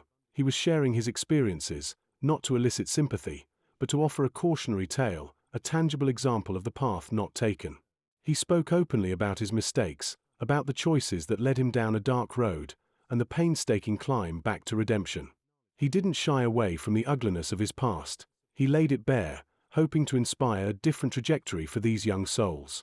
He became a mentor, a confidant, a guide, offering support and guidance in navigating the treacherous waters of adolescence and early adulthood. He organized basketball games, helped with homework, and even taught some basic self-defense techniques, fostering a sense of camaraderie and trust. He saw the flicker of hope rekindle in their eyes, the hesitant steps towards a more positive future. His commitment extended to the church, beyond his newfound spiritual awakening. He volunteered for countless projects, from organizing food drives to repairing the dilapidated church building. His resourcefulness, honed over years of improvising and maneuvering, proved invaluable. He found ways to stretch limited resources, creatively solving logistical problems, and finding innovative solutions to practical difficulties. He recruited volunteers, organized schedules, and ensured every task was completed efficiently and effectively. He knew the power of community, the strength derived from collective action, and the profound impact of shared purpose. He was no longer exploiting the community, he was actively building it, brick by brick. One project, in particular, stands out in Jonah's memory. The church's aging playground, a relic of a bygone era, was in desperate need of repair. The equipment was rusted, the surfaces cracked, and the entire area was an eyesore. Jonah, with his innate ability to rally people, spearheaded the project, rallying the church members, local businesses, and even some skeptical city officials to contribute their time, resources, and expertise. He managed to secure donations of materials, negotiated discounts from contractors, and organized volunteers for the construction and cleanup. It was a massive undertaking, requiring meticulous planning, constant communication, and unwavering dedication. But Jonah, with the help of Sarah and Deacon Elijah, successfully pulled it off. The once dilapidated playground transformed into a vibrant space, a safe haven for the neighborhood's children. The joyous squeals of children playing echoed through the air, a testament to Jonah's unwavering commitment to the community. He'd found a profound sense of fulfillment, a deep sense of purpose in giving back, in making amends, in actively contributing to the well-being of those he'd once wronged. His interactions with Deacon Elijah deepened, moving beyond the initial mentor-mentee dynamic to a genuine friendship. They spent countless hours discussing theology, social justice, and the intricate relationship between faith and action. Elijah challenged Jonah's assumptions, questioned his motives, and pushed him to confront his inner demons. Jonah, in turn, offered a perspective born from his experiences, his street smarts adding a layer of practical realism to Elijah's idealistic vision. Their conversations were a constant interplay of faith and reason, hope and realism, shaping Jonah's spiritual development and informing his community activism. One evening, as they sat on the church steps, the city lights casting a warm glow upon their faces, Elijah shared a story about a similar transformation within his own life. He talked about a period of doubt and disillusionment, a time when he too questioned the purpose of his actions. It was a vulnerable moment of confession, revealing a human side to the steadfast deacon. Jonah listened attentively, finding comfort and understanding in the realization that even the most unwavering figures sometimes wrestled with doubt. Jonah's contributions went beyond the tangible. He became a voice for the voiceless, amplifying the concerns of the community to local officials and the media. He used his skills of persuasion, once employed to manipulate, to advocate for change, fighting for better housing, improved schools, and increased access to healthcare. He crafted compelling narratives, weaving stories of hardship and resilience that humanized the struggle of the residents. He wasn't just reporting facts, he was painting a portrait of a community striving for dignity and opportunity. His ability to connect with people, to understand their needs and fears, made him an effective advocate. His words resonated with the shared experiences of the community, forging a powerful connection between the residents and those in positions of authority. He learned the power of collaboration, recognizing that genuine change required a collective effort, a shared commitment to a better future. His relationship with Sarah flourished. They worked together seamlessly, their combined strengths creating a force for good within the community. Their love story was one of mutual respect, shared purpose, and unwavering support. They were not just partners in activism, they were partners in life, their bond strengthening with each shared experience, each challenge overcome. They were a powerful force for change, their influence extending beyond the immediate community. As the months turned into years, Jonah's transformation was complete. He was no longer slick Jonah Carter, the charismatic con artist. He was Jonah Carter, a man redeemed, a man committed to serving his community, a man who had found his purpose not in deceit but in selfless action. The journey had been arduous, the path winding and uncertain. But he had persevered, fueled by love, faith, and a deep desire to atone for his past. He had discovered a profound sense of belonging, finding peace and purpose in the service of others, in the embrace of his community. He was home, not just in Harlem, but within himself. The city, once a landscape of manipulation and exploitation, had become his sanctuary, a place of redemption, a testament to the power of second chances. His life was a living example of how a past filled with darkness could be illuminated by the light of selfless service and the enduring power of community. He was proof that even the most flawed among us could find redemption, not in escape, but in the embrace of a purpose greater than ourselves. And as he continued his work, he knew that this was not the end, but merely the beginning of a lifetime dedicated to building a more just and equitable world. The rebuilding of trust wasn't a quick fix. It was a slow, painstaking process, a brick laid upon another, each one representing a small victory, a whispered confidence, a shared smile. It started with small gestures, helping an elderly woman carry groceries, fixing a broken fence for a single mother, offering tutoring to a struggling student. These seemingly insignificant acts accumulated, weaving a tapestry of kindness that gradually eroded the skepticism that clung to him like a shadow. He understood that trust, once broken, required more than words. It demanded consistent, unwavering action. His newfound dedication extended to the church's finances. He discovered irregularities, subtle discrepancies that pointed towards mismanagement and potential embezzlement. Instead of exploiting this weakness for personal gain, as he once would have, he brought his concerns to Deacon Elijah. Together, they meticulously reviewed the financial records, uncovering a pattern of misappropriated funds, cleverly concealed over several years. Jonah, with his sharp mind and keen eye for detail, helped to piece together the evidence, revealing a complex web of deceit that involved several longtime church members. The revelation rocked the congregation, creating a wave of anger, betrayal, and uncertainty. Yet, instead of chaos, there was a sense of collective resolve. Jonah, the former con artist, had proven his trustworthiness, his commitment to honesty and integrity. His actions not only rectified the financial irregularities but restored faith in the church leadership, strengthening the community's bond. This transparency extended beyond the church walls. He actively sought to address the community's long-standing grievances regarding the absentee landlords who neglected their properties and exploited vulnerable tenants.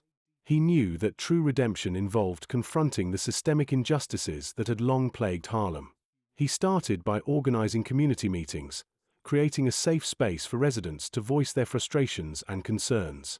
He listened patiently, absorbing their stories, empathizing with their struggles, and offering a sense of hope where there had been only despair. He learned the names of their children, their pets, their dreams, the details that transformed statistics into human lives. He became a conduit for their voices, translating their raw experiences into powerful narratives that resonated with a wider audience. His next move was audacious, risky, bordering on reckless. He decided to use his past skills, the very skills that had once enabled him to manipulate and deceive, to expose the landlord's fraudulent practices. He meticulously documented the substandard living conditions, the ignored repair requests, the exorbitant rent increases, and the evictions without due process.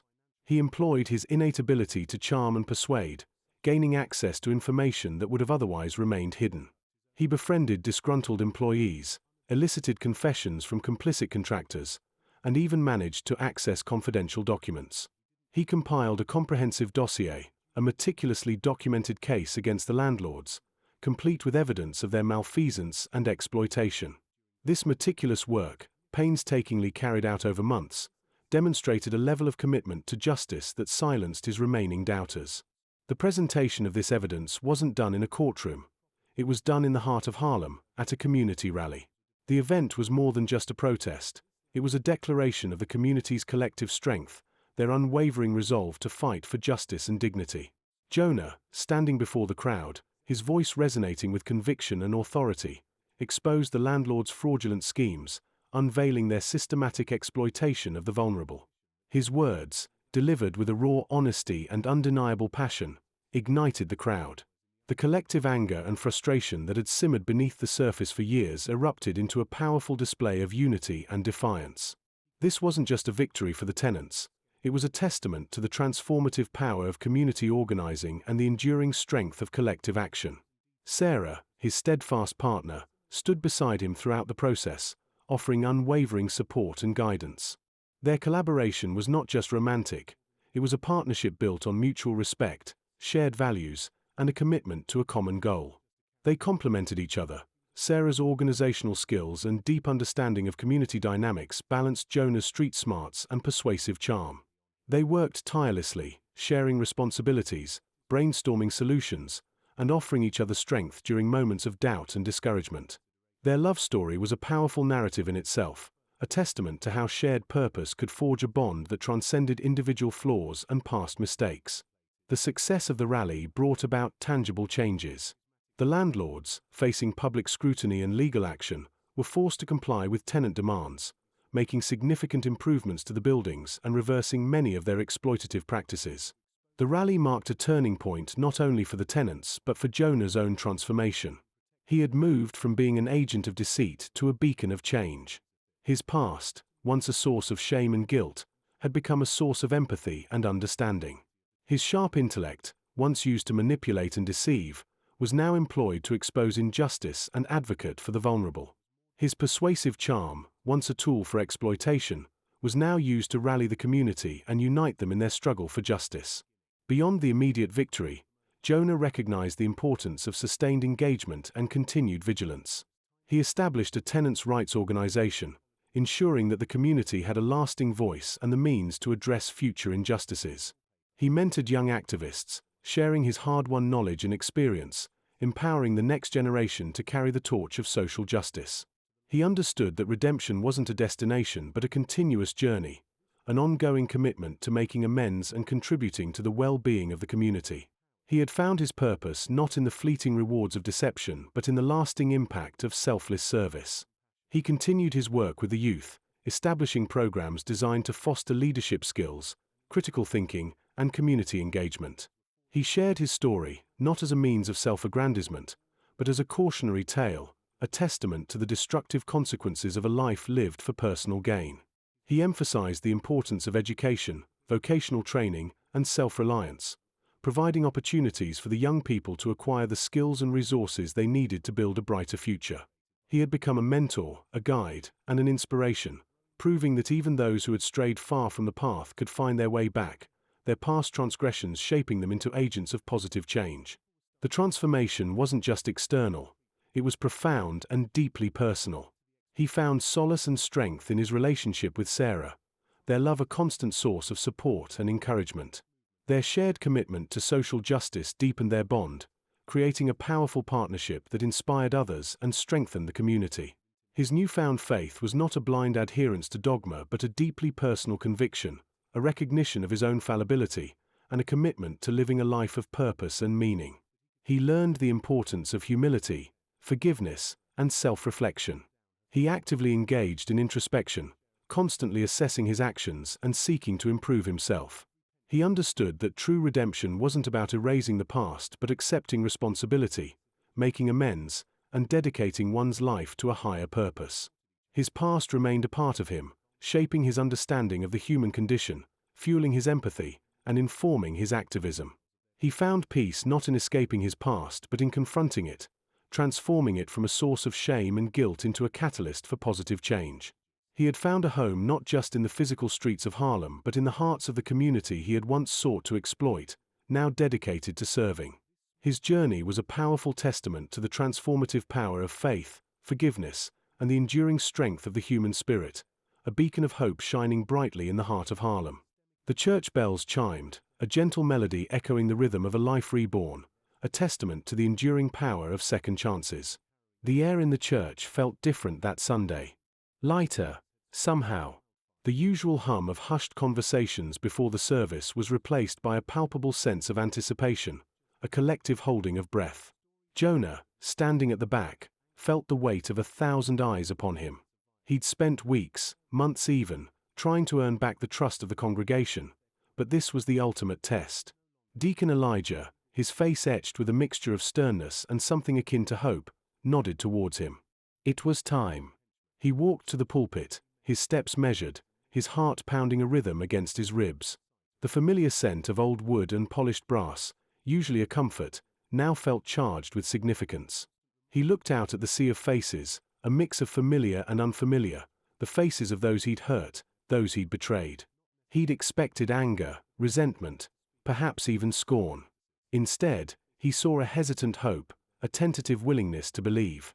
He didn't begin with a flowery sermon, no carefully crafted rhetoric designed to impress. He began with a simple confession, a raw, unvarnished account of his past. He spoke of the emptiness that had driven him, the desperation that had masked itself as charisma. He spoke of the guilt that had gnawed at him, the shame that had threatened to consume him. His voice, usually a tool of manipulation, trembled slightly, betraying the raw emotion beneath the surface. He spoke of Sarah, her unwavering faith in him, even when he himself had doubted his capacity for redemption. He spoke of the transformative power of her love, a love that had illuminated the darkness within him, guiding him toward the light. He didn't shy away from the details of his schemes, the lies he'd told, the people he'd hurt. He named names, not to shame them, but to acknowledge the impact of his actions, to take ownership of his past. His confession wasn't a plea for forgiveness, it was an act of accountability. He laid bare his soul, revealing his vulnerabilities, his flaws, his regrets. He spoke of the painstaking journey of rebuilding his life, the daily struggle against temptation, the constant vigilance required to maintain his newfound integrity. He spoke of his commitment to the community, his dedication to making amends, his unwavering resolve to use his skills for good, not for gain. The silence that followed was profound, heavy with unspoken emotions. Then, slowly, tentatively, a hand was raised, followed by another, and another. People began to speak, not in anger, but in forgiveness. They shared their own struggles, their own moments of weakness, their own journeys of redemption. They spoke of the importance of compassion, of understanding, of the power of second chances. Elder Johnson, a woman whose family had been particularly hard hit by the landlord's exploitation, stepped forward. Her eyes, usually filled with weariness, now held a spark of reconciliation. She spoke of the pain Jonah's actions had caused, the betrayal she had felt, the anger she had harbored. But she also spoke of the transformative impact of his subsequent actions, the unwavering commitment he had shown to rectifying the wrongs he had committed. She spoke of the profound effect his work in the community had had on her family and numerous others, of how he had given back more than he had ever taken. She spoke of forgiveness. Her words were a turning point. Others followed, sharing their stories of pain, anger, and ultimately, forgiveness. The church, usually a sanctuary of quiet reverence, was filled with a wave of emotion, tears, hugs, and the shared sense of healing. Jonah, overwhelmed by the outpouring of acceptance, felt a weight lift from his shoulders, a burden he hadn't realized he'd been carrying. This wasn't just forgiveness from individuals, it was a collective embrace from the community he had hurt. The next few weeks were a whirlwind of activity. The tenants' rights organization, fueled by the success of the rally and bolstered by renewed community support, flourished. Jonah, working alongside Sarah and a dedicated team of volunteers, continued to advocate for fair housing practices, pushing for legislative changes and supporting tenants in their individual struggles. He used his skills, his sharp mind, his persuasive charm, not to manipulate but to empower. He established educational programs for the youth, focusing on financial literacy, conflict resolution, and community engagement. He shared his story, not as a boast, but as a cautionary tale, a testament to the destructive consequences of a life lived for personal gain. He didn't shy away from the ugliness of his past. He used it as a platform to inspire positive change. His vulnerability became his strength. His relationship with Sarah deepened. Their love, once a source of internal conflict, became a beacon of hope, a symbol of redemption, and a pillar of strength for their collective work. Their shared commitment to social justice strengthened their bond, their mutual respect and unwavering support fueling their activism and enriching their lives together. They became a symbol of hope within the community, a testament to the transformative power of love and forgiveness. The church, once a place of uneasy tension, became a vibrant hub of community activity.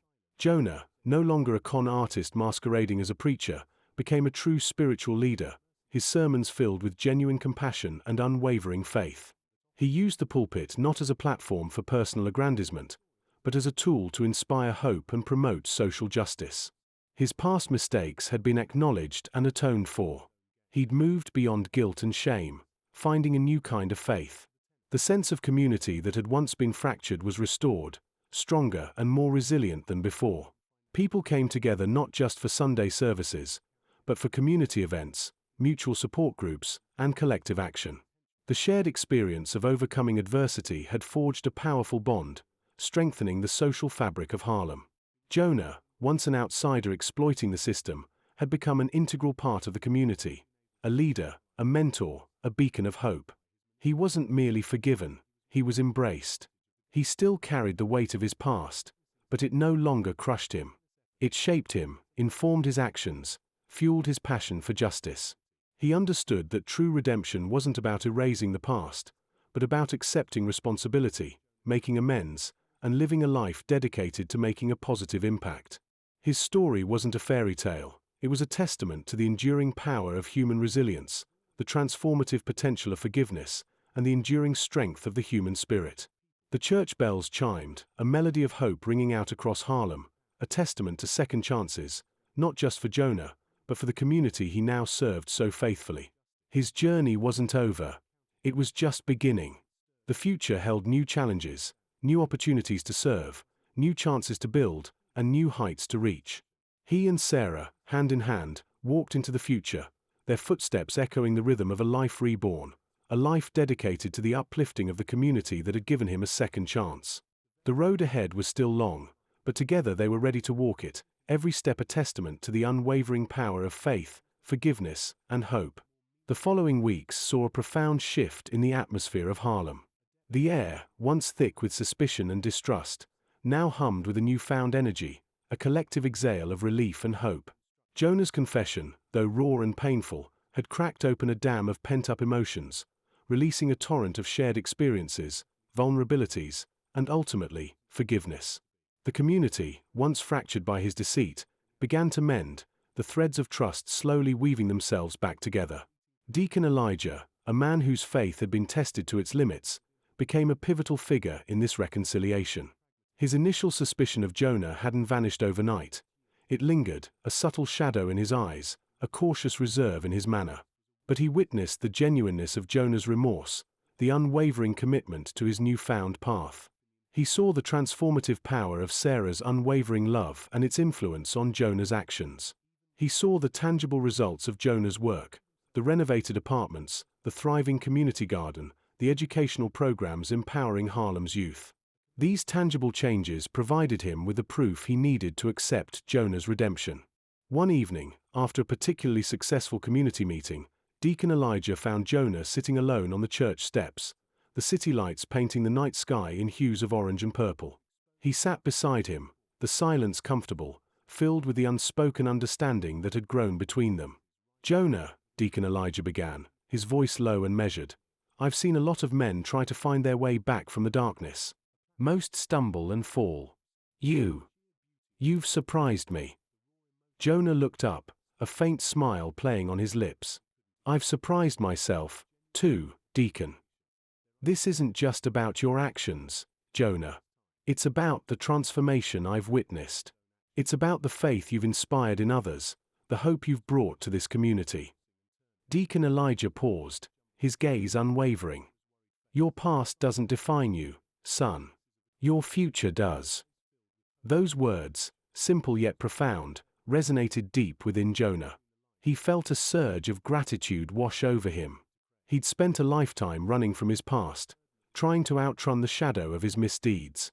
Now, he realized that true redemption lay not in escaping the past, but in embracing it, learning from it, and allowing it to fuel his actions in the present. The deacon's words were a validation of that realization. He had fought the battle against his manipulative nature and emerged a stronger, better man. Sarah, too, played an instrumental role in solidifying these newfound bonds. Her unwavering belief in Jonah's capacity for change had been the anchor that had kept him grounded during his tumultuous journey. She understood the complexities of his past, the darkness he'd wrestled with, and the strength it took for him to confront his demons and emerge victorious. Her love wasn't blind. It was a love rooted in understanding, in unwavering support, and in a deep, unshakable faith in the potential for human transformation. Their relationship deepened as they navigated the challenges of their collective work. They became each other's confidants, their shared commitment to justice fostering an intimacy that went beyond romance. They were partners in life and in activism, a dynamic duo whose love story was interwoven with the fabric of Harlem's resurgence. One afternoon, while working side by side on a tenant rights petition, Sarah looked at Jonah, a smile playing across her lips. "Remember when you thought you could con your way into my heart?" Jonah chuckled, a sound full of genuine mirth. "I underestimated you, Sarah, and I'm eternally grateful for it." Sarah gently touched his hand. "You underestimated yourself, too, Jonah. You're stronger than you ever thought you were." Their shared struggles, their mutual victories, their shared commitment to the community forged a bond of incredible strength. They became a symbol of hope for Harlem, a testament to the power of love, forgiveness, and redemption. The church, once a battleground of conflicting emotions, became a sanctuary of healing, a testament to the strength of human relationships. It was a place where people gathered not just for Sunday service, but for community gatherings, support groups, and educational workshops. The congregation, once fractured by suspicion and distrust, now stood united, their collective spirit unbroken and their faith revitalized. Elder Johnson, whose family had been the victim of the landlord's exploitation, became a staunch supporter of Jonah and Sarah's work. Her initial anger had gradually given way to understanding, then to compassion, and finally, to a profound sense of gratitude. She became a mentor, a guide, sharing her wisdom and her unwavering belief in the power of collective action. The success they experienced wasn't just the result of individual efforts. It was a collective triumph, a testament to the transformative potential of a community working together to overcome adversity. They established a youth mentorship program where Jonah and Sarah could share their stories and experiences, helping younger generations to avoid the pitfalls they had encountered. They organized workshops on financial literacy, community organizing, and conflict resolution, equipping the youth with the skills and knowledge to navigate the challenges of urban life. The impact of their collaborative efforts was immense. The once troubled community began to thrive, its social fabric strengthened by the shared experience of overcoming adversity, finding strength in unity and resilience. The church bells rang out, not just on Sundays, but on every occasion worth celebrating. They rang with hope, forgiveness, and the unwavering belief in the possibility of a brighter future. Jonah, once a con man, had become a community leader, a testament to the remarkable power of second chances. And that was a miracle they all shared. The rhythmic clang of the church bell, a sound once associated with the hollow echo of his deceitful sermons, now resonated with a newfound sincerity. It was a sound that spoke of peace, of redemption, of a community reborn. Jonah, leaning against the aged oak tree in the churchyard, felt the warmth of the late afternoon sun on his face, a stark contrast to the cold, calculating darkness that had once consumed him. He watched children chase pigeons across the freshly paved courtyard, a courtyard he'd helped to renovate, a small act of penance in a long journey of amends. His transformation wasn't a sudden epiphany, a miraculous overnight shift. It was a gradual process, a slow, arduous climb out of a self-dug pit. Each act of service, each sincere apology, each moment of genuine connection with the community had chipped away at the hardened exterior he'd cultivated for so long. The weight of his past misdeeds still occasionally pressed down, a heavy cloak reminding him of the path he'd walked, but it no longer suffocated him. He carried it now with a different weight, the weight of responsibility, the weight of understanding, the weight of purpose. Sarah's unwavering faith had been the guiding light during his darkest hours. She'd seen past the carefully crafted facade, past the slick charm and the manipulative tactics, to the wounded, conflicted man beneath. She'd loved him not in spite of his flaws, but because of them. Her love had been the catalyst for his change, the fuel that had driven him to confront his demons and emerge victorious. They'd found solace in each other's arms, a sanctuary built on mutual respect, understanding, and a shared commitment to something larger than themselves. One Sunday morning, after delivering a heartfelt sermon, a genuine sermon, born from the depths of his transformed heart, Jonah found himself surrounded by members of the congregation, their faces reflecting a mixture of admiration and gratitude. Elder Johnson, whose family had been among those most affected by the unscrupulous landlords, approached him, her eyes glistening with unshed tears. "Jonah," she began, her voice thick with emotion, "I never thought I'd see the day. I never thought I'd see you standing here, speaking words of truth and hope." He offered a humble smile, his heart swelling with emotion. "It's been a long journey, Elder Johnson. A long road to redemption." "And a journey well worth taking," she replied, placing a comforting hand on his arm. "You've shown us all that even the darkest souls can find the light. You've shown us the power of faith, not just in God, but in each other." Her words were a validation of his transformation, a confirmation that his efforts had not been in vain. The community he'd once exploited now embraced him, not as a savior, but as a fellow traveler on the road to righteousness. He'd earned their trust, not through empty promises or false piety, but through consistent action, unwavering commitment, and a genuine desire to make amends. His newfound faith wasn't confined to the walls of the church. It manifested in his daily actions, in his interactions with the community, in his unwavering dedication to justice. He'd become a powerful advocate for the voiceless, a champion of the oppressed. He organized workshops on tenant rights, financial literacy, and community organizing, empowering residents with the tools they needed to fight for their own liberation. He even reached out to those he had previously wronged, offering sincere apologies and making tangible restitution wherever possible. Some responded with forgiveness, others with anger, but his commitment to making amends remained steadfast. He understood that forgiveness wasn't a given. It was a process, a journey that required patience, humility, and a persistent desire for reconciliation. He found a new satisfaction in serving others, a deep-seated fulfillment that his past manipulations had never provided.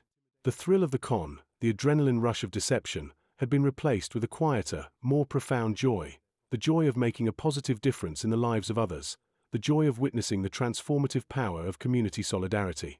The transformation wasn't just limited to Jonah. The entire community underwent a metamorphosis. The church, once a symbol of division and distrust, became a beacon of hope, a sanctuary of unity and resilience. The shared experience of overcoming adversity had forged an unbreakable bond among the residents, their collective spirit stronger and more vibrant than ever before. The community garden, once a neglected patch of land, blossomed into a vibrant hub of activity, a symbol of growth and renewal. Children played amidst the colorful flowers and vegetables, their laughter echoing through the revitalized space. The renovated apartments provided safe and affordable housing, offering residents a sense of stability and security that had been lacking for so long. Sarah's unwavering support and love had been instrumental in this transformation. She was the architect of this new Harlem, her vision fueled by a deep-seated faith in the capacity of human beings for change. Her unwavering belief in Jonah's potential had not only saved him but had also inspired a generation of activists, community organizers, and change-makers. One evening, as the sun dipped below the horizon, casting long shadows across the streets of Harlem, Jonah and Sarah stood together, hand in hand, watching the city lights twinkle in the distance. Their journey had been arduous, filled with challenges, setbacks, and moments of profound doubt.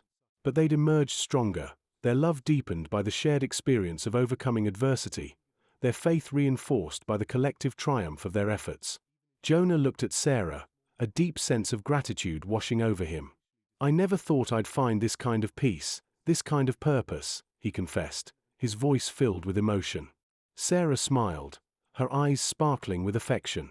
You found it because you were willing to look for it, Jonah. You were willing to change. He pulled her close, their embrace a testament to their enduring love, a symbol of their shared journey, a reflection of the community's newfound faith in the power of second chances. The church bells rang out, a melodious symphony of hope, a harmonious chorus of redemption. The sound echoed through the streets of Harlem, a testament to the transformative power of faith, forgiveness, and the unwavering belief in the possibility of a better tomorrow. Jonah, the con man, had become a testament to the unwavering power of faith, a faith forged in the crucible of adversity, a faith that had saved not only his soul but the soul of Harlem itself. And that, he knew, was a miracle worth celebrating. Chapter 9. Hope and Healing. The renovated brownstones, once symbols of neglect and despair, now boasted vibrant flower boxes and freshly painted facades. Children, their laughter echoing through the newly paved streets, played hopscotch in front of homes where families felt safe and secure. The community garden, once a weed-choked wasteland, now thrived, a testament to the collective effort and shared responsibility that had taken root. Rows of tomatoes, peppers, and greens flourished, providing fresh produce for families who'd previously relied on overpriced, low-quality groceries from corner stores. The garden wasn't just a source of food, it was a gathering place, a space where neighbors connected, shared stories, and built relationships. Barbecues and potlucks became regular occurrences, strengthening the bonds of community and fostering a sense of belonging. The impact extended beyond the physical improvements. The workshops Jonah organized continued to empower residents with the knowledge and skills they needed to navigate the complexities of city life. Financial literacy classes helped families budget effectively, manage debt, and plan for the future. Tenant rights workshops equipped residents with the tools to advocate for themselves, ensuring fair treatment from landlords and preventing future exploitation. The community organizing initiatives fostered a spirit of collective action, giving residents a voice and a platform to address their concerns. They learned the power of unified action, realizing that their collective strength could effect real change. Elder Johnson, her once weary eyes now shining with hope, established a mentoring program for young people, guiding them toward educational opportunities and positive role models. She became a symbol of resilience and strength, her own transformation mirroring that of the community. Young people, once caught in the cycle of poverty and despair, found new purpose and direction, inspired by the positive changes around them. The local school, once underfunded and understaffed, received an influx of volunteers, helping to improve the educational experience for children. Parents became more involved in their children's education, creating a strong homeschool partnership that fostered academic success. The revitalization wasn't just about bricks and mortar, it was about rebuilding trust and fostering a sense of shared responsibility. The church, once a site of internal conflict and division, became a true hub of the community, a place where people gathered to worship, celebrate, and support one another. The choir, under Sarah's inspired leadership, grew stronger, their voices filled with a newfound power and passion. Their music echoed the community's journey, from despair to hope, from division to unity, from exploitation to empowerment. Their songs became anthems of resilience, celebrating the triumphs and acknowledging the ongoing struggles. The positive changes extended beyond the immediate neighborhood. Jonah's story, initially whispered among concerned church members, became a local legend, then a regional story, eventually garnering attention from national media. His journey of redemption, from con artist to community leader, inspired other communities struggling with similar issues of poverty, inequality, and disenfranchisement. His story became a symbol of hope, demonstrating that positive change was possible, even in the face of seemingly insurmountable challenges. He became a sought-after speaker, traveling to different cities and towns, sharing his experiences and encouraging others to embrace community activism. The long-term impact on Jonah himself was profound. He found a deeper sense of purpose and fulfillment than he'd ever imagined. The adrenaline rush of deception was replaced by the profound satisfaction of making a positive difference in the lives of others. The wealth he'd amassed through his scams paled in comparison to the richness of human connection and community solidarity he now experienced.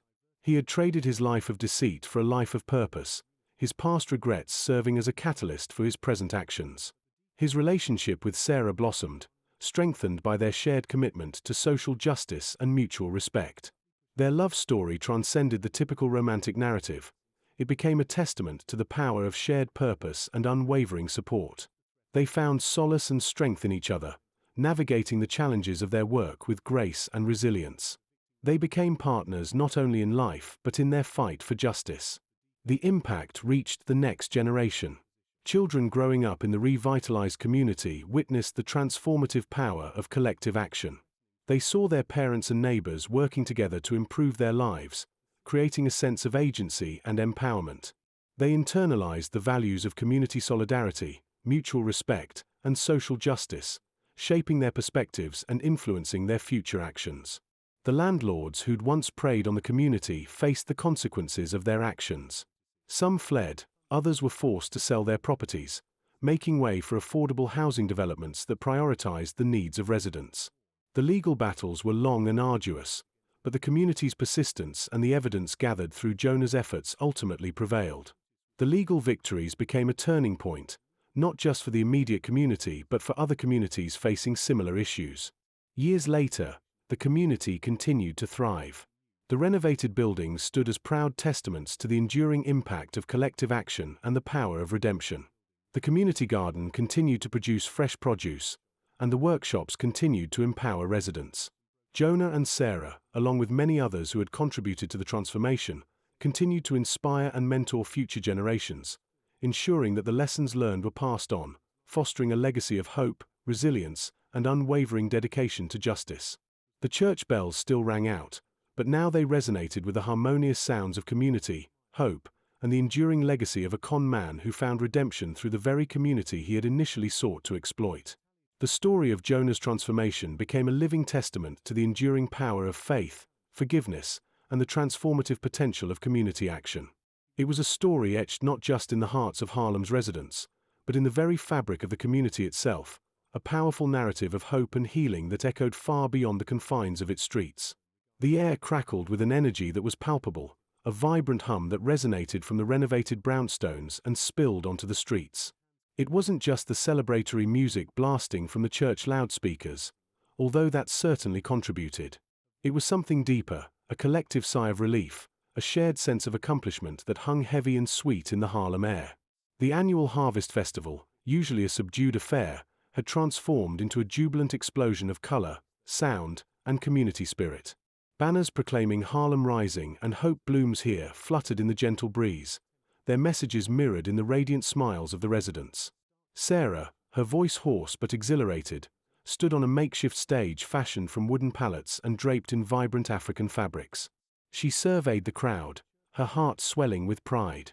The choir, their voices now a powerful chorus of hope, sang a triumphant song of redemption and resilience, their harmonies filling the air with a joyful energy.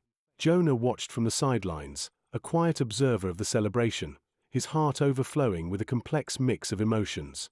He'd expected some level of satisfaction, even pride in his part in the community's transformation, but the sheer outpouring of joy was overwhelming.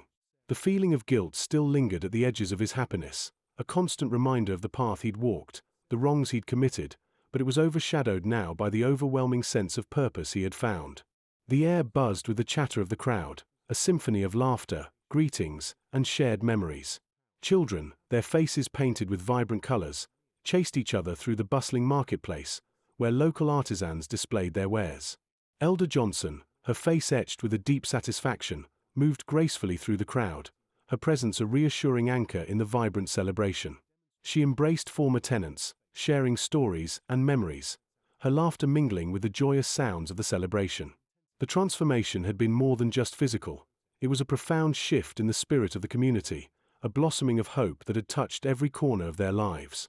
The food stalls overflowed with the aromas of barbecued ribs, fried chicken, collard greens, and sweet potato pie, a culinary tapestry reflecting the diverse cultures and traditions of Harlem.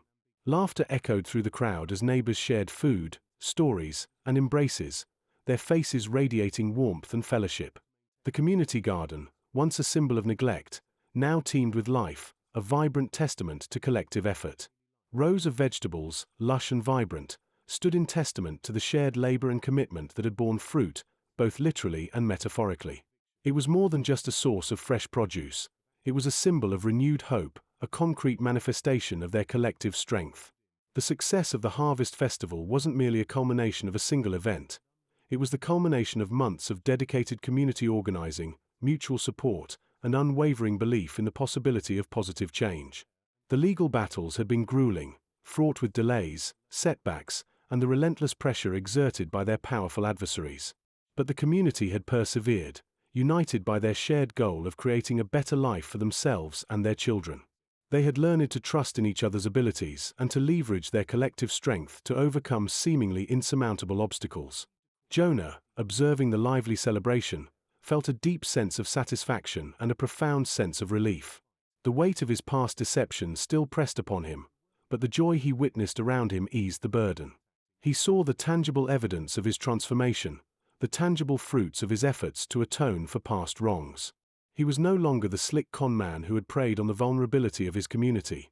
He had become a trusted leader, respected and loved for his unwavering commitment to social justice and community empowerment.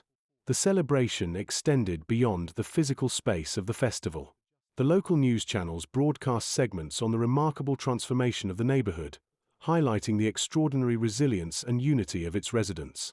Newspapers published articles detailing the legal battles, the community's perseverance, and the extraordinary impact of collective action. Jonah's story, initially whispered among concerned church members, now captured the attention of national media outlets, transforming him into an unlikely symbol of hope and redemption. The success of the community wasn't just a story of overcoming adversity, it was a testament to the transformative power of faith, hope, and collective action.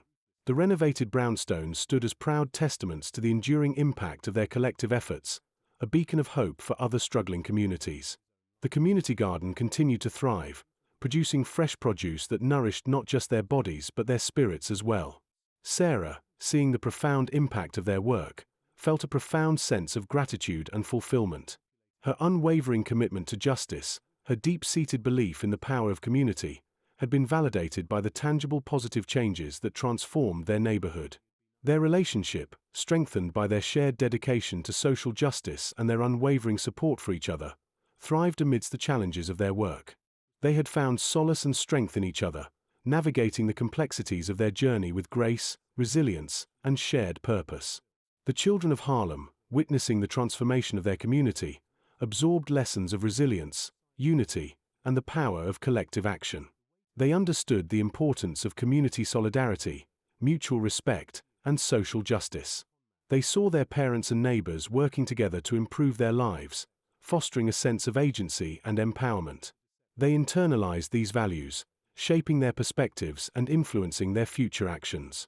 They became the living legacy of this community's struggle and triumph, imbued with the understanding that collective action could produce profound and enduring change. The success of the Harvest Festival represented more than just a celebration. It was a powerful testament to the transformative power of community, a symbol of hope that resonated far beyond the borders of Harlem. The story of the community's revitalization, the story of Jonah's redemption, became a beacon of light for those struggling against inequality, poverty, and disenfranchisement. It became a narrative that transcended geographical boundaries, reminding us of the remarkable potential that lies within the human spirit, the enduring power of faith, forgiveness, and the transformative potential of community action. It was a story whispered on the wind, carried on the joyful sounds of the celebration, a story etched not just in the annals of history, but in the hearts and minds of those who had been part of this extraordinary journey.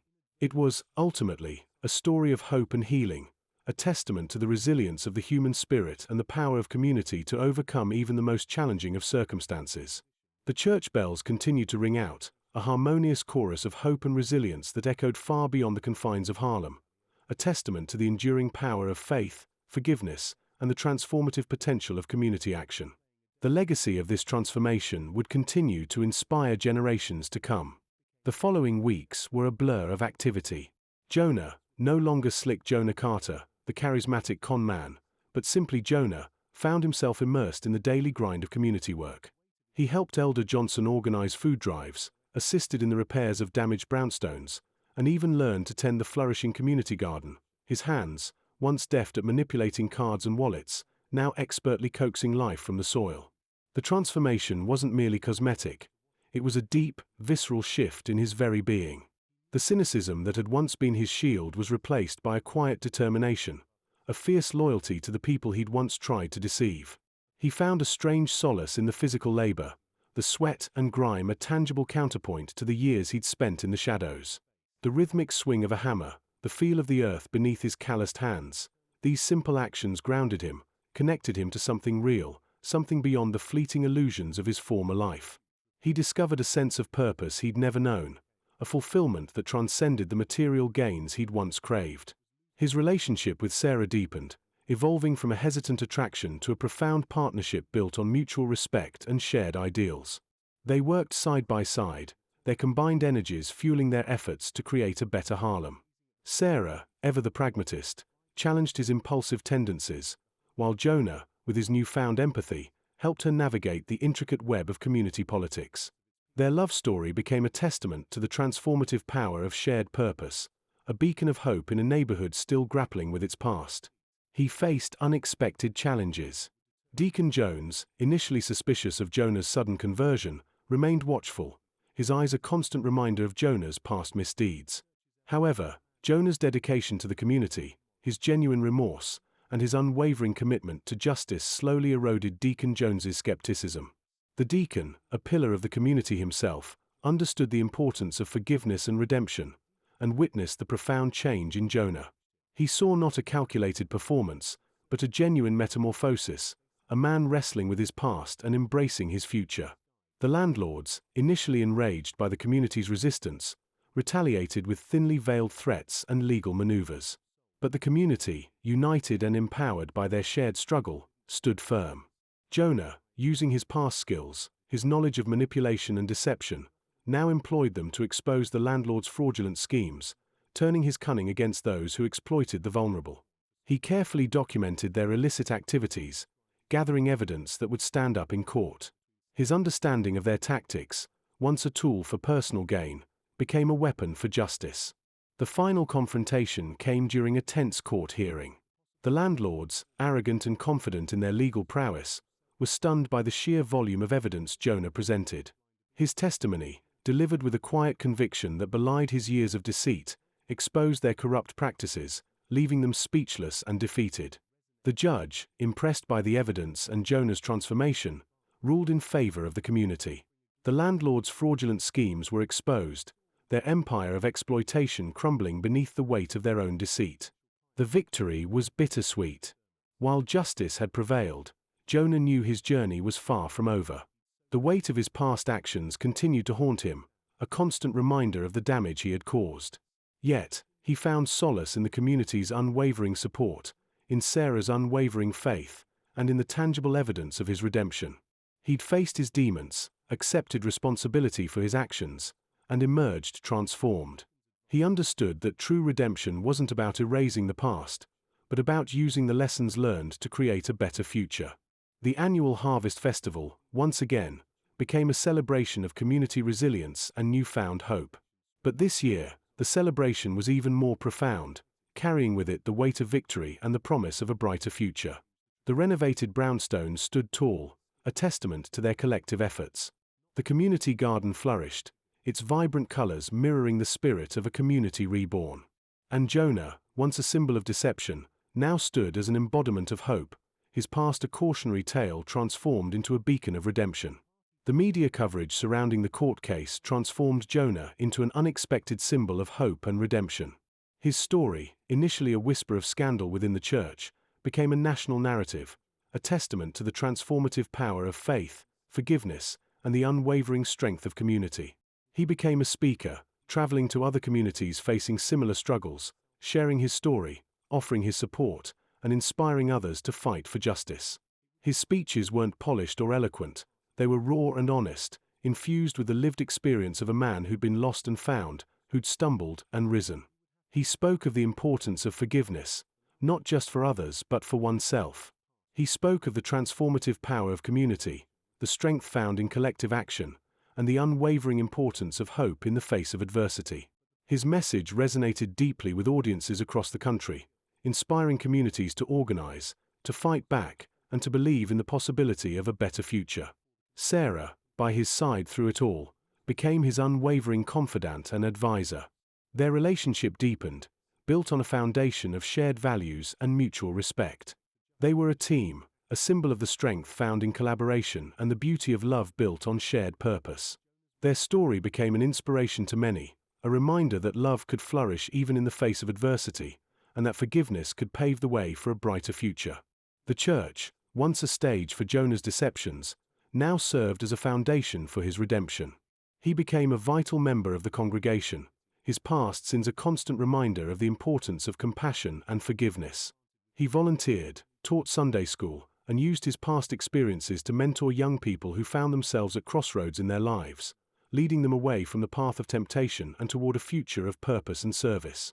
He shared his story, not as a boast of his triumphs, but as a cautionary tale, a testament to the consequences of one's actions, and the possibility of redemption even from the deepest of darkness.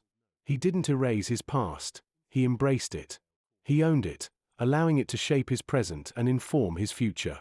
He was a living testament to the restorative power of faith, the strength found in community, and the possibility of redemption, even for those who had strayed far from the righteous path. His transformation wasn't a sudden miracle, but a gradual and hard-won victory, a testament to his own perseverance and the unwavering support of a community that had chosen to believe in him, despite everything. His story became a testament to the enduring power of human spirit and the possibility of redemption. The ringing church bells, no longer signaling a fraudulent revival, now echoed with a true message of hope, healing, and unwavering faith, a message of redemption that resonated deeply within the heart of Harlem and beyond. The dust had settled on the court case, the victory sweet but tinged with the lingering bitterness of Jonah's past. He looked at Sarah, her face etched with a mixture of relief and quiet triumph, and knew that the real work had just begun.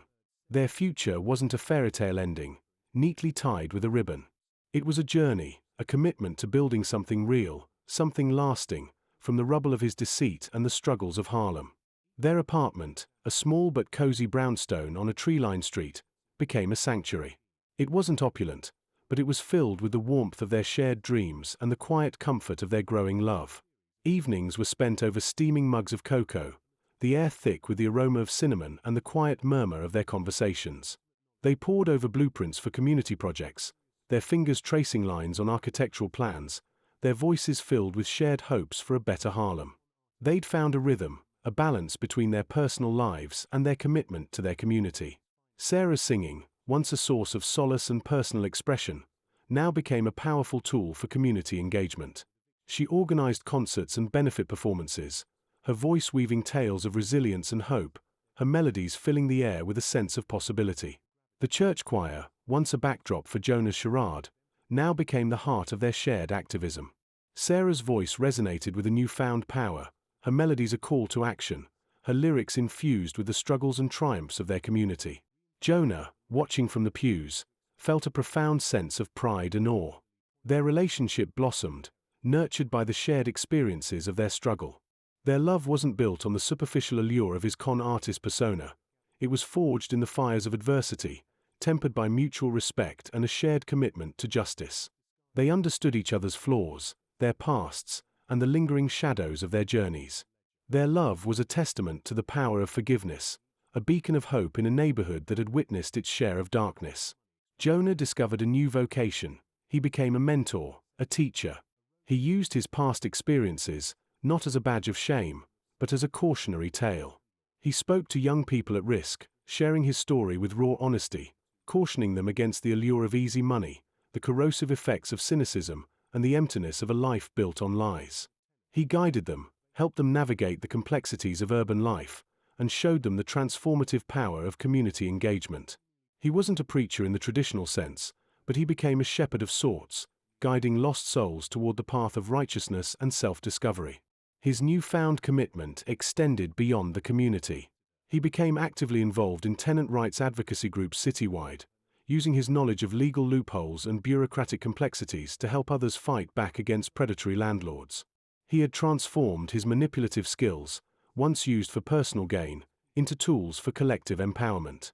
His past, once a shackle, had become a surprisingly effective weapon in the fight for justice. He was a master strategist, understanding the nuances of political maneuvering and legal intricacies, and his insights proved invaluable in their struggles. The annual Harvest Festival became a profound celebration. The community garden, once a symbol of neglect, now flourished with an abundance of life, mirroring the renewed spirit of Harlem. Jonah and Sarah stood side by side, their hands clasped, their hearts overflowing with gratitude. The renovated brownstones stood as monuments to their collective efforts, a testament to the power of community resilience. The air buzzed with the energy of a community transformed, a community reborn. The celebratory music, joyous laughter, and the aroma of barbecue filled the streets, creating an atmosphere of hope and healing. Their love story wasn't without its challenges. The memory of Jonah's past, the lingering doubts, the occasional flicker of self-doubt, these were the ghosts that continued to haunt them. But their love, built on a foundation of shared values and unwavering commitment, proved stronger than their fears. They learned to navigate these challenges together, their shared journey strengthening their bond. They celebrated small victories, offering solace during moments of despair. They understood that their love story was an ongoing process, a testament to their resilience and a symbol of the possibility of redemption and growth. The media, initially drawn to the sensational aspects of Jonah's story, began to appreciate the depth of his transformation and his commitment to his community. Interviews, articles, and documentaries chronicled their journey, turning their story into a symbol of hope and renewal. They didn't seek the limelight, their work spoke for itself, becoming a powerful inspiration to communities across the nation. The focus shifted from his past transgressions to his current dedication, his unwavering commitment to justice and equality. Deacon Jones, initially suspicious, eventually became one of their strongest allies. He saw in Jonah a testament to the power of redemption, a living example of God's grace and forgiveness. The deacon's support provided Jonah with the validation and acceptance he craved, solidifying his transformation in the eyes of the community. Their alliance became a powerful symbol of faith and forgiveness, underscoring the importance of redemption within the church and the community. Years passed. The brownstones continued to thrive, the community garden expanded, and the spirit of Harlem pulsed with renewed vitality. Jonah and Sarah, their lives intertwined with the rhythms of the community, continued their work, their efforts fueled by their love and their unwavering commitment to a better future. Their story, etched in the very fabric of Harlem, became a powerful reminder that even the deepest darkness can give way to light, that even the most flawed individual can find redemption, and that love, coupled with a shared commitment to justice, can transform a community and build a better tomorrow. The sound of Sarah's voice, singing hymns of hope and healing, echoed through the streets of Harlem, a constant reminder of the enduring power of the human spirit and the possibility of a brighter future, a future they had helped create, together. The annual Harlem Gospel Jubilee arrived, a vibrant explosion of music, faith, and community spirit. Sarah, radiant in a flowing gown the color of a summer sunset, stood center stage, her voice a soaring beacon of hope, her every note a testament to the resilience of the human spirit. The choir, augmented by singers from neighboring churches, swelled with powerful harmonies, filling the air with a sense of triumphant joy. Jonah, watching from the sidelines, felt a profound sense of peace. The anxieties, the self-doubt, the lingering ghosts of his past, they were still there, a faint echo in the background, but they no longer held the power to silence the symphony of hope that filled the air. This year's Jubilee was different. It wasn't just a celebration of faith, it was a celebration of victory. The victory over predatory landlords, the victory over systemic injustice, the victory over the cynicism that had once consumed Jonah. It was a victory hard won, a victory earned through sweat, sacrifice, and unwavering faith in the power of community. The air thrummed with an energy that transcended the usual celebratory buzz. This was a celebration of transformation, a testament to the enduring power of the human spirit to overcome adversity, to find redemption, and to build a better future. Deacon Jones, his face etched with a mixture of pride and paternal affection, stood beside him, his hand resting on Jonah's shoulder. The deacon's unwavering support had been instrumental in Jonah's redemption, a constant reminder that forgiveness was possible, that even the deepest wounds could heal. Their bond, forged in suspicion and skepticism, had blossomed into a powerful friendship, a testament to the transformative power of faith and community. The deacon's presence served as a silent affirmation of Jonah's transformation, a public acknowledgement of his place within the heart of the community. The renovated brownstones, once symbols of neglect and despair, now stood as proud monuments to their collective efforts. Each window glowed with the warm light of families, their laughter echoing through the streets, a constant reminder of the progress they had made. The community garden, bursting with the vibrant colors of autumn, represented the flourishing spirit of Harlem, a testament to the power of collaboration and shared purpose.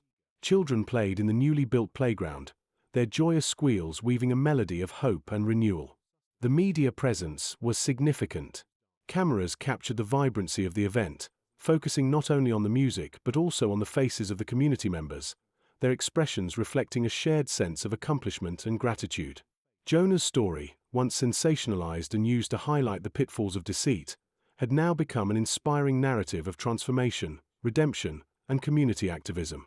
Reporters, once eager to exploit his past, now sought him out for interviews, their tone respectful, their questions focused on his current work, his commitment to community upliftment.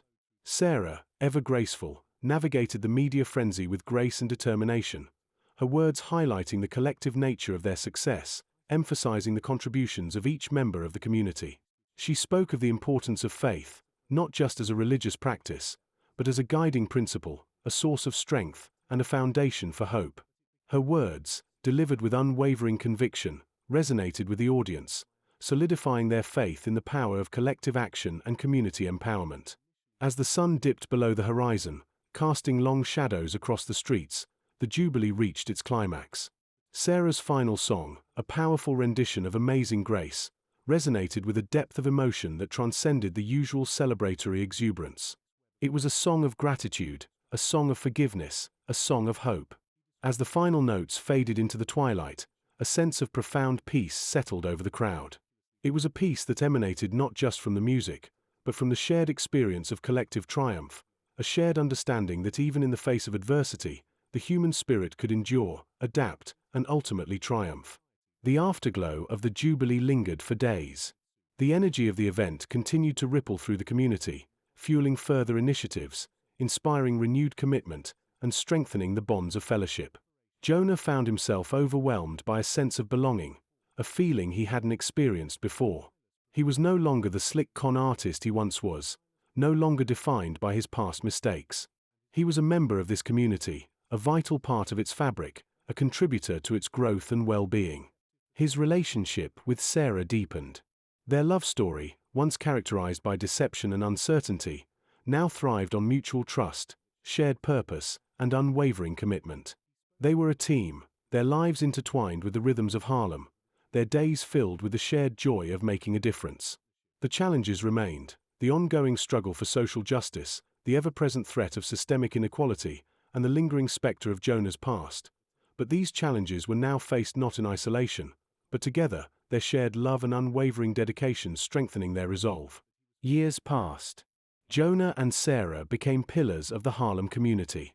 Their combined efforts spearheaded numerous initiatives, resulting in increased access to education, healthcare, and affordable housing. They established a mentorship program for at-risk youth, empowering the next generation to become agents of positive change. Their story, once a cautionary tale of deception, became a powerful narrative of redemption, a testament to the transformative power of faith, community, and the enduring resilience of the human spirit.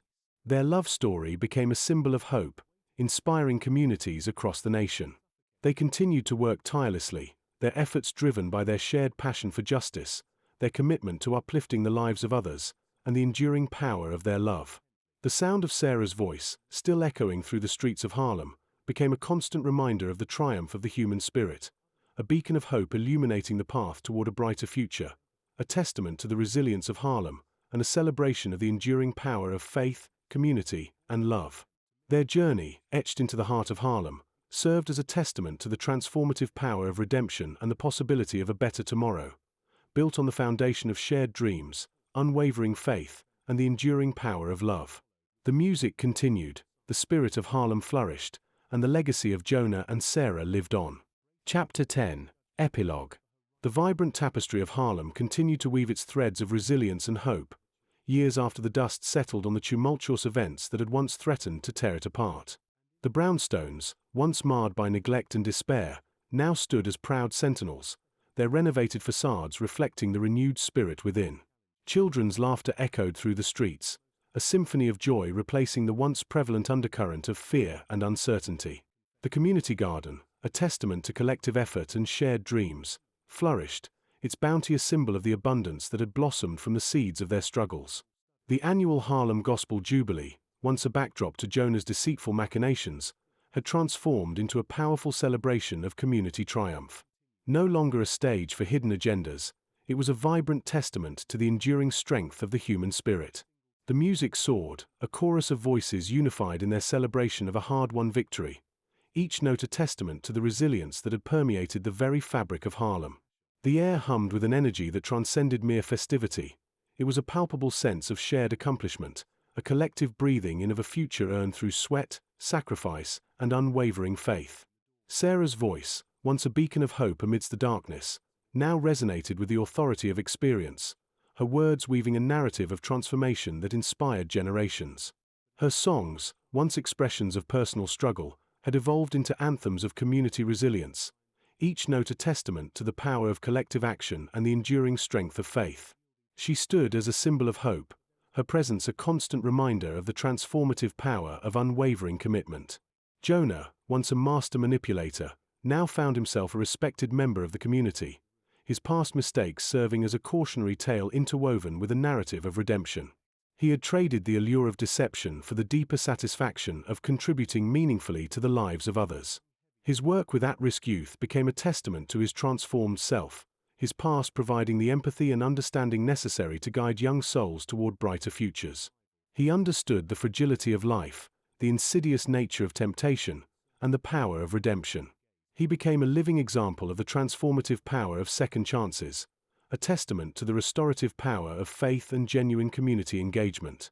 The mentorship program he and Sarah co-founded flourished, nurturing young minds and empowering the next generation of leaders.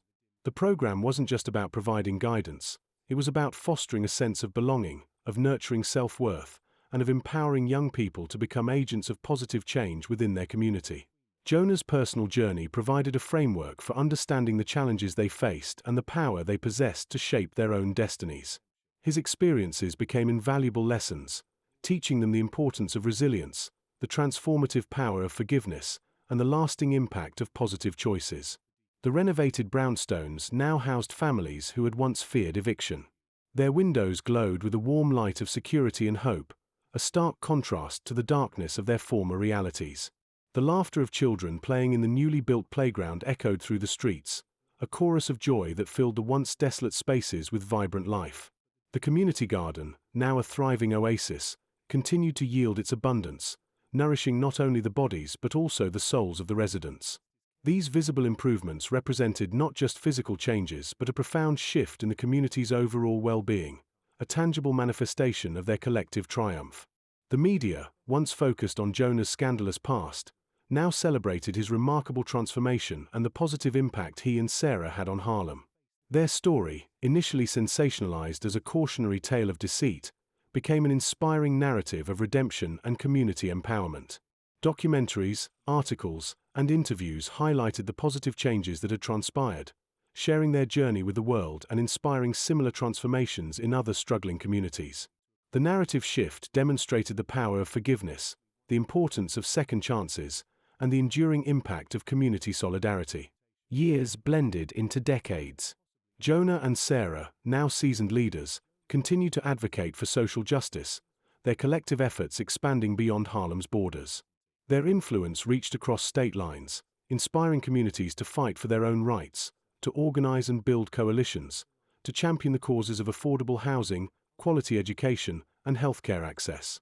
Their story became a testament to the enduring power of collective action and the transformative potential of individual commitment.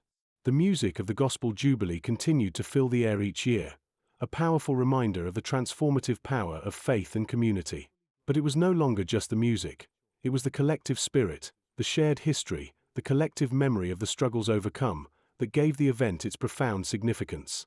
It was a celebration of resilience, a testament to the unyielding spirit of Harlem, and a beacon of hope for communities striving for a better future. The legacy of Jonah and Sarah extended far beyond their individual accomplishments. It was woven into the very fabric of Harlem, a vibrant tapestry of resilience, hope, and unwavering faith in the power of collective action. Their story served as a testament to the enduring power of the human spirit, the transformative capacity of forgiveness, and the immeasurable value of community.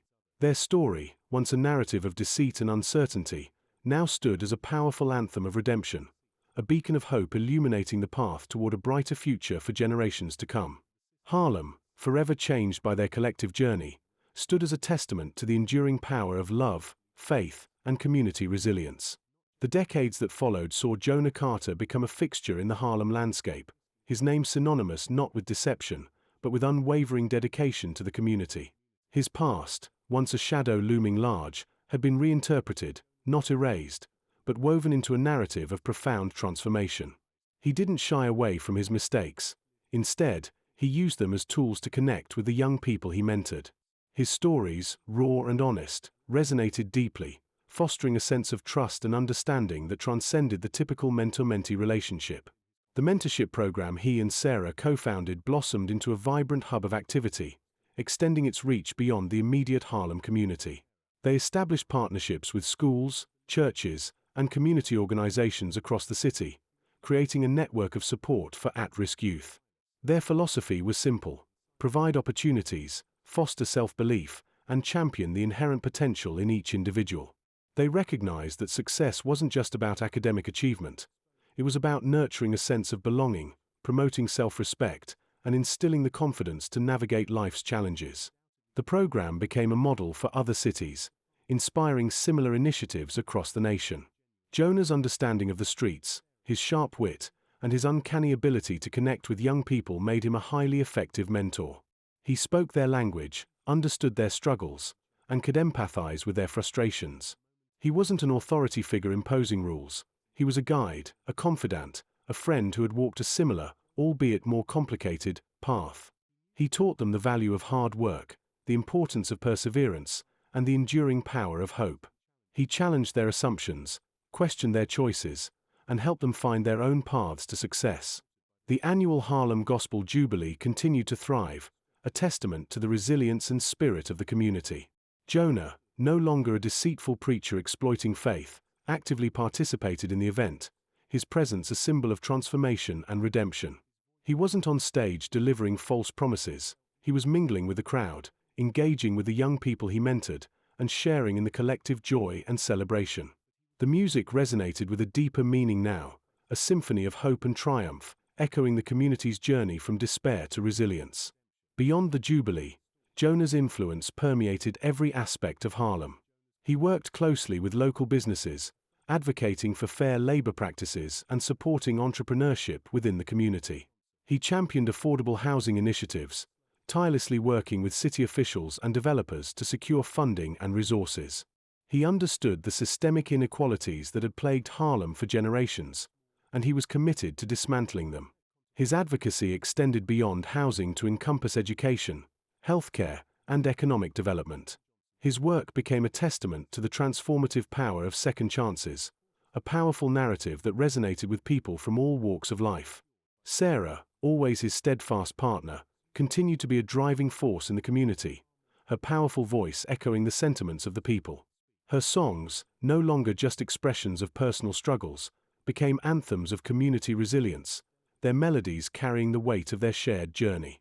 Together, they became symbols of hope and change, their collective efforts inspiring generations to come. Their story, once a narrative of deception and betrayal, became a powerful testament to the transformative power of redemption and the enduring strength of community solidarity. The media, initially captivated by Jonah's scandalous past, shifted their focus to his remarkable transformation.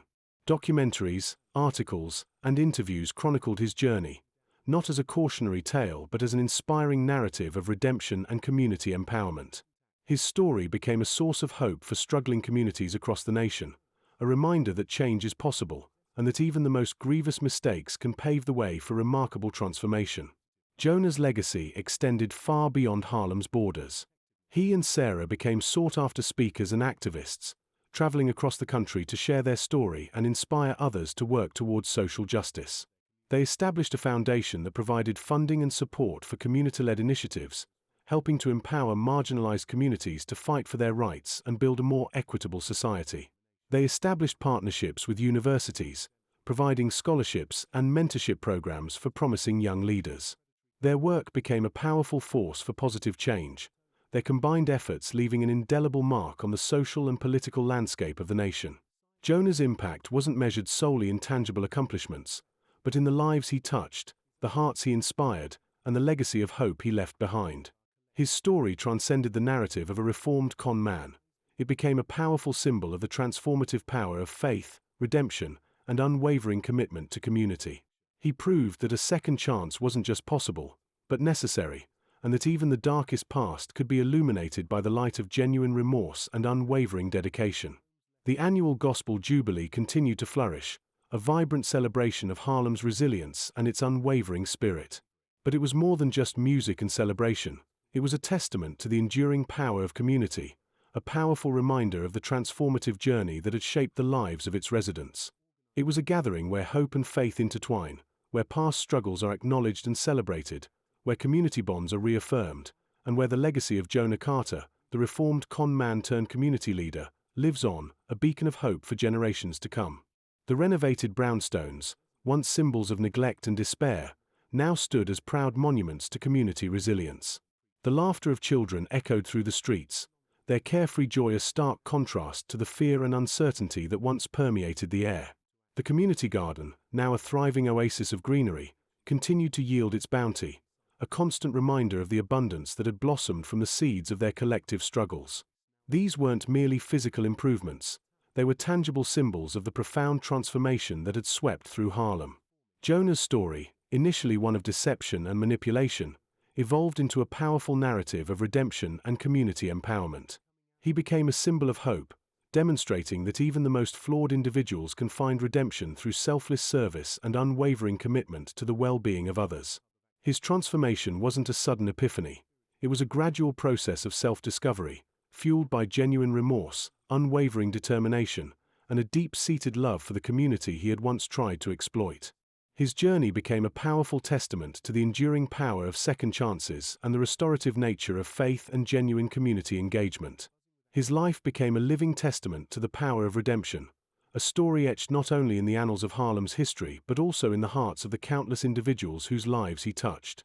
His influence extended beyond the immediate community, inspiring other communities across the nation to work for social justice, to fight for their rights, and to believe in the transformative power of collective action. His legacy wasn't just about what he accomplished. It was about the hope he ignited, the lives he changed, and the enduring belief in the possibility of redemption. The annual Gospel Jubilee continued to serve as a vibrant symbol of this enduring legacy, a powerful testament to the transformative power of faith, community, and the enduring human spirit. Sarah's voice, once a melody soaring above the gospel choir, now resonated throughout Harlem streets, a powerful call to action. Her commitment to social justice, ignited by her relationship with Jonah, had only deepened with time. The fight for tenants' rights, the battle against corrupt landlords, the struggle for affordable housing, these weren't just causes, they were extensions of her soul. She understood the systemic injustices that had plagued Harlem for generations, the way poverty and disenfranchisement were woven into the fabric of daily life. She saw the desperation in the eyes of families facing eviction, the fear in the voices of mothers struggling to feed their children. And she refused to remain silent. She channeled her activism through various channels. She co-founded a grassroots organization, Harlem Rising, which provided legal assistance, housing counseling, and community organizing support to residents facing displacement. The organization quickly gained momentum, attracting volunteers from all walks of life, uniting residents in their shared struggle for fair housing and better living conditions. Sarah's powerful speeches ignited passion and determination within the community. Her words, seasoned with her experiences and fueled by her unshakable belief in justice, resonated deeply with the residents, inspiring a sense of collective empowerment. The organization hosted town hall meetings, community forums, and educational workshops to raise awareness of tenants' rights and empower residents to fight for their rights. Sarah's work extended beyond Harlem Rising. She collaborated with local churches, leveraging their influence and resources to mobilize the community. She understood the deep-rooted connection between Black churches and social activism, recognizing their historical role as centers of community organizing and social change. She worked with pastors, deacons, and community leaders, coordinating efforts to advocate for policy changes, organizing protests, and providing support to families in need. The churches became hubs of activity, providing safe spaces for meetings, offering resources to those struggling, and amplifying the voices of the marginalized. Their combined efforts generated a powerful wave of community activism, placing immense pressure on city officials and developers to address the pressing housing crisis. Her advocacy transcended the confines of affordable housing. Sarah recognized the interconnectedness of social issues, the lack of access to quality education, healthcare disparities, economic inequality, and fought for systemic change on all fronts. She partnered with schools to create after-school programs, providing academic support, mentorship, and enrichment opportunities for underprivileged children. She worked with local healthcare providers to ensure access to quality healthcare for all residents, organizing health fairs, advocating for increased funding, and working to address health disparities that disproportionately affected the Harlem community. Sarah's commitment extended to economic empowerment. She supported local businesses, advocating for fair labor practices and promoting entrepreneurship within the community. She believed that economic empowerment was critical to dismantling systemic inequality, and she worked tirelessly to create opportunities for residents to thrive. She organized workshops on business planning, financial literacy, and job searching, providing resources and support to help residents build sustainable businesses and find stable employment. She actively sought out partnerships with businesses outside Harlem, advocating for fair hiring practices and connecting residents with job opportunities in diverse sectors. Sarah's influence wasn't confined to Harlem. She became a sought-after speaker and activist, traveling throughout the country to share her experiences and inspire others to fight for social justice. She gave powerful speeches at conferences, rallies, and community events, sharing her personal story, her insights into systemic inequalities, and her unwavering belief in the power of community action. Her words resonated across racial and ethnic lines, as people recognized the universality of her message, the fight for justice, dignity, and equality. Her songs, once expressions of personal struggles, now served as anthems of community resilience. She wrote powerful ballads that spoke of the hardships faced by Harlem residents, celebrating their strength, their resilience, and their unwavering spirit. Her music became a powerful tool for social change, a vehicle for conveying stories, raising awareness, and inspiring action. She performed at community events, rallies, and benefit concerts, using her music to connect with people on an emotional level, to amplify the voices of the marginalized, and to inspire hope and action. Her music transcended geographical boundaries, reaching diverse audiences and influencing a new generation of activists and social justice advocates. The media, initially drawn to the sensational story of Jonah's transformation, increasingly turned its attention to Sarah's tireless advocacy. News articles, documentaries, and television appearances chronicled her work, highlighting her powerful voice, her unwavering commitment, and the impact she was having on the lives of countless individuals.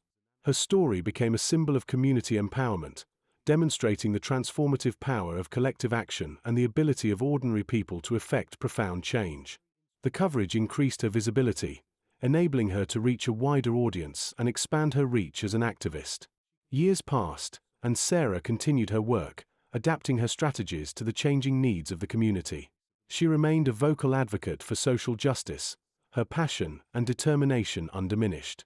She mentored young activists, sharing her experiences and wisdom, inspiring them to continue the fight. She collaborated with other organizations, creating powerful coalitions to address pressing social issues. She persisted despite the setbacks and disappointments, her faith in the power of community action unwavering. Her collaboration with Jonah remained a cornerstone of her activism. They worked as a team, combining their unique skills and perspectives to achieve their goals. Jonah's past, once a source of conflict, became a catalyst for change, giving him a unique understanding of the struggles of those he sought to help. Their partnership exemplified the power of redemption, showcasing the capacity for personal transformation and demonstrating that even those who made mistakes in the past could become powerful forces for good. Sarah's legacy extended beyond the tangible achievements of her activism.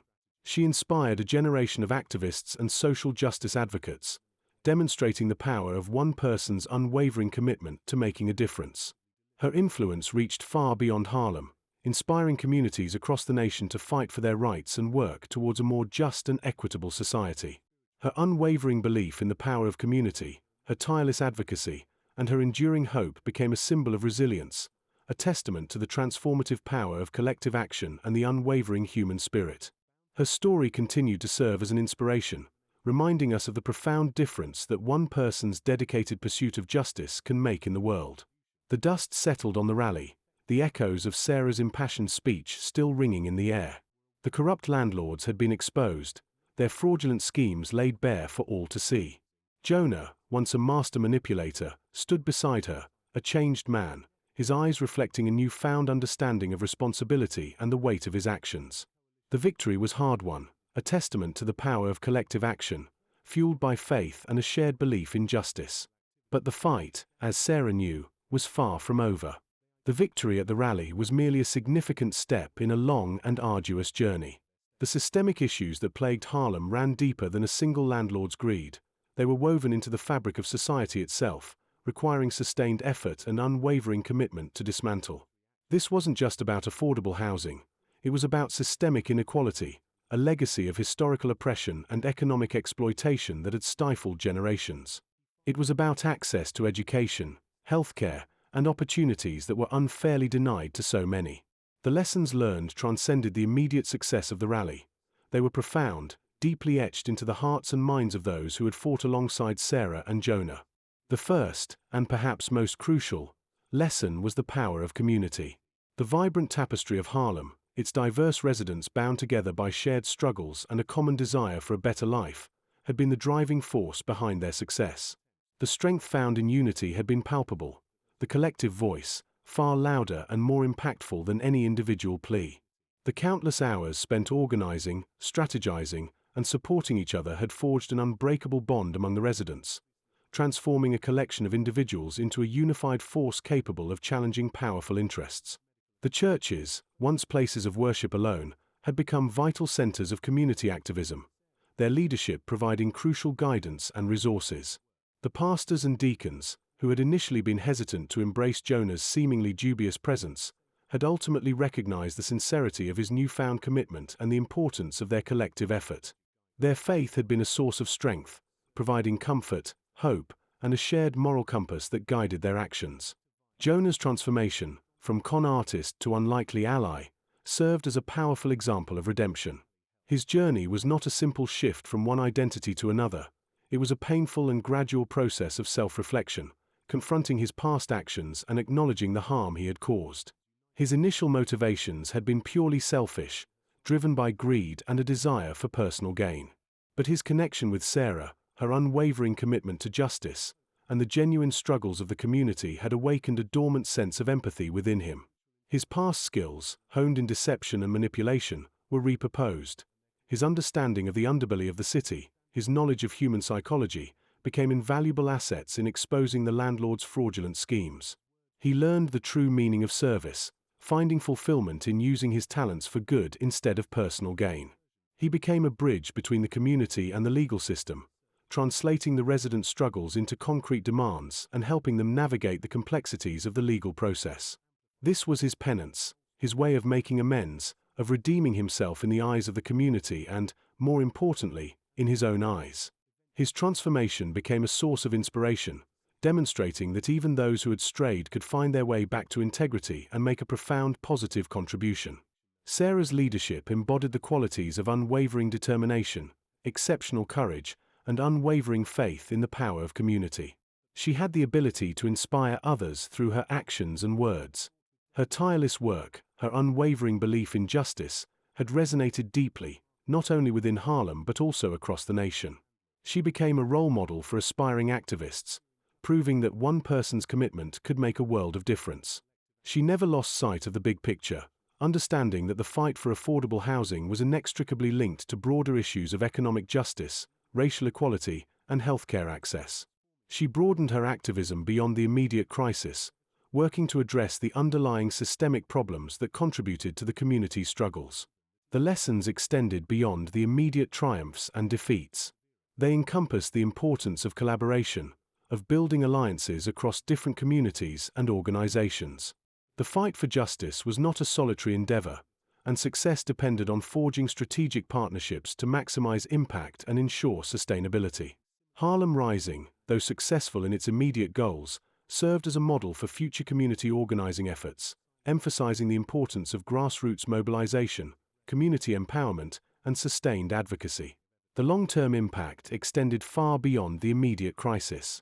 The successful challenge to the landlords set a precedent, making it more difficult for future exploitative practices to take hold.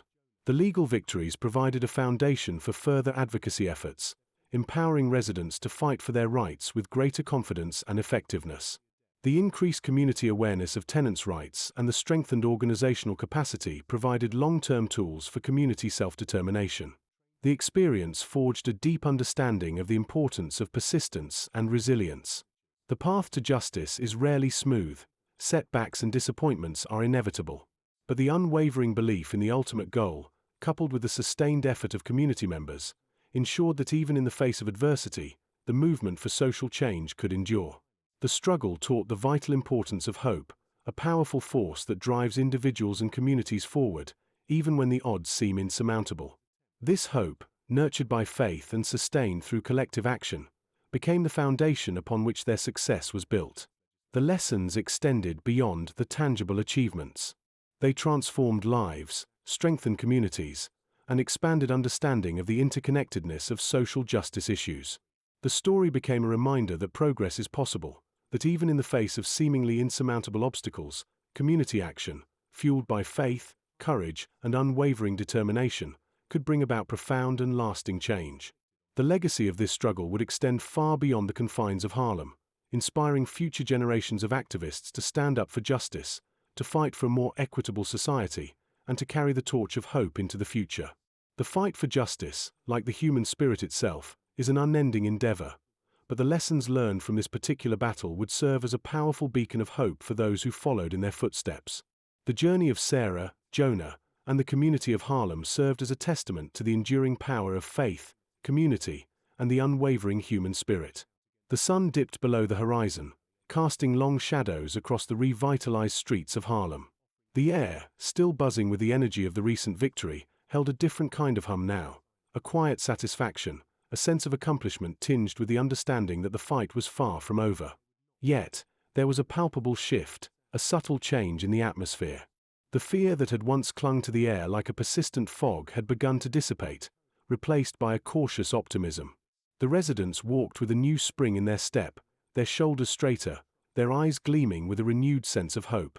Sarah stood on her stoop, watching the children play in the newly renovated courtyard, their laughter echoing through the revitalized buildings. The once dilapidated structures now stood tall and proud, freshly painted in vibrant colors, their windows gleaming in the fading light. The transformation was more than just cosmetic. It was a reflection of the inner strength and resilience that had bloomed within the community. It was a testament to the power of collective action, the unwavering belief in a better future, a future they had fought so hard to create. Jonah sat beside her, a quiet contentment settling over his features. He had traded his sharp suits and slicked-back hair for simpler attire, his demeanor reflecting a newfound humility. The weight of his past actions still lingered, a shadow that would likely follow him always, but it no longer defined him. He had found a purpose, a sense of belonging, in his redemption. He had found solace in helping others, using his past skills to benefit the very community he had once sought to exploit. He now understood the true meaning of community, the bonds that tied them together, stronger than any material wealth. He watched Sarah interact with the children, her face illuminated by the setting sun, and a profound sense of gratitude washed over him. He had found love, not in the fleeting, superficial connections he had sought in the past, but in a deep and enduring partnership built on shared values, mutual respect, and an unwavering commitment to justice. He had learned that true wealth wasn't measured in dollars, but in the positive impact he had on the lives of others. The church, once a silent observer of the community's struggles, now served as a vibrant hub of activity. The weekly sermons were still infused with spiritual messages, but they also addressed the pressing social and economic issues facing Harlem. The pastors and deacons, inspired by Sarah's courage and Jonah's transformation, had actively embraced their role in community activism, becoming vital leaders in the fight for social justice. The church's role had expanded, extending beyond Sunday services to embrace the needs of the entire community, offering assistance with housing, healthcare, education, and job training. Their victory had resonated far beyond Harlem. Their story, a tale of redemption, resilience, and the transformative power of community, had become a beacon of hope for other marginalized communities across the nation. Sarah's leadership had inspired countless others to join the fight, their collective voices growing louder, their resolve stronger. The legal precedents they had established empowered communities across the country to challenge oppressive systems, to fight for their rights, and to demand a more equitable society. The systemic issues they had confronted were deeply rooted, entrenched in centuries of historical injustice and economic exploitation. But they had demonstrated that these challenges could be overcome, one step at a time, through persistent effort and unwavering hope. They had learned that true change wasn't a single moment, a singular victory, but a continuous journey, requiring constant vigilance, renewed effort, and an enduring commitment to social justice. The legacy of their struggle extended beyond the immediate achievements. It was a legacy of hope, a testament to the transformative power of community, and an enduring reminder that even the most marginalized communities could find their voice, reclaim their power, and build a better future for themselves and generations to come. It was a lesson in the unwavering human spirit, the power of faith, and the remarkable ability of individuals to overcome adversity and create profound positive change. The fight for justice was far from over, but the victory they had achieved had infused the community with a new sense of purpose, resilience, and hope. The battle had hardened them, tested their limits, but ultimately, it had made them stronger, their bonds deeper, their resolve more steadfast. They had learned that even when faced with overwhelming odds, when confronted with seemingly insurmountable obstacles, the unwavering belief in a better future, coupled with persistent effort and collective action, could bring about profound and lasting change. The long-term effects of their struggle were multifaceted. The improvements in housing conditions were merely the most visible, the most immediate signs of their success. The real impact extended beyond the physical structures to encompass the transformation of the human spirit. The residents of Harlem had rediscovered their sense of empowerment, their ability to shape their own destinies. They had built a stronger sense of community, their collective voice resonating with a power that surpassed any individual effort. They had learned to trust in each other, to collaborate, to support one another in times of need. Jonah's transformation was perhaps the most striking example of this metamorphosis. He had traded his carefully constructed facade for genuine authenticity. He had found meaning and purpose in serving others, using his unique skills to help those who were most vulnerable. His redemption was not merely a personal journey. It was a testament to the transformative power of love, forgiveness, and the unwavering belief in the possibility of second chances. Sarah's leadership continued to inspire others, her commitment unwavering, her vision far-reaching. She recognized that the fight for affordable housing was but one piece of a larger puzzle, a larger fight for social justice.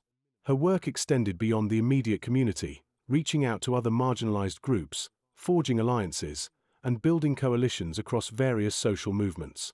The epilogue was not an ending, but a beginning. It was a hopeful look toward the future, a testament to the enduring power of the human spirit, and a reminder that even in the face of adversity, the possibility of a better future remained vibrant and alive. The lessons learned, the bonds forged, and the hope ignited in Harlem would reverberate for generations to come, inspiring others to stand up for justice, to fight for a more equitable society, and to carry the torch of hope forward into the uncertain future. The fight continues, but it is now fought with renewed strength, a strengthened community, and an unwavering faith in the power of collective action to bring about lasting change. The journey had been arduous, challenging, but in its wake lay the seeds of a brighter tomorrow, nurtured by the resilience, faith, and unwavering spirit of a community reborn.